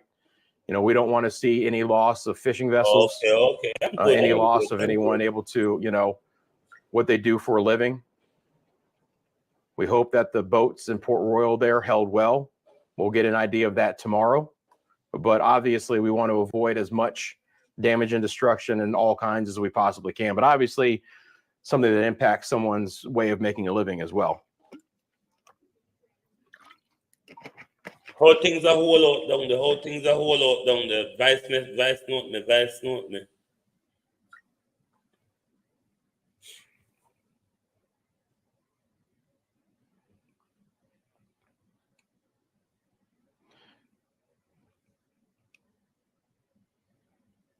Rain has stopped, at least briefly, in Kingston. I wouldn't expect it to stop overall.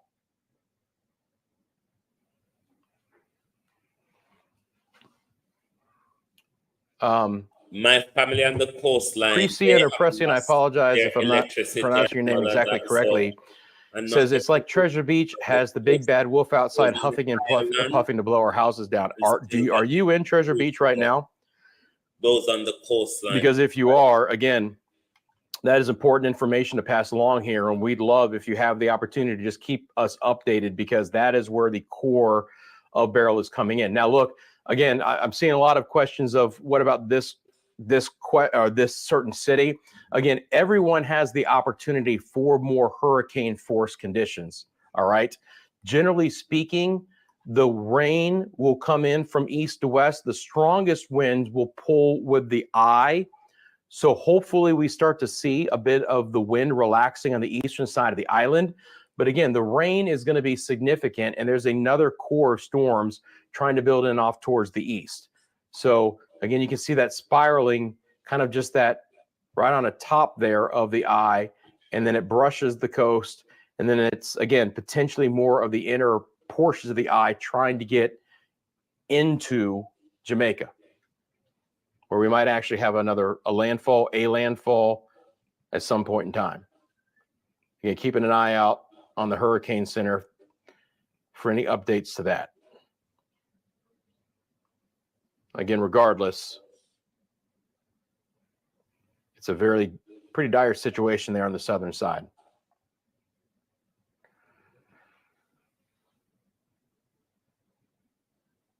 Portmore, St. Catherine, mostly heavy winds and showers right now. Again, we're going to be talking about this being over the next several hours, guys. A few more hours to go before it completely pulls away. All right. There is where we are right now. On the eastern sides, again, a blow-up of thunderstorms. My concern about that is the potential for more flooding concerns. All right, with that lightning coming in. It's good to see that Montego Bay hasn't had more than a 43-mile-an-hour wind in the last hour, but that being said, it's been pretty consistent there as well. You know, it's funny. I mean, it feels like it's been here forever, because we came on live, you know, at 8 a.m. and we were a couple of hours ahead, but I wanted to make sure. Thank you very much, by the way, Ruka. I appreciate you. Bad in West End, by the way. The rain has stopped in Morant Bay, which is good. So hopefully we start to see conditions relax a bit from east to west. But for the person to comment in Morant Bay, watch out again for, sorry about that. Literally dropped the, watch out for this convection here, these thunderstorms to try and work their way back into the eastern side of the island. So we may not be said and done with the heavy rain there in Morant Bay. We'll see.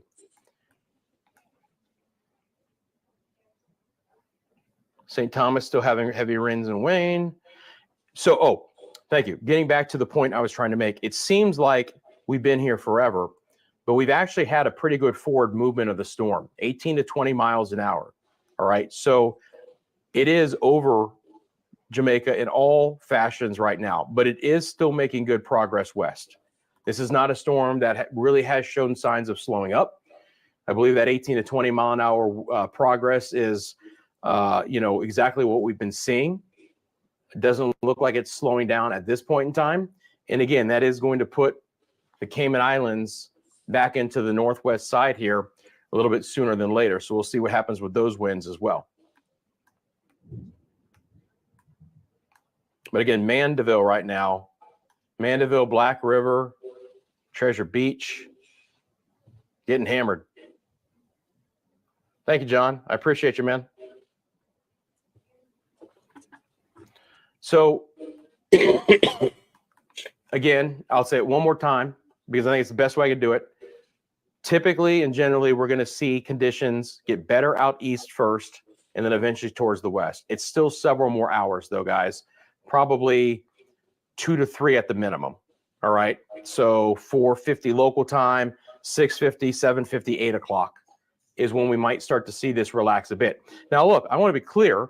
It's not like we just shut off the faucet and say we're done, but we might get rid of the core when then we're left over with just some squally showers and storms that aren't going to cause additional real headaches even into the later evening hours.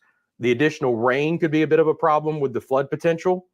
But other than that, we want to get this center of circulation away that's going to take these hurricane force winds with it.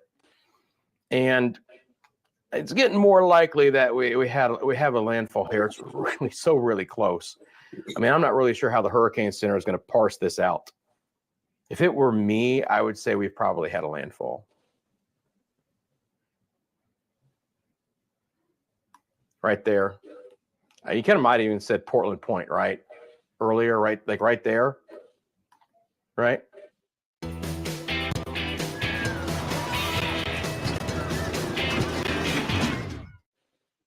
Thank you very much. I appreciate your support. $10. You're awesome. Thank you very much. Health It Now. Thank you very much as well. Fifth super on a live stream. You're awesome for that. Thanks for supporting creators. Michelle, your first super on a live stream. I appreciate that. It looks like Health It Now might have done 2. And if that's the case, thank you very much as well. Appreciate all the support here, guys. That really is awesome. And again, allows us to keep going here at Media Mundo. It's rumbling pretty good outside. I don't know if you guys can pick it up on my mic, which, by the way, give me just 1 second. I want to check my mic battery. Yeah, it's time to switch. So these mic batteries last about 5 hours, and I'm about ready to make the second switch. We're about ready to go back to the original mic battery here. So give me just 1 second, guys. Let me put on the new microphone battery real quick.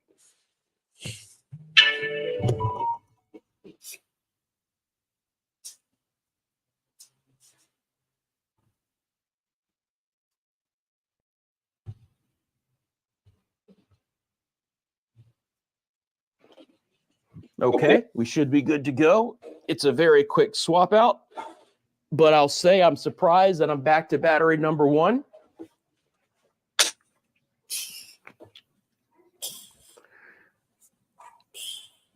No power in Portmore. A few more hours for Jamaica in general, guys. Stick with us. A few more hours in Jamaica. Looks like we're beginning to calm back down in Kingston, at least in the short term. Again, when the heart of the storm came through, Kingston had an 81 mile an hour wind gust.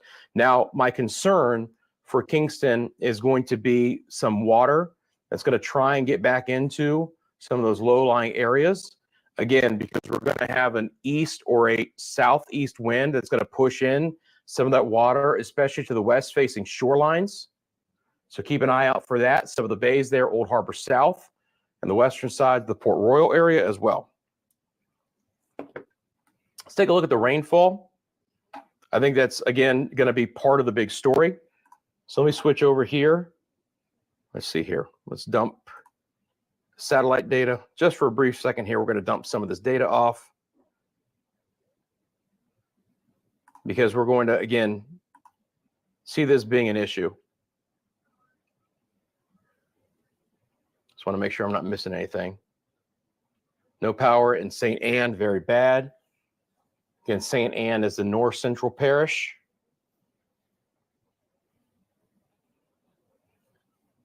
Thoughts. We want to look at the rain. And this will be the newest here because we did get a new update. Let's just go to tomorrow morning. And again, the one concern I have is that the rain in the models continues to get higher. All right.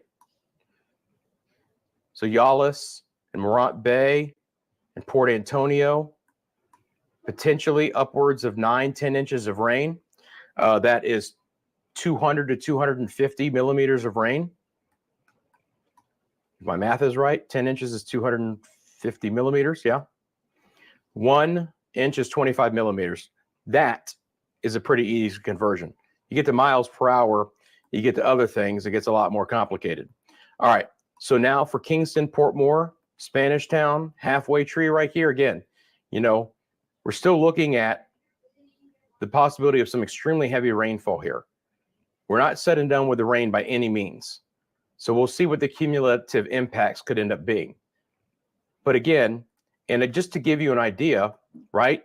Mandeville is getting hammered right now. That 4.5 inches could be well underdoing it. It's going to be isolated to see that kind of activity, but that's what I'm talking about. Certainly if that core goes over Black River, they're going to get way more than what we're showing here. In general, I think the model's doing well, that it's picking up on the heaviest rain on the eastern side of the island and then tails off the rainfall totals out west, because this has been more squally weather with, you know, more gusty winds here. But again, Falmouth over 5 inches, Montego Bay over 4, Lucy about 4, Cambridge 4, Savannah Lamar 3 to 4, same thing for Negril. Okay, those are the low ends. I think that's the lowest end, about 100 millimeters of rain. Most areas will be more than that. Linstead 7. Again, we don't want to look at one particular number, but we can average this out. And this model is right into the heart of what the Hurricane Center has been talking about, right? 100 to 200 millimeters up to 300 millimeters, which is 12 inches of rain. So our friends in Jamaica, again, other vigilant thing we need to be looking out for is continued flooding potential here out of Beryl, even as the storm pulls away and we still get some of those heavy rain bands coming in behind it. And again, it looks like this rain just offshore is actually going to try and spiral back in, at least in some way. So as I mentioned, for Port Antonio and Morant Bay, we're going to see not only some rain, but some thunderstorm activity. Look at all that lightning coming in as well. Let me get back the lightning data here. As far as the strike count goes, there we go. So look at that. Again, in this view, 200 plus lightning strikes in the last 15 minutes. Just under that right now. A lot of lightning, a lot of deep convection. This storm has a lot of instability and it's just nasty storm. And again, if we go back over here to the eye, it certainly looks like we're having some land interaction. And now Treasure Beach is getting hammered. Mandeville is getting hammered. Santa Cruz is next. Black River, you guys are next as well. Back over to the chat. Yeah, the rain is back for more. Yeah, it's, listen, you know, there's no all clear here anytime soon. There could be more waves and more squalls east and central, but we're not done for a bit here, guys. The intensity might come down a bit, right? We may not have the constant rain and wind that we've been seeing over the last couple of hours, but as far as shutting it off, it's just not going to happen anytime soon. Again, several more hours for Jamaica in general. In general, the rain and all the activity should end out east first and then progress west. So on average, we would expect places like Montego Bay and Negril and Savannah Lamar to linger with the rain and wind longest because we're closer, obviously, to the center of circulation for a longer time. And the eastern part of the area will be a little bit clearer earlier. But again, Beryl is a expansive hurricane. It's not just sitting right over the island. It has brought wind and rain to East Cuba. It continues to rain in Haiti. Not nearly as bad. And again, on the northwest side, we're starting to see that first feeder band get pretty close to Little Cayman and Cayman Brac as well.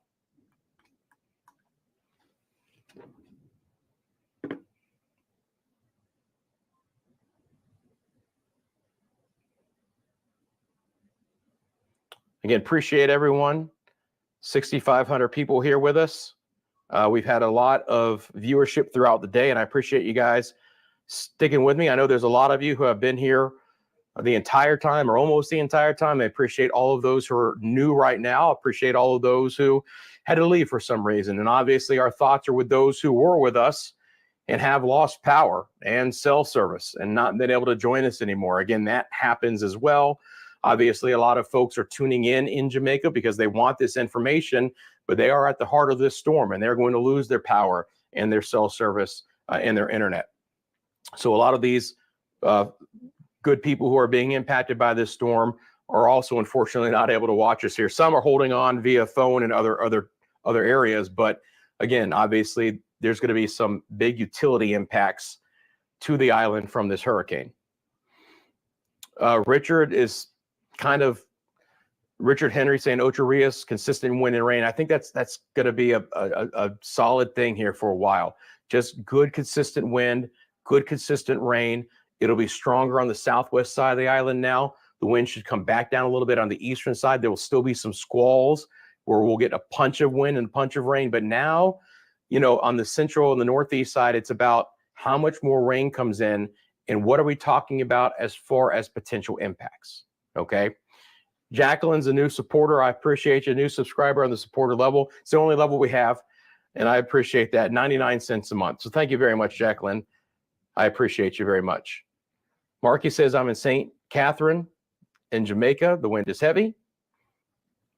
Charging my phone in my car. Smart. Again, you got to find ways to power. You know, obviously we have some of those power bricks too, right? Black River is getting hammered. Nathan, are you in Black River? Black River here. St. Elizabeth. Mandeville is bad. All right. Kiara says Treasure Beach getting hammered right now without power. The rain and wind is really terrible. This is the most intense I've seen the storm. We've had an 81 in Kingston, 81 mile an hour wind, but this might be the most intense part that I've seen Beryl actually touch land. And that is going to be in the Treasure Beach, Black River, Mandeville, Santa Cruz areas right here. Here's Treasure Beach, Mandeville, Santa Cruz, Black River. Again, it looks like the eye wall is getting very close to potentially making landfall here. And I'm always like, I feel like it's happened, or the potential happened so many times. I keep coming back to the Hurricane Center wanting to just get that, you know, clarification. Yes, it's made landfall, but they haven't come out with that yet. And again, the eye is a little more ragged at the hour. You can see that right there. We have a good blow up of thunderstorms, extremely intense right now. This is flash flooding, okay? This is rainfall rates 3, 4, 5 inches an hour coming down in a short amount of time. So localized flash flooding is going to be a big problem here, because I'm telling you, that is intense activity. Look how many 150 lightning strikes in the last 15 minutes. Obviously, that's going to cause some power problems. But the heavy rainfall that comes along with this, that's your flash flooding. Again, we talked about the prolonged effects. We talked about the Flat River Bridge too, and that's an area that over time the water begins to rise, because it's the slow of everything from the higher elevations just kind of funneling into those low spots. But this is the exact opposite. This is your flash flooding. This is any one location with this amount of rain in this short amount of time. We're going to get some fast moving water in these spots. So please be very cautious of that. First of all, you shouldn't be out anyway, right? But watch out for some fast moving water in these areas, what could be some extremely heavy rainfall, extremely intense rain and wind.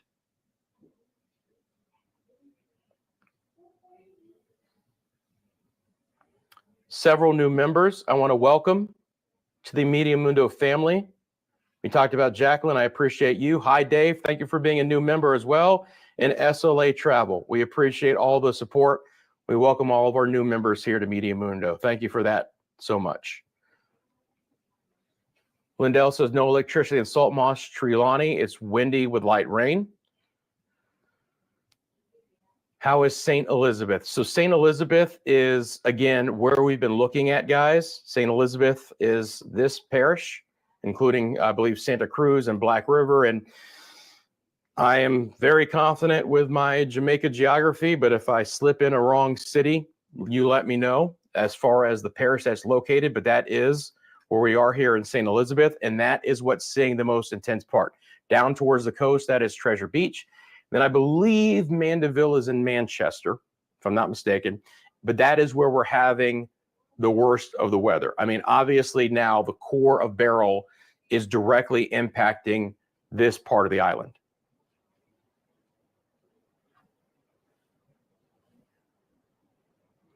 I don't think any one area in Jamaica is faring well at all right now, to be quite honest. Obviously, I've got big concerns right now with more of a direct impact in the southwest side, but there's a lot of wind and rain spiraling along this axis right now. Longville's getting it, losing trees with the very heavy wind. Clarendon should begin to get out of the most intense part, but again, we're still going to be spiraling in heavy rain and winds at the same point in time. No one is out of the woods in the short term, all right? There's just areas of more intense activity. So heavy rain and wind will continue. We still have this cluster of storms that wants to try and move back in, even to the far east side, all right? And again, there's that lightning there with that activity towards the southern side of St. Elizabeth Parish. Thank you, guys. I appreciate you. We're hanging in there. What did we do? Did we just cross hour 10? I think we did, right? Yeah. All good. Still standing, by the way. I have a chair. People have said, Rusty, sit down. I just don't feel like it. Coco, thank you for becoming a new member. I appreciate you. Hey, if nothing else, right, we can talk about the marathon. As I mentioned, I came on at 8 a.m. I said, gang, this is going to be a marathon, not a sprint today. All right. I'm not sure I would have guessed that I was still going to be out at 6 o'clock, but we are still seeing absolutely direct impacts from Beryl. I mean, and in some ways, we are now at the height of the storm in some spots. So again, no buoy data close, unfortunately, right? We've got a buoy here. And I have ships data as well. Real quick, so there's a buoy west of the Caymans. I don't think any ships are stupid enough to be anywhere near Jamaica right now. So again, ships, when they traverse our waters, some of them have weather information that they can pass back, and I can see that. Also in the northwest Gulf of Mexico, we have our oil rigs or oil platforms to go along with the buoy data. So there's actually a big cluster of information here on the northwest side of the Gulf of Mexico because of those oil platforms. The buoy data is more sporadic. We lost the buoy from Beryl right here, or it's not transmitting anymore. When Beryl was 165 mile an hour winds, it had a 94 mile an hour wind gust, and then we haven't seen it again. And I don't believe this is it. I think it was a little bit more out here. But obviously the Caribbean is a very large area. I wish we had more. There's one right here. It's kind of right in the gap on the southeast side. So it's not showing a lot of wind. But no, unfortunately, no buoy data right near shore. And again, these winds, 81 in Kingston. Montego Bay is either not reporting a wind gust, or we might have lost that sensor. Probably just not reporting a wind gust right now. Thanks again for all the likes, guys. I appreciate all of that. as we are into hour 11 of coverage here at Media Mundo. I want to thank the team behind the scenes as well. I want to thank all of our moderators. And I want to thank all of you guys for joining us here. Still well over 6,000 strong. And you guys keep me going. So the center of circulation is very much brushing the coastline right now. That's why we have the lightning, and the lightning count has gone up. I mean, again, Mandeville, Santa Cruz, Treasure Beach, Black River, Hammer Time. This is blinding wind and rain and lightning that is going to be extremely significant. All right. This is a very intense part of Beryl that has moved on shore in this area. And I'll be surprised if we get a lot of reports from this area again, at least for a time. I hope we do, because we want to keep those friends safe. We want to get the latest information, but it's going to be tough to get a cell service, to have power, to have anything in that area. Thanks, guys. I appreciate you. I've had some pork tenderloin and a couple of granola bars. So when I say I'll be back in 2 minutes, I run over, I literally take a piece of pork tenderloin, put it down. I had a fair amount of spaghetti last night, knowing that I would be doing this. That being said, since Saturday morning, I have lost 5 pounds. I can tell you that, which is a good thing. Thanks, guys. It is still a Cat 4. Winds are 140. So 8 o'clock, you know, that report was just over an hour ago. So we're not going to get another update from the Hurricane Center unless they put out a special advisory for another 2 hours. Thanks again, Coco, for your support. Very strong winds in Mandeville. My pleasure, guys. Rusty Water Sheep. I love it. We'll have to keep an eye on the Texas coastline. All right. There is a big model spread, but the report or the last information from the Hurricane Center, as of the 5 o'clock advisory, I know it's still here, but the discussion was that if Beryl kind of holds together in a little bit stronger fashion, that the models are trying to come a little bit more south. Now, the recurve is always still in play, right? This recurve up the West Coast is still in play. I still don't have a lot of confidence in here, because a part of this is going to be, what does Beryl look like as it comes over the Yucatan? All right, if this scenario plays out, and we got to keep our friends in the Yucatan and Belize in mind here for late tomorrow night and early on Friday, as, again, Beryl's still in the forecast as a hurricane moves through, still with some good forward speed. But what land interaction happens here with Beryl, and what overall is going to be the impacts out of that? And again, the Hurricane Center does briefly try and regenerate this into a hurricane back to 75-mile-an-hour winds. So obviously on this track up the coast, the northeast side is going to be pushing water in. So we certainly have to keep an eye out, especially for the southern half of the Texas coastline, to get a storm surge out of this. And that's something I'll be following for the weekend. That time frame is Saturday and Sunday as well. As a matter of fact, because I want to reset something real quick, let us take a look at that graphic. So there you go. That is the 5 o'clock advisory here from the Hurricane Center. So again, up the coast, but the discussion from the Hurricane Center was, you know, if Beryl holds on a little bit stronger, the models are trying to send it a little bit farther off towards the south. So again, guys, I appreciate you. Send us your photos, mymediamundo@gmail.com. mymediamundo@gmail.com, your pictures and your photos. Grand Cayman Airport is packed with people leaving last flight just after 6. Airport is closed. First of all, thank you for that information, Edward. And secondly, not surprising as well. Hi, Linda Joe Matthews. I appreciate you very much. Thank you for being a subscriber. Thank you for being a member. I see your new member icon there, that new. And then thank you again for your support and your super thanks of $10. Dave jumps in the chat. He's a new member. And yes, I sometimes get my members and my subscribers. They're pretty close, right? As far as like nomenclature. You got a member, you got a subscriber. But we appreciate all of our subscribers, and we certainly appreciate all of our members as well. So thank you very much, guys. If you would like to become a member, it's the join button. It is the join button, not just 99 cents a month. We only have one level. Really, it's just born out of some of you, as we started this hurricane season, said, Rusty, what's a simple way I might be able to support the channel? And again, memberships are somewhat common here at YouTube. So we did that for just 99 cents a month. And again, just a small token. And we appreciate all of those who have decided to become members.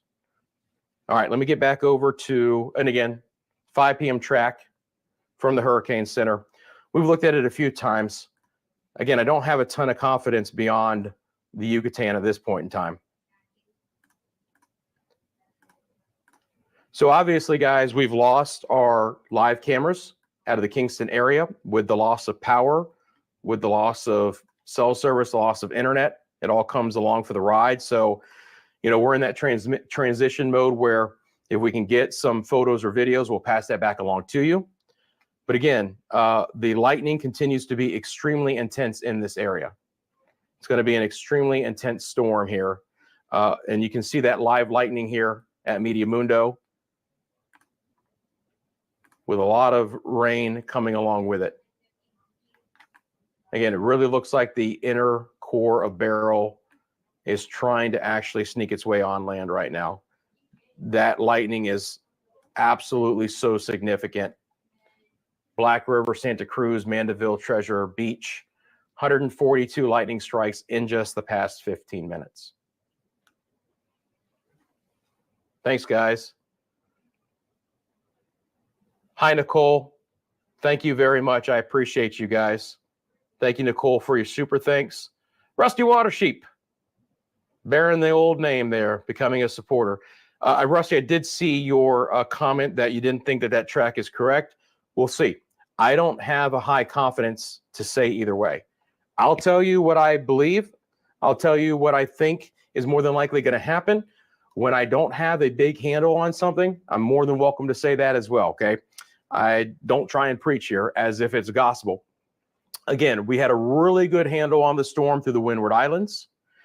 The storm, for the most part, besides showing some erratic formation, is bringing overall a fair amount of what we expected in Jamaica. It's just doing it in a bit different way than I anticipated. The storm's structure has gone over multiple changes over the day, which has really brought in, again, what we anticipated, but not in as smooth of a fashion. Okay. Obviously, the best case scenario would have been that that storm just kind of lost its low level center right there, but it didn't. And so again, we're getting hit pretty hard right now. The 81-mile-an-hour wind in Kingston. And again, unfortunately, you know, we don't have a lot of dense network of reporting stations here. In the Windward Islands, obviously, we have a lot of smaller island nations that are heavily close together. And all of those island nations have, for the most part, reporting stations. So we have a little bit more density as far as, you know, live, what we call METAR data. Here, we have access to a couple. There's a couple others I'm trying to check in on, but there's not a lot of additional reports. So that's why you guys letting me know, and again, using my model data, it all kind of goes hand in hand here right now. But again, that lightning is just so intense over Treasure Beach and the Black River area. So again, in the short term, right, pretty consistent wind and rain, central and eastern sides. There will be lulls in the action now. Okay, so I saw some reports out of Kingston like, hey, the rain's coming to an end. Yes, for a time, but more than likely it's going to pick back up. My concern now is this activity that's just offshore that's going to try and move in. Okay, and then this core of storms here as well. All right. And then obviously, the Cayman Islands are on the edge. We're not there yet for Little Cayman and Cayman Brac. But again, we do have there on the west end about a 30-mile-an-hour wind gust. And again, things are still quiet and in the other areas of the Cayman Islands. Again, a report that the airport is now closed for very important and understandable reasons. Thanks, guys. I appreciate you. I appreciate everyone as well still keeping the chat going here, because that's vital. If you notice, a lot of people are asking about particular areas. And so if you know about those areas, please jump in the comments and let everyone know. So this, by the way, for anyone who's still watching in places like Savannah Lamar and Negril, this is probably going to march right up the coast. Okay. So Santa Cruz right now, I don't know if it gets as far inland as Cambridge, but Savannah Lamar and Negril is probably going to get part of that. Hey, Michael, thank you very much. I appreciate you. While I'm thanking Michael, I hit the wrong button. I would blame you, Michael, but you're a big supporter now, and so I appreciate that. Thanks, guys. Congratulations on your first Super on a live stream, by the way. Thank you for making it Media Mundo. What did I want to do? Good question. Lost my train of thought. That's okay. Oh, I know what I wanted to do.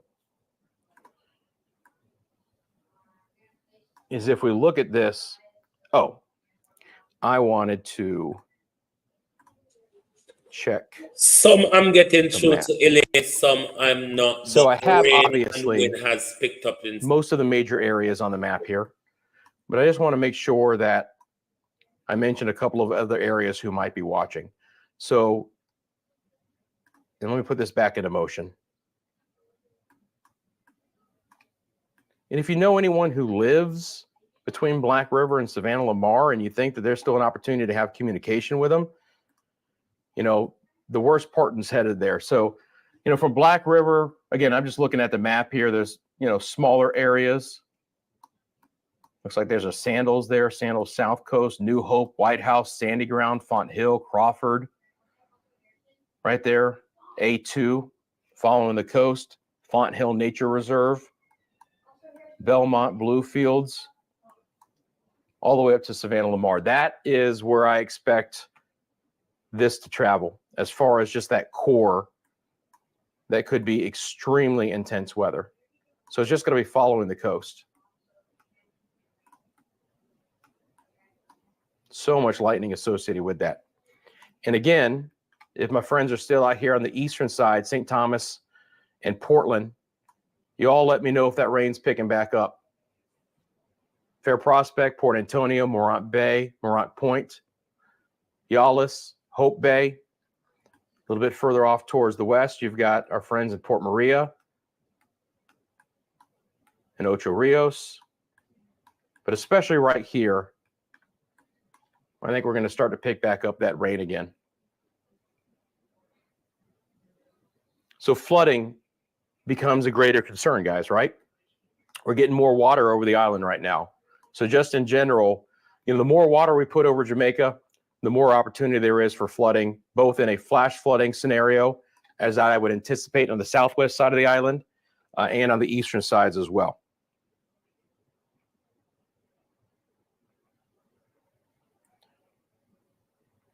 Look at something here real quick.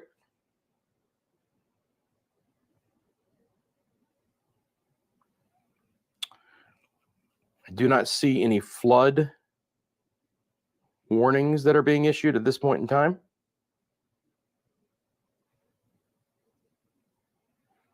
But again, we've talked about the 4 to 8 inches or the 100 to 200 millimeters of rain.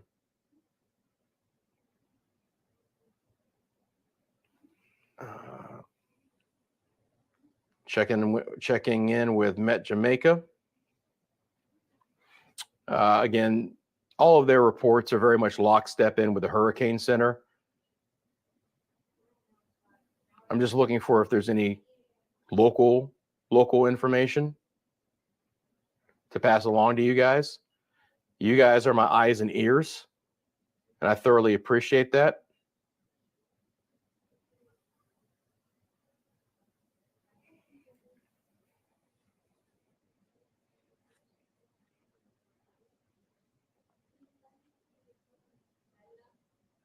Again, it's an extremely serious situation here in portions of Jamaica.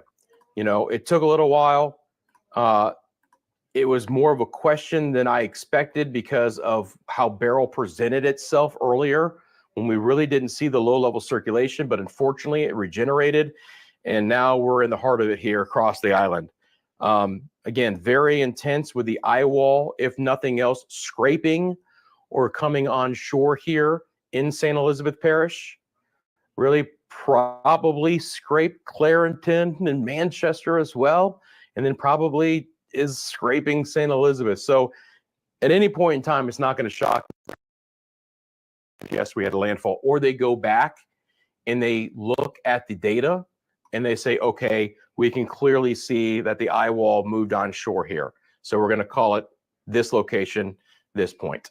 But again, that would be, if it happens, landfall number 2 for Beryl after going across Carriacou in the Windward Islands. Landfall number 3 is expected in the Yucatan, maybe in Belize, but generally Yucatan. And then landfall number 4 in North Mexico, maybe the northwest sides of the Gulf of Mexico. That again, not as confident on to really get into where we think that might be going. The Hurricane Center has been pretty steady over the last 24 hours with its movements through the Southwest Gulf, but we'll have to wait and see. And again, you just see that spin up of storms right there. Storms are firing up well into Cuba now. Cirrus outflow on the northeast side has worked its way deep into the southeast Bahamas, maybe even to portions of the central Bahamas, certainly over the Turks and Caicos. Our thoughts are with our friends in Haiti. This is a bad situation. They've had a significant amount of rain on the Haiti side of the island. The Dominican Republic certainly had some heavy storms as well. And for my friends in the DR, and we typically have a lot there, let me know. Dave Donovan has just gifted 20 Media Mundo memberships, and I can't even say that. 3 M's in a row, Media Mundo memberships. Dave, is that a total of 40? Because I see 2 20s. How awesome are you? Fiona with another $4.99. She wants those stickers. She is a moderator. She is a member here as well. But Dave, that is so awesome. I believe that is the first gift of memberships we've had here at Media Mundo. Thank you very much, guys. Rusty Water Sheep with an extra $1 as well. I appreciate everything here, guys. Again, that support is really awesome. Will it hit Belize? Tropical storm watch for Belize. The opportunity that we could have tropical storm conditions in Belize. Right now, the forecast has it going north of you, but it's something I will be monitoring. Obviously, Belize has been an area that went from no rain to way too much rain, and now hopefully not going to get hit by this storm directly, especially the northern side of Belize. They've had a lot of water lately.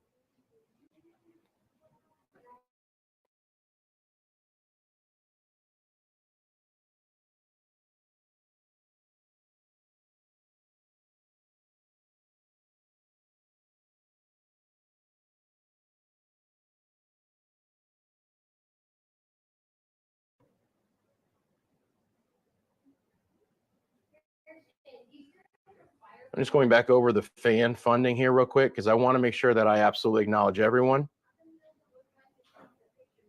You guys certainly deserve it, and I appreciate that.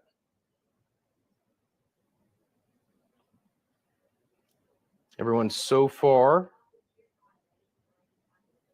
Spanish King Official. Spanish King Official, if I didn't thank you earlier, thank you very much. Chevy Russell, if I didn't thank you earlier, thank you very much. Angel, thank you very much. Thank you for your first super on a live stream.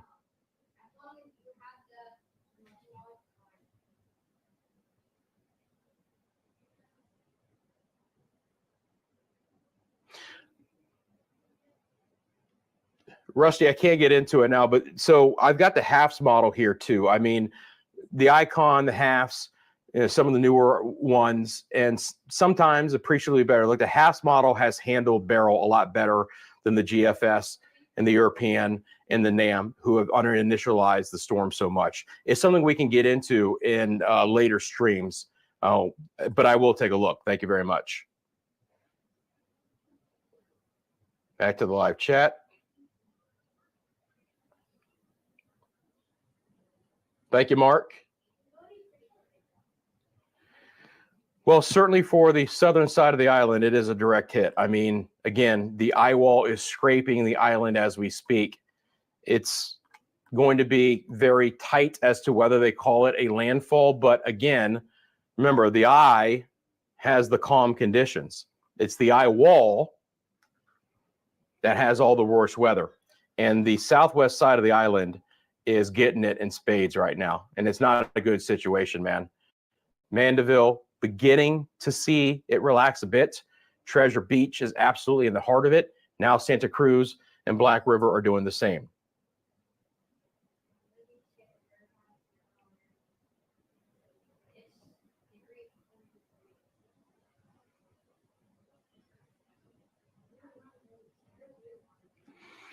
Kelly says, I'm in Canada, but I'm able to speak with my family in Mandeville. Houses are flat, trees are flat. They're saying it's the worst they've seen of hurricanes. Oh, if that's true, it's sad to hear, Kelly. Mandeville was one of those areas that absolutely was in that core. Right? We saw it kind of come off here of, I believe that's Portland Point, and then work its way to the north and to the west. And if we take Kelly speaking with her family and we translate to what we're seeing here, that is that core that is going over Treasure Beach, Santa Cruz, and Black River. And again, my concerns will now be areas north and west. All right. So my friends in Savannah,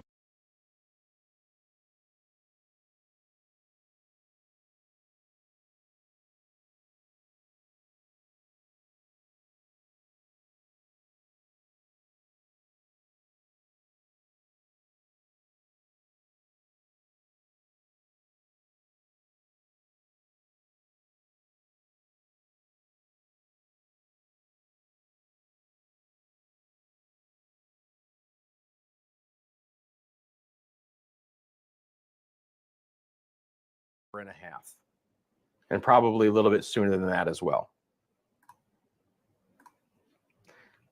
Let's get back over here to the surface data. I want to see what's going on here. So this was my concern. We might have lost our Montego Bay site. May not be gone, but it may be down because we do not have a reading out of Montego Bay anymore, which is unfortunate, but not unexpected at some point in time. So we rolled Kingston. So you see it's holding on there, and then it drops off. Yeah. It might come back online. It might be a power issue. I don't think Montego Bay's had bad enough. I mean, these are pretty stout reporting stations for the most part. You know, they're meant to handle the weather because they're meant to provide information in times like this.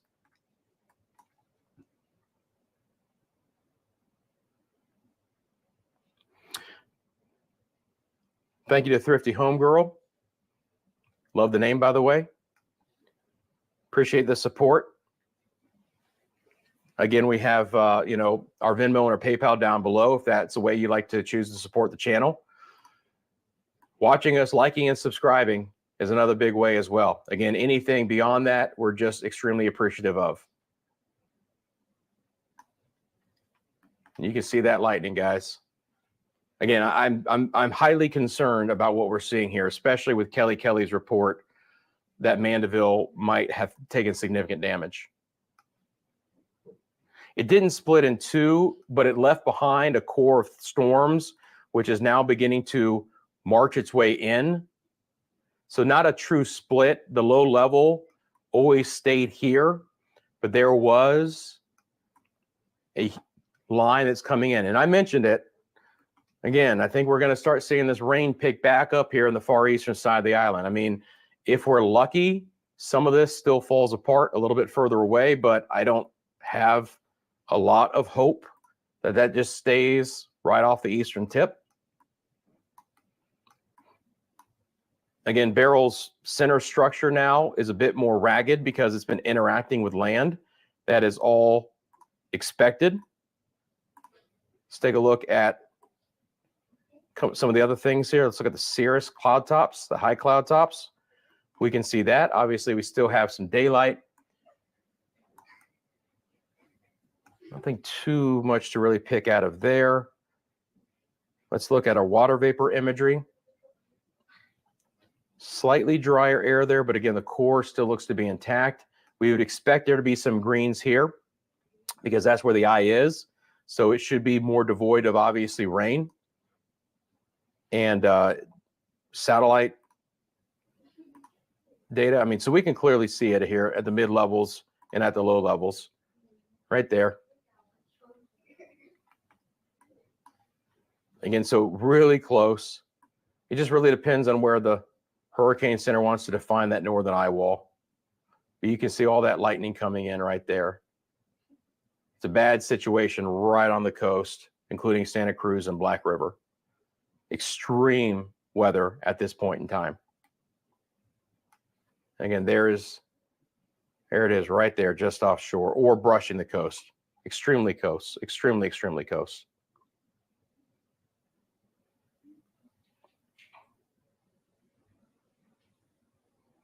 The wind was bad in Linstead, which is well off towards the east of where we've been kind of concentrating lately. Again, the entire island is still under the gun, if you will, right? The core of the storm is moving to the southwest side, but there's still going to be wraparound bands.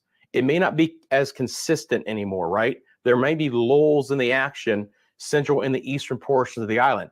That being said, there could still be some significant wind and rain coming back in, at least for a time, especially because, again, Beryl's a bigger storm now than what it was out east, and there is at least some deeper convection, meaning heavy rains and winds out on the northeast side.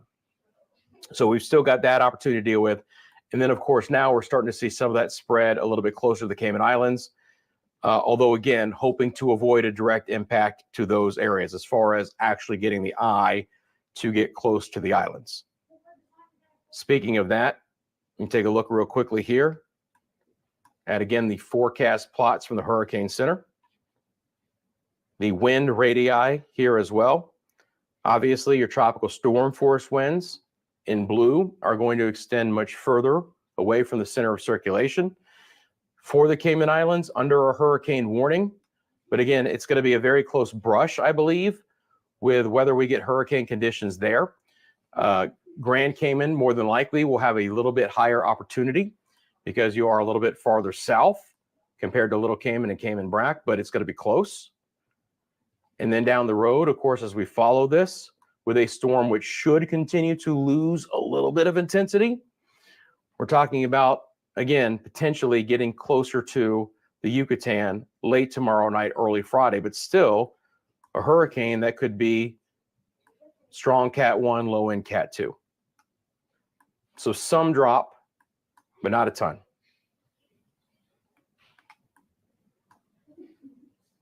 Again, the 140 right now, all the newest information is on the top of your screen.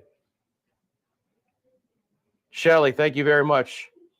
Looks like Shelly double dipped into our stickers, and I appreciate you very much for that, Shelly.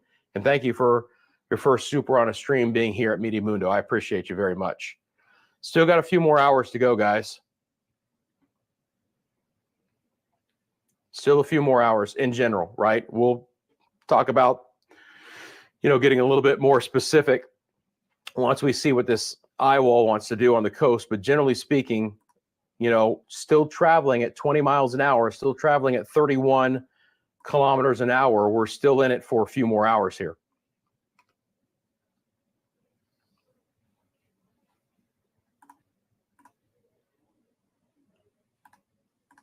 And again, thank you guys for sending your pictures or videos to mymediamundo@gmail.com. Patrice, if you look at the pinned comment, there it is.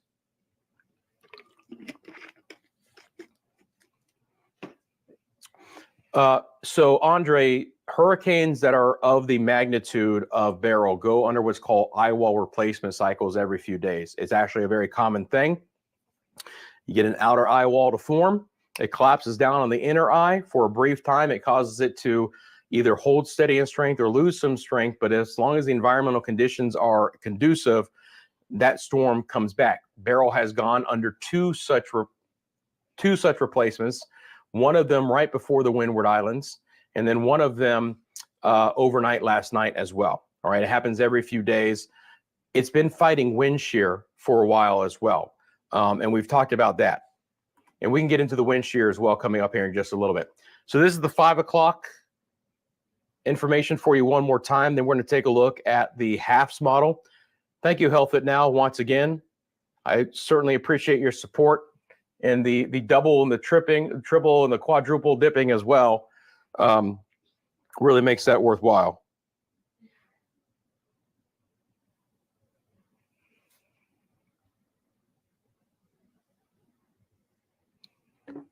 All right, so let's see here.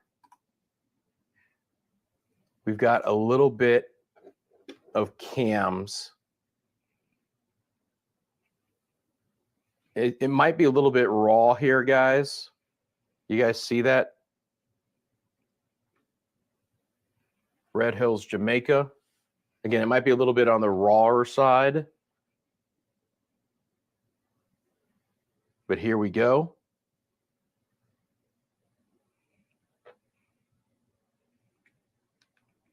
Boy, can't see much, can you? Shows you how rough it is. Obviously, that's from a high perched position. We can look down.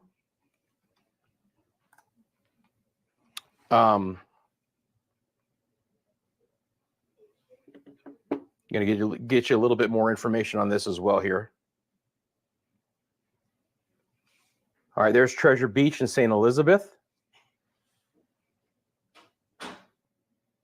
Again, kind of raw footage for us here, but again, we're turning around some of this information for you. So you can see again. Wow. Yeah, just looking out the window there, right?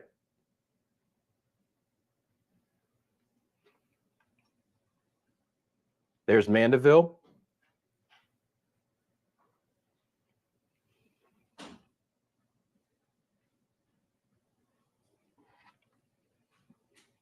Thank you, Marjorie Jackson. Thank you for your support via the PayPal and the Venmo links. I appreciate you. And I appreciate the comment as well, the kind words. Kingston Airport. Again, it's kind of like, I know it's not full screen and we apologize, but you can see there's the roof at the Kingston Airport. Gone in some spots. And we'll effort to make this a little bit more in view, but at the same point in time, it's really important information to pass along. So again, there's the Kingston Airport, where we do have some roof damage to the Kingston Airport.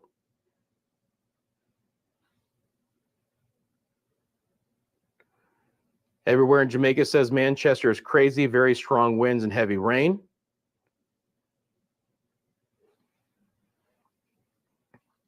Getting more reports of tree damage. There's Treasure Bay there in St. Elizabeth one more time as well.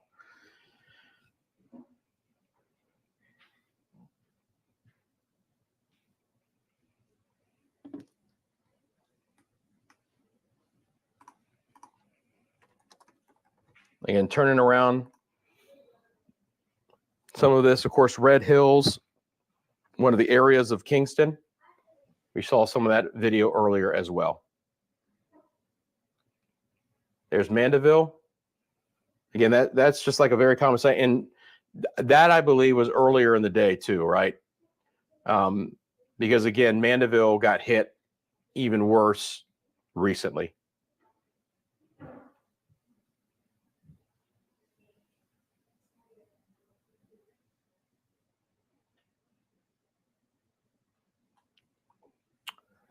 All right.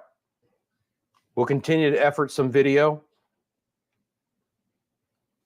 and keep you guys updated in that way as well. But some of the sights on what's going to be a rough day here for our friends in Jamaica, taking direct impacts from Hurricane Beryl. Now, in the short term, we have to continue to keep a very close eye on the southeast side of the island as that core of the storm continues to scrape places like Treasure Beach and Black River. Again, initial reports is that we might have some pretty extensive damage in Mandeville. We'll continue to effort that, but this is certainly the most intense weather right now. Santa Cruz, Black River, and again, it's just going to run up the coast. And so we'll see if this continues to stay on shore, but down the road, Savannah, Lamar, and Negril need to prepare for what could be a pretty intense part of that storm coming through. Again, it's not going to be as consistent anymore central and the eastern sides of the island. It would be awesome if this stuff stays just offshore, but you can see some lightning is beginning to return to the eastern side of the island. Morant Bay, Yallis, Port Antonio, and if this slips west, it gets back into Kingston, Port Moore, Spanish Town, Halfway Tree. Again, hopefully winding down a bit here in Old Harbor and Hayes and Maypen. But that's some significant activity on the western side. Again, we have lost at least the transmission of the weather information out of the Montego Bay area. Kayla says Port Maria is crazy. Here's Port Maria right here on the northeast side of the island. Black River is absolutely where the eye wall is. There is a brush of the eye wall with the southwest side of the island. Again, whether the Hurricane Center wants to call it a landfall or not, that's just for the record books, because our friends here in the Black River area are getting the outer eye wall core winds. Again, we can kind of see this a little bit better on the low level. See a little water vapor imagery here. Let me get it back out in time. It's my coastline that has been battered, you know, people, along the right there coastline. And you see that little void. So again, the eye has no wind. Okay. The eye wall wrapping around the eye is where you normally have those maximum winds of 140. Now look, I don't want to say we're getting those kinds of winds here, but they're going to be significant. All right. And if we take the report that we had from Mandeville, which talked about the potential for some extreme structural damage, at least in some spots, you know, that's the concern that I have here for some of these areas. And someone early in the comments mentioned Treasure Beach. I know it's not on the map, but I apologize. It's right here. It is a fishing village. So obviously there's a lot of vessels there. And, what that wind and rain and the surge of water could do to some of those ports could be devastating. Again, that'll be borne out in the details later on, but significant loss of property is a potential here in this area.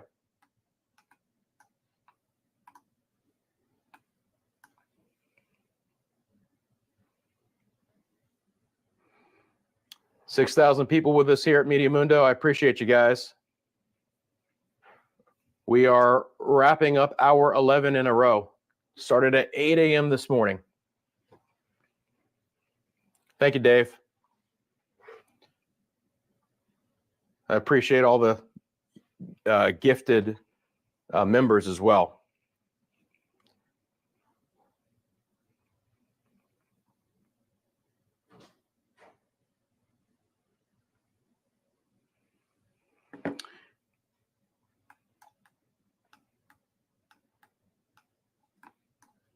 So obviously this is really intense over Jamaica. Our friends in the Cayman Islands, we're going to have to start to think about you guys as well. Obviously, you're top of mind as well, not far down the road. I hope all of our friends in the Cayman Islands have taken their prep seriously, kind of getting an idea of what Beryl is doing right now in Jamaica.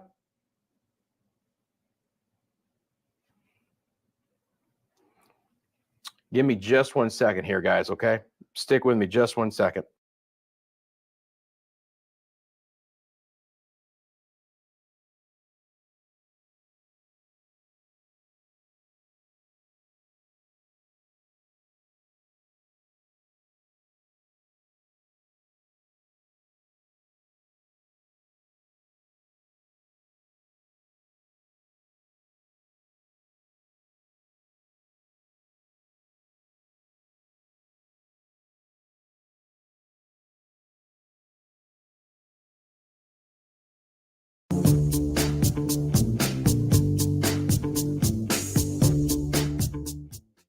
Step into Wix Studio, the web platform for agencies and enterprises, where creative freedom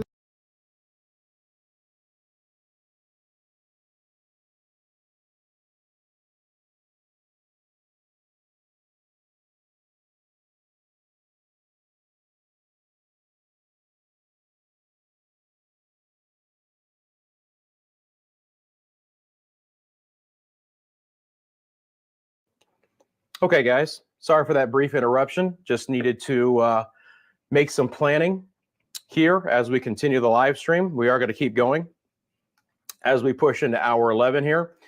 And again, if you're just tuning in, first of all, thank you for joining us here at Media Mundo. We'll be getting into hour number 12 here coming up in just a couple of minutes. Again, Hurricane Beryl has been an extremely interesting storm today. Although it has behaved in a very erratic fashion, it is bringing the impacts that we expected to Jamaica. All right. The low-level circulation has been on and off the board throughout the day, but that center redeveloped right here in the early afternoon and has been brushing the southern coast of the island for the last few hours. That's why it brought the 81-mile-an-hour wind to Kingston. We had the damage at the airport, and now that core continues to brush the coastline as well. So extremely significant wind and rain and potential damage for the southwest side of the island. All right, my concerns are places like Black River and Treasure Bay, and then eventually up the road, Savannah, Lamar, and Negril for the core of that extremely intense wind and rain. But obviously, we're feeling the punch of Beryl across the entire island. Across the entire island. Thank you very much. How about some big thumbs up for Angela? A total of $40, and I appreciate you. Big thumbs up, Angela. That is an extremely kind gesture. Earth Extreme says Mo Bay now has 124-mile-an-hour wind gusts. I don't know if we can confirm that, but we'll try. Is that based off of a weather sensor there, if I can ask you? Or is that off of either like satellite data or off of model data? Asking Earth Extreme.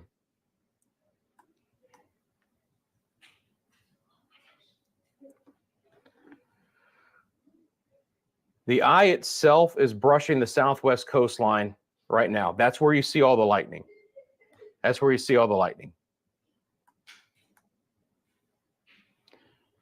Black wind is currently getting 90. The eye is basically, the northern eye wall is right over the Black River area, guys. That's where it is. Right there.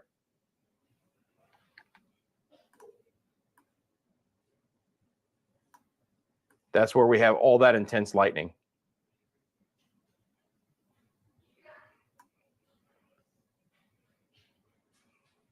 So for those asking where the eye is, I'm happy to oblige.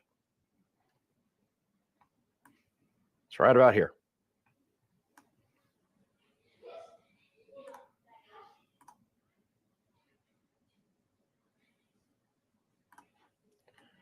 So I hate that. I forget that it stays on the windshield layer. I'd like to zoom out, but that's where the eye is. So we've been noting basically the northern part of the eye has been brushing the coastline of Jamaica the last couple of hours. Whether we actually get a landfall or not, again, insignificant compared to the consequences that unfortunately that eye wall is causing right now to the south and southwest side of the island.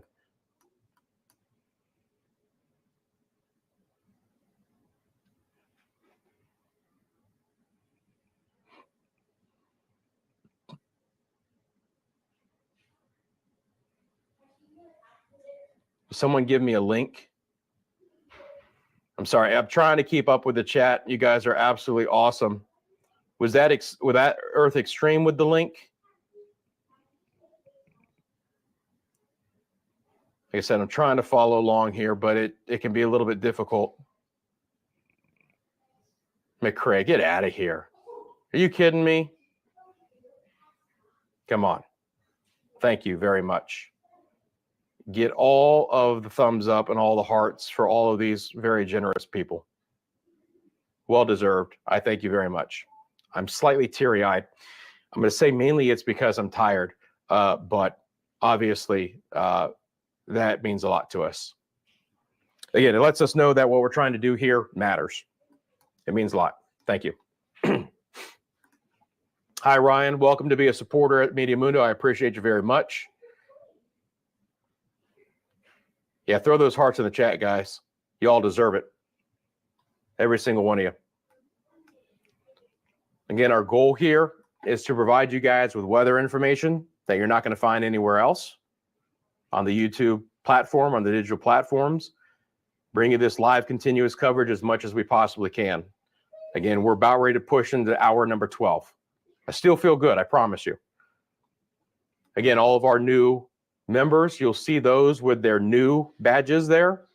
Some of our members who have been here for a while, you'll see them. You'll get the custom badges throughout the time. You also get custom emojis as well. So throw those in the chat as well and let us know. Again, I absolutely appreciate the questions as to what particular areas are seeing. I can talk a little bit more in general at this point in time. But again, I have high concerns for the western side of the island because of this intense activity on the northern side of the eye wall. So in general, the weather is going to go back downhill again for Black River and Cambridge and Savannah Lamar and Montego Bay and Lucy and Negril as this scrapes the coast. On the back end of it, the rain and the wind is going to be more sporadic, but now we're also pulling in onshore winds. So the storm surge becomes a potential issue there as well. And then again, we have more lightning and more heavy rain developing on the far eastern side of the island.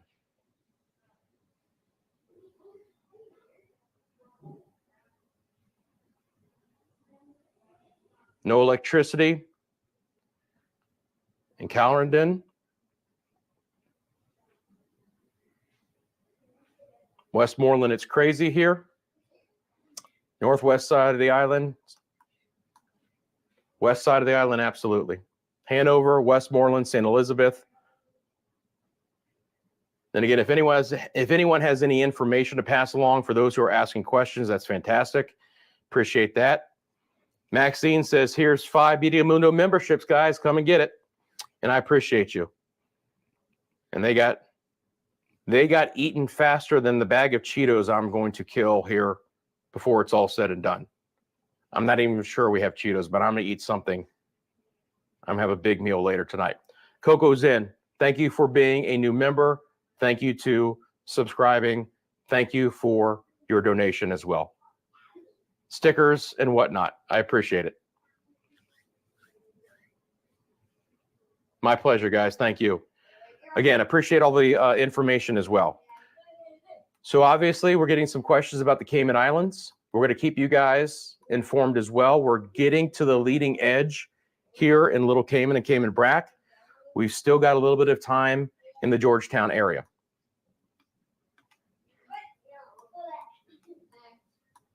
All right, there you go back into the southwest side of the island.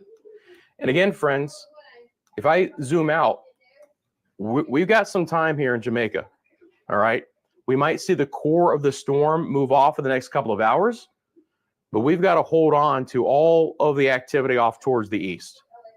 That is going to continue to be extremely significant.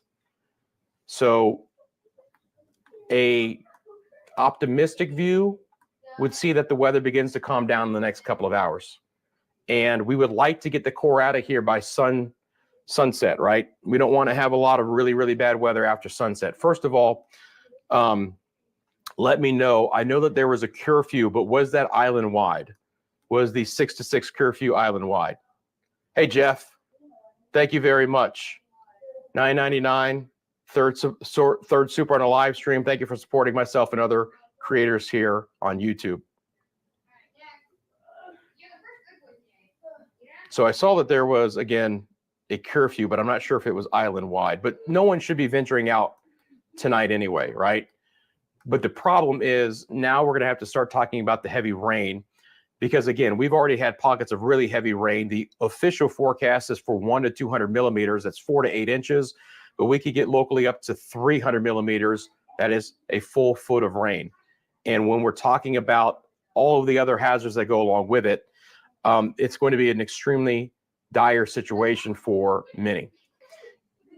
It's no worse to see that the lightning has come down slightly here, but the wind will continue to be a beast as this thing slowly spirals north and west. I say slowly, just it looks like it's taking forever, but the Hurricane Center still wants to go with a 20-mile-an-hour forward speed. And again, you guys can see that as well. Thanks again, Health is Now. I appreciate you. I'm going to try and keep it up. I love that sticker, pumping some iron. There we go. McRae 8866 has those custom emojis out. Savannah Lamar, crazy, crazy right now. Yeah, guys, 6 to 6 island wide. Okay, I appreciate that confirmation. Thank you. Thought I saw that earlier in the chat, but I don't want to overstep. Stick with me 1 second, guys.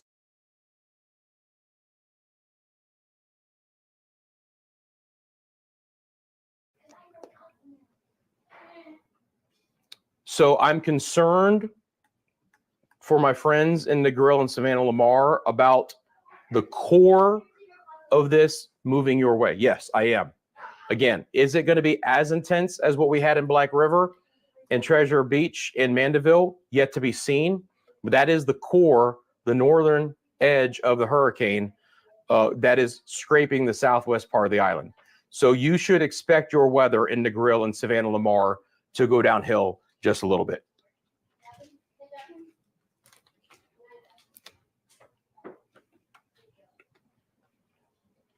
And again, we've lost the Montego Bay reporting station. Whether that's just transmission data, I don't think it probably got knocked out. But unfortunately, it would be good to see that pick up. It was island-wide, but they lifted the curfew. Okay, so we're getting conflicting reports. This is why I always say check in with your local officials, check in with your local government. Always check in with that for local island-specific information.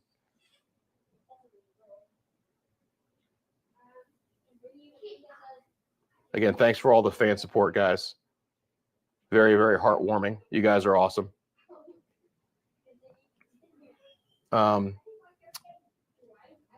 Earth Extreme now saying Cambridge has 109 wind gusts. Again, Cambridge is right here.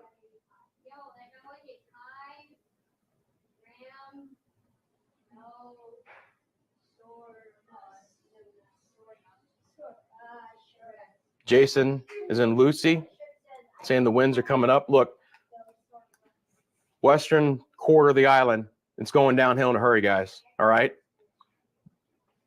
That northern eye wall is battering the western side of the island right now in a very, very intense way. Extremely intense way right now. It's going to be doing so for about the next hour.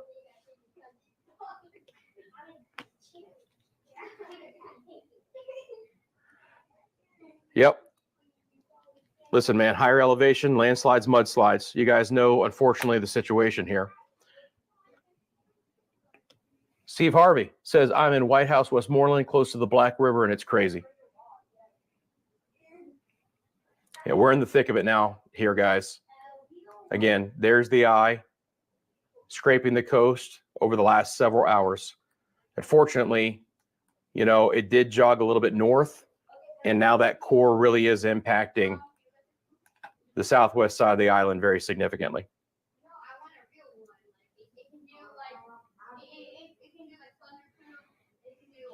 Kingston's doing better. We had some video of the airport with some roof damage. Make sure Kingston's still reporting. They are. Let's see what their current wind is. Kingston has a south wind at 35 miles an hour as of last report. The issue with that, of course, is that the south wind is going to be pushing water into these areas, into these bays, and into the ports, right? We mentioned that on the back end of the storm, now you have all this south wind. Now here comes your water inundation. Storm surge, 6 to 9 feet, 2 to 3 meters in some spots. There's going to be water inundation with Beryl as well. Again, core storms here, but we got to watch out for the water inundation on the south side as well. That could be quite significant. You see all that lightning trying to swing back into the far east side as well. And again, just a ton of lightning coming here. Again, McCrae, beyond awesome. Give it up. Beryl says Old Harbor now just getting some rain. Some trees are down. Again, last report out of Mo Bay was some very significant wind. No doubt about it. An actual number we'll see.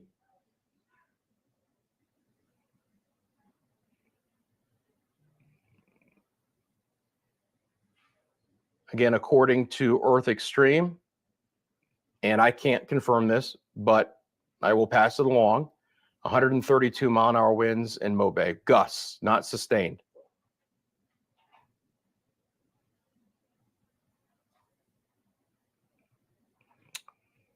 No lighter water, Florence Hall and Trelawney. Trelawney is kind of north central. Right in here. And again, unfortunately, we lost the Montego Bay site too, guys. So that's unfortunately gone. Yeah, it's getting bad. I mean, we've just seen more intense activity occur the deeper into this afternoon that we've gone. And because of that, we've been really focused here at Media Mundo on that particular activity. I'm going to see here, we had some video queued up. I'm going to see if we've got it again. Doesn't look like we do. If we want to try and maybe bring that video back up, take your time and just let me know. Or again, we're efforting to get some of this video back to you guys. And so I want to make sure that if that is queued, I can show that to you. Again, when you look at the HAFS model here, if we're just kind of taking a look at what's going to be happening potentially down the road, the HAFS model has been the best as far as initializing it. And again, this was earlier in the day, but I still think it holds very true. And I want you to notice how the HAFS model brought in Beryl to Jamaica, scraping the southern coast. Scraping the southern coast, just like it's doing right now, has a landfall in the Yucatan, then emerging back into the southwest Gulf of Mexico, still holding a center of circulation that could potentially refire briefly into a Category 1 hurricane. That's the bottom right-hand side of your screen. And then we'll see what happens there. But again, watch the HAFS model bring in Beryl. Basically right where it is right now.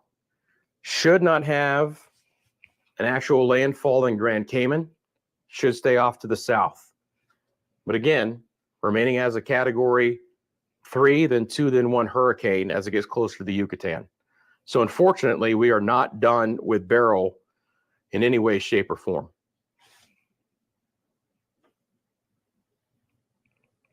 McCrae, what are you doing? Another $20. Thank you very much, McCrae. Hearts out big time for McCrae 8866. Thoroughly can't thank you enough.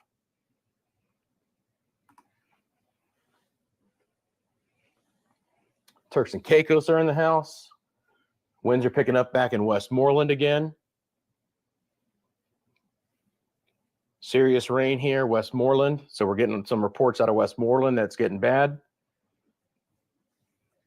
Of course, that is the far western side of the island, Westmoreland and Hanover parishes.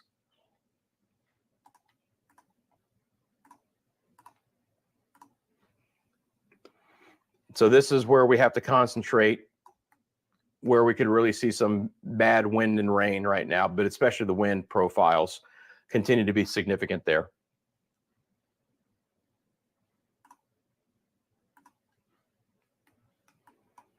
So if you're just tuning in, the northern eye wall of Beryl is scraping the southwest coast of Jamaica. And unfortunately, it's been doing so for a couple of hours now. And so it's becoming a graver concern as we're starting to get more damage reports here and just more reports of extreme wind. I'm just taking a look at a couple of different products, analyzing in real time with you guys. You know, look at that huge cluster of lightning there. The lightning intensity has come down a bit, but that core wind is still on shore. And while that land interaction should begin to suppress it, it's going to take some time.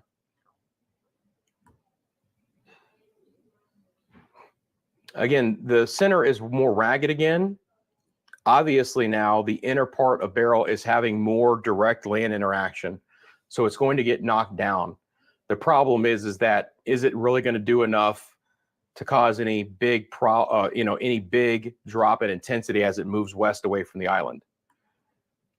The secondary issue is the inner core is now brushing the coastline. And so the impacts here on the southwest side of the island are significant. Again, the lightning count is coming down. It could be an indication that that part of the eye is really beginning to, get punched in the face by the land interaction, which would be good for Savannah, Lamar, and DeGrill, but we got to stay on our toes here, guys. If nothing else, some extremely heavy rain there.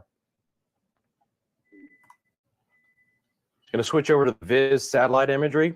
I know we're losing daylight, but with these shadows, I love the visible satellite imagery at sunrise and sunset because we get these shadows and it becomes very clear to take a look at this. So that right there is definitely the eye. Again, brushing the north eye wall, brushing the coast.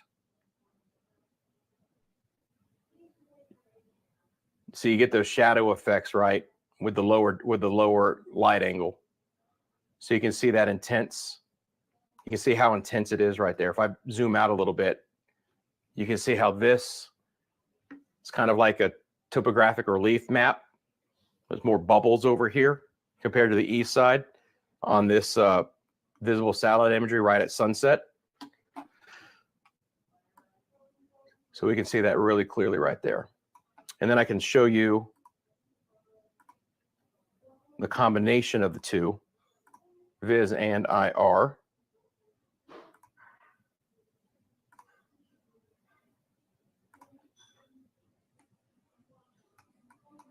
Not as clear there. Let's look at this one.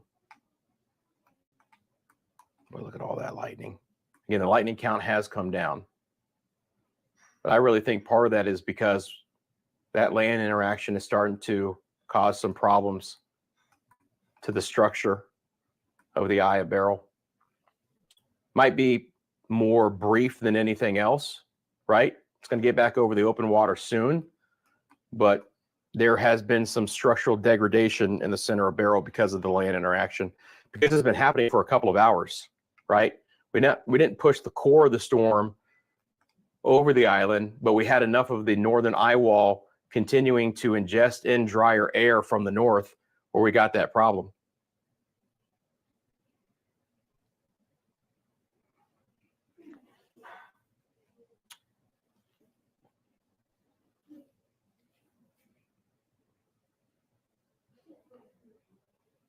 Westmoreland with bad wind.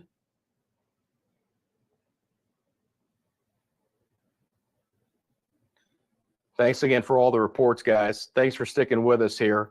You know, we're efforting what we can, and we want to bring you guys the best coverage we possibly can here. And I appreciate you guys just sticking with us and providing us all of the information.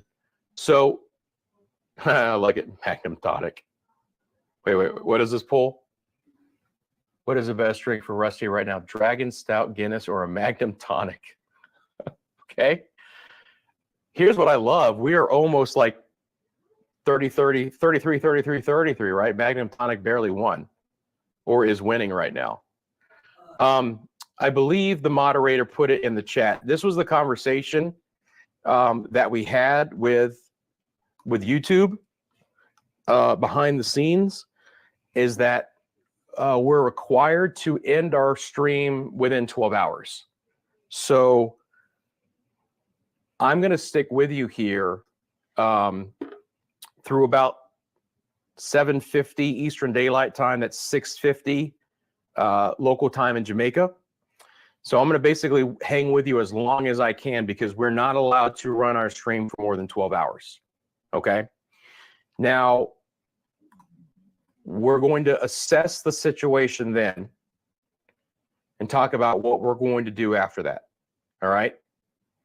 I don't want to start making promises, but we want to continue to provide information as it becomes necessary. Obviously, I'm human, and 12 hours is taxing, but I still feel okay.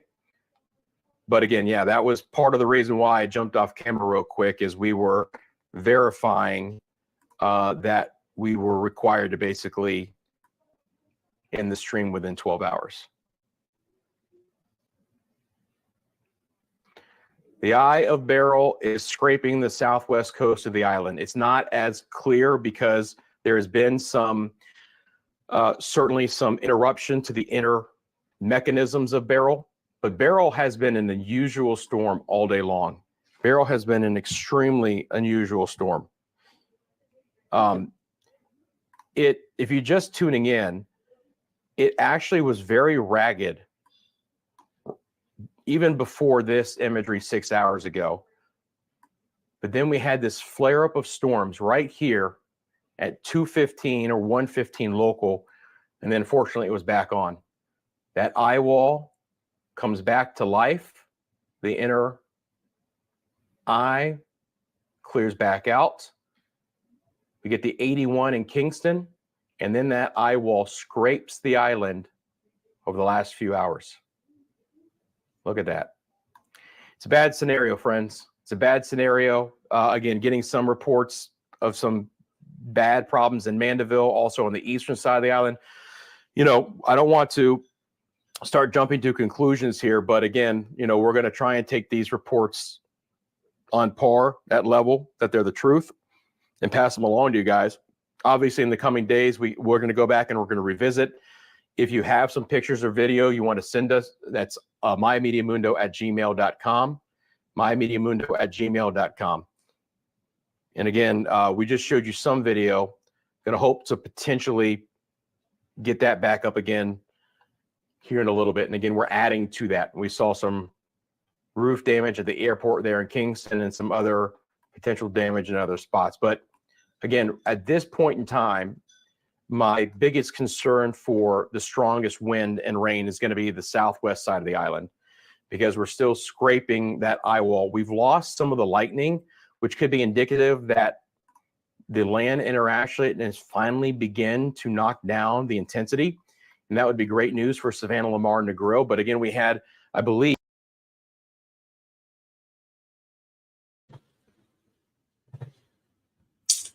I want to show you before I go, because we're coming down to an end now, how careless Jamaicans can be in time when they're required to take precautions.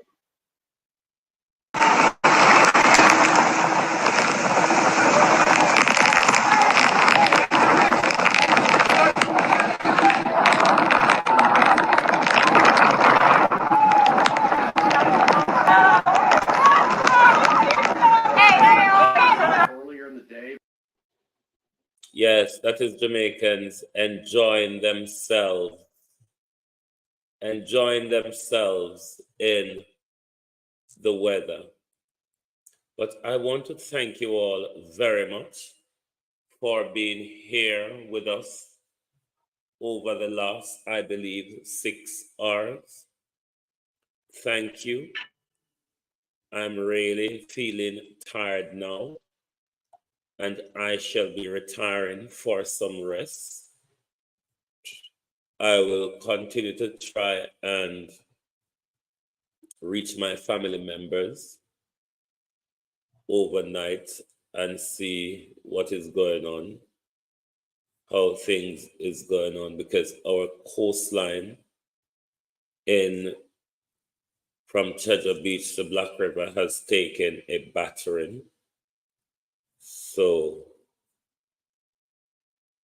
I will keep trying until I get through to them. Anyway, my people, thank you all for being here this evening. To those on the X, 272 of you stood strong throughout the evening. Rusty will also be going shortly. I want to thank Rusty for his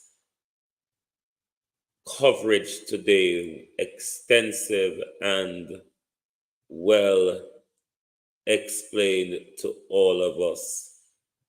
He has done for us what our state media have not done today. I see CVM chaka-chakaring over there, but never mind them. But thank you all very much. And we hope to see you back here tomorrow morning. Good night from the Global Television Group. And we hope that everyone of our family across Jamaica remains safe throughout the night.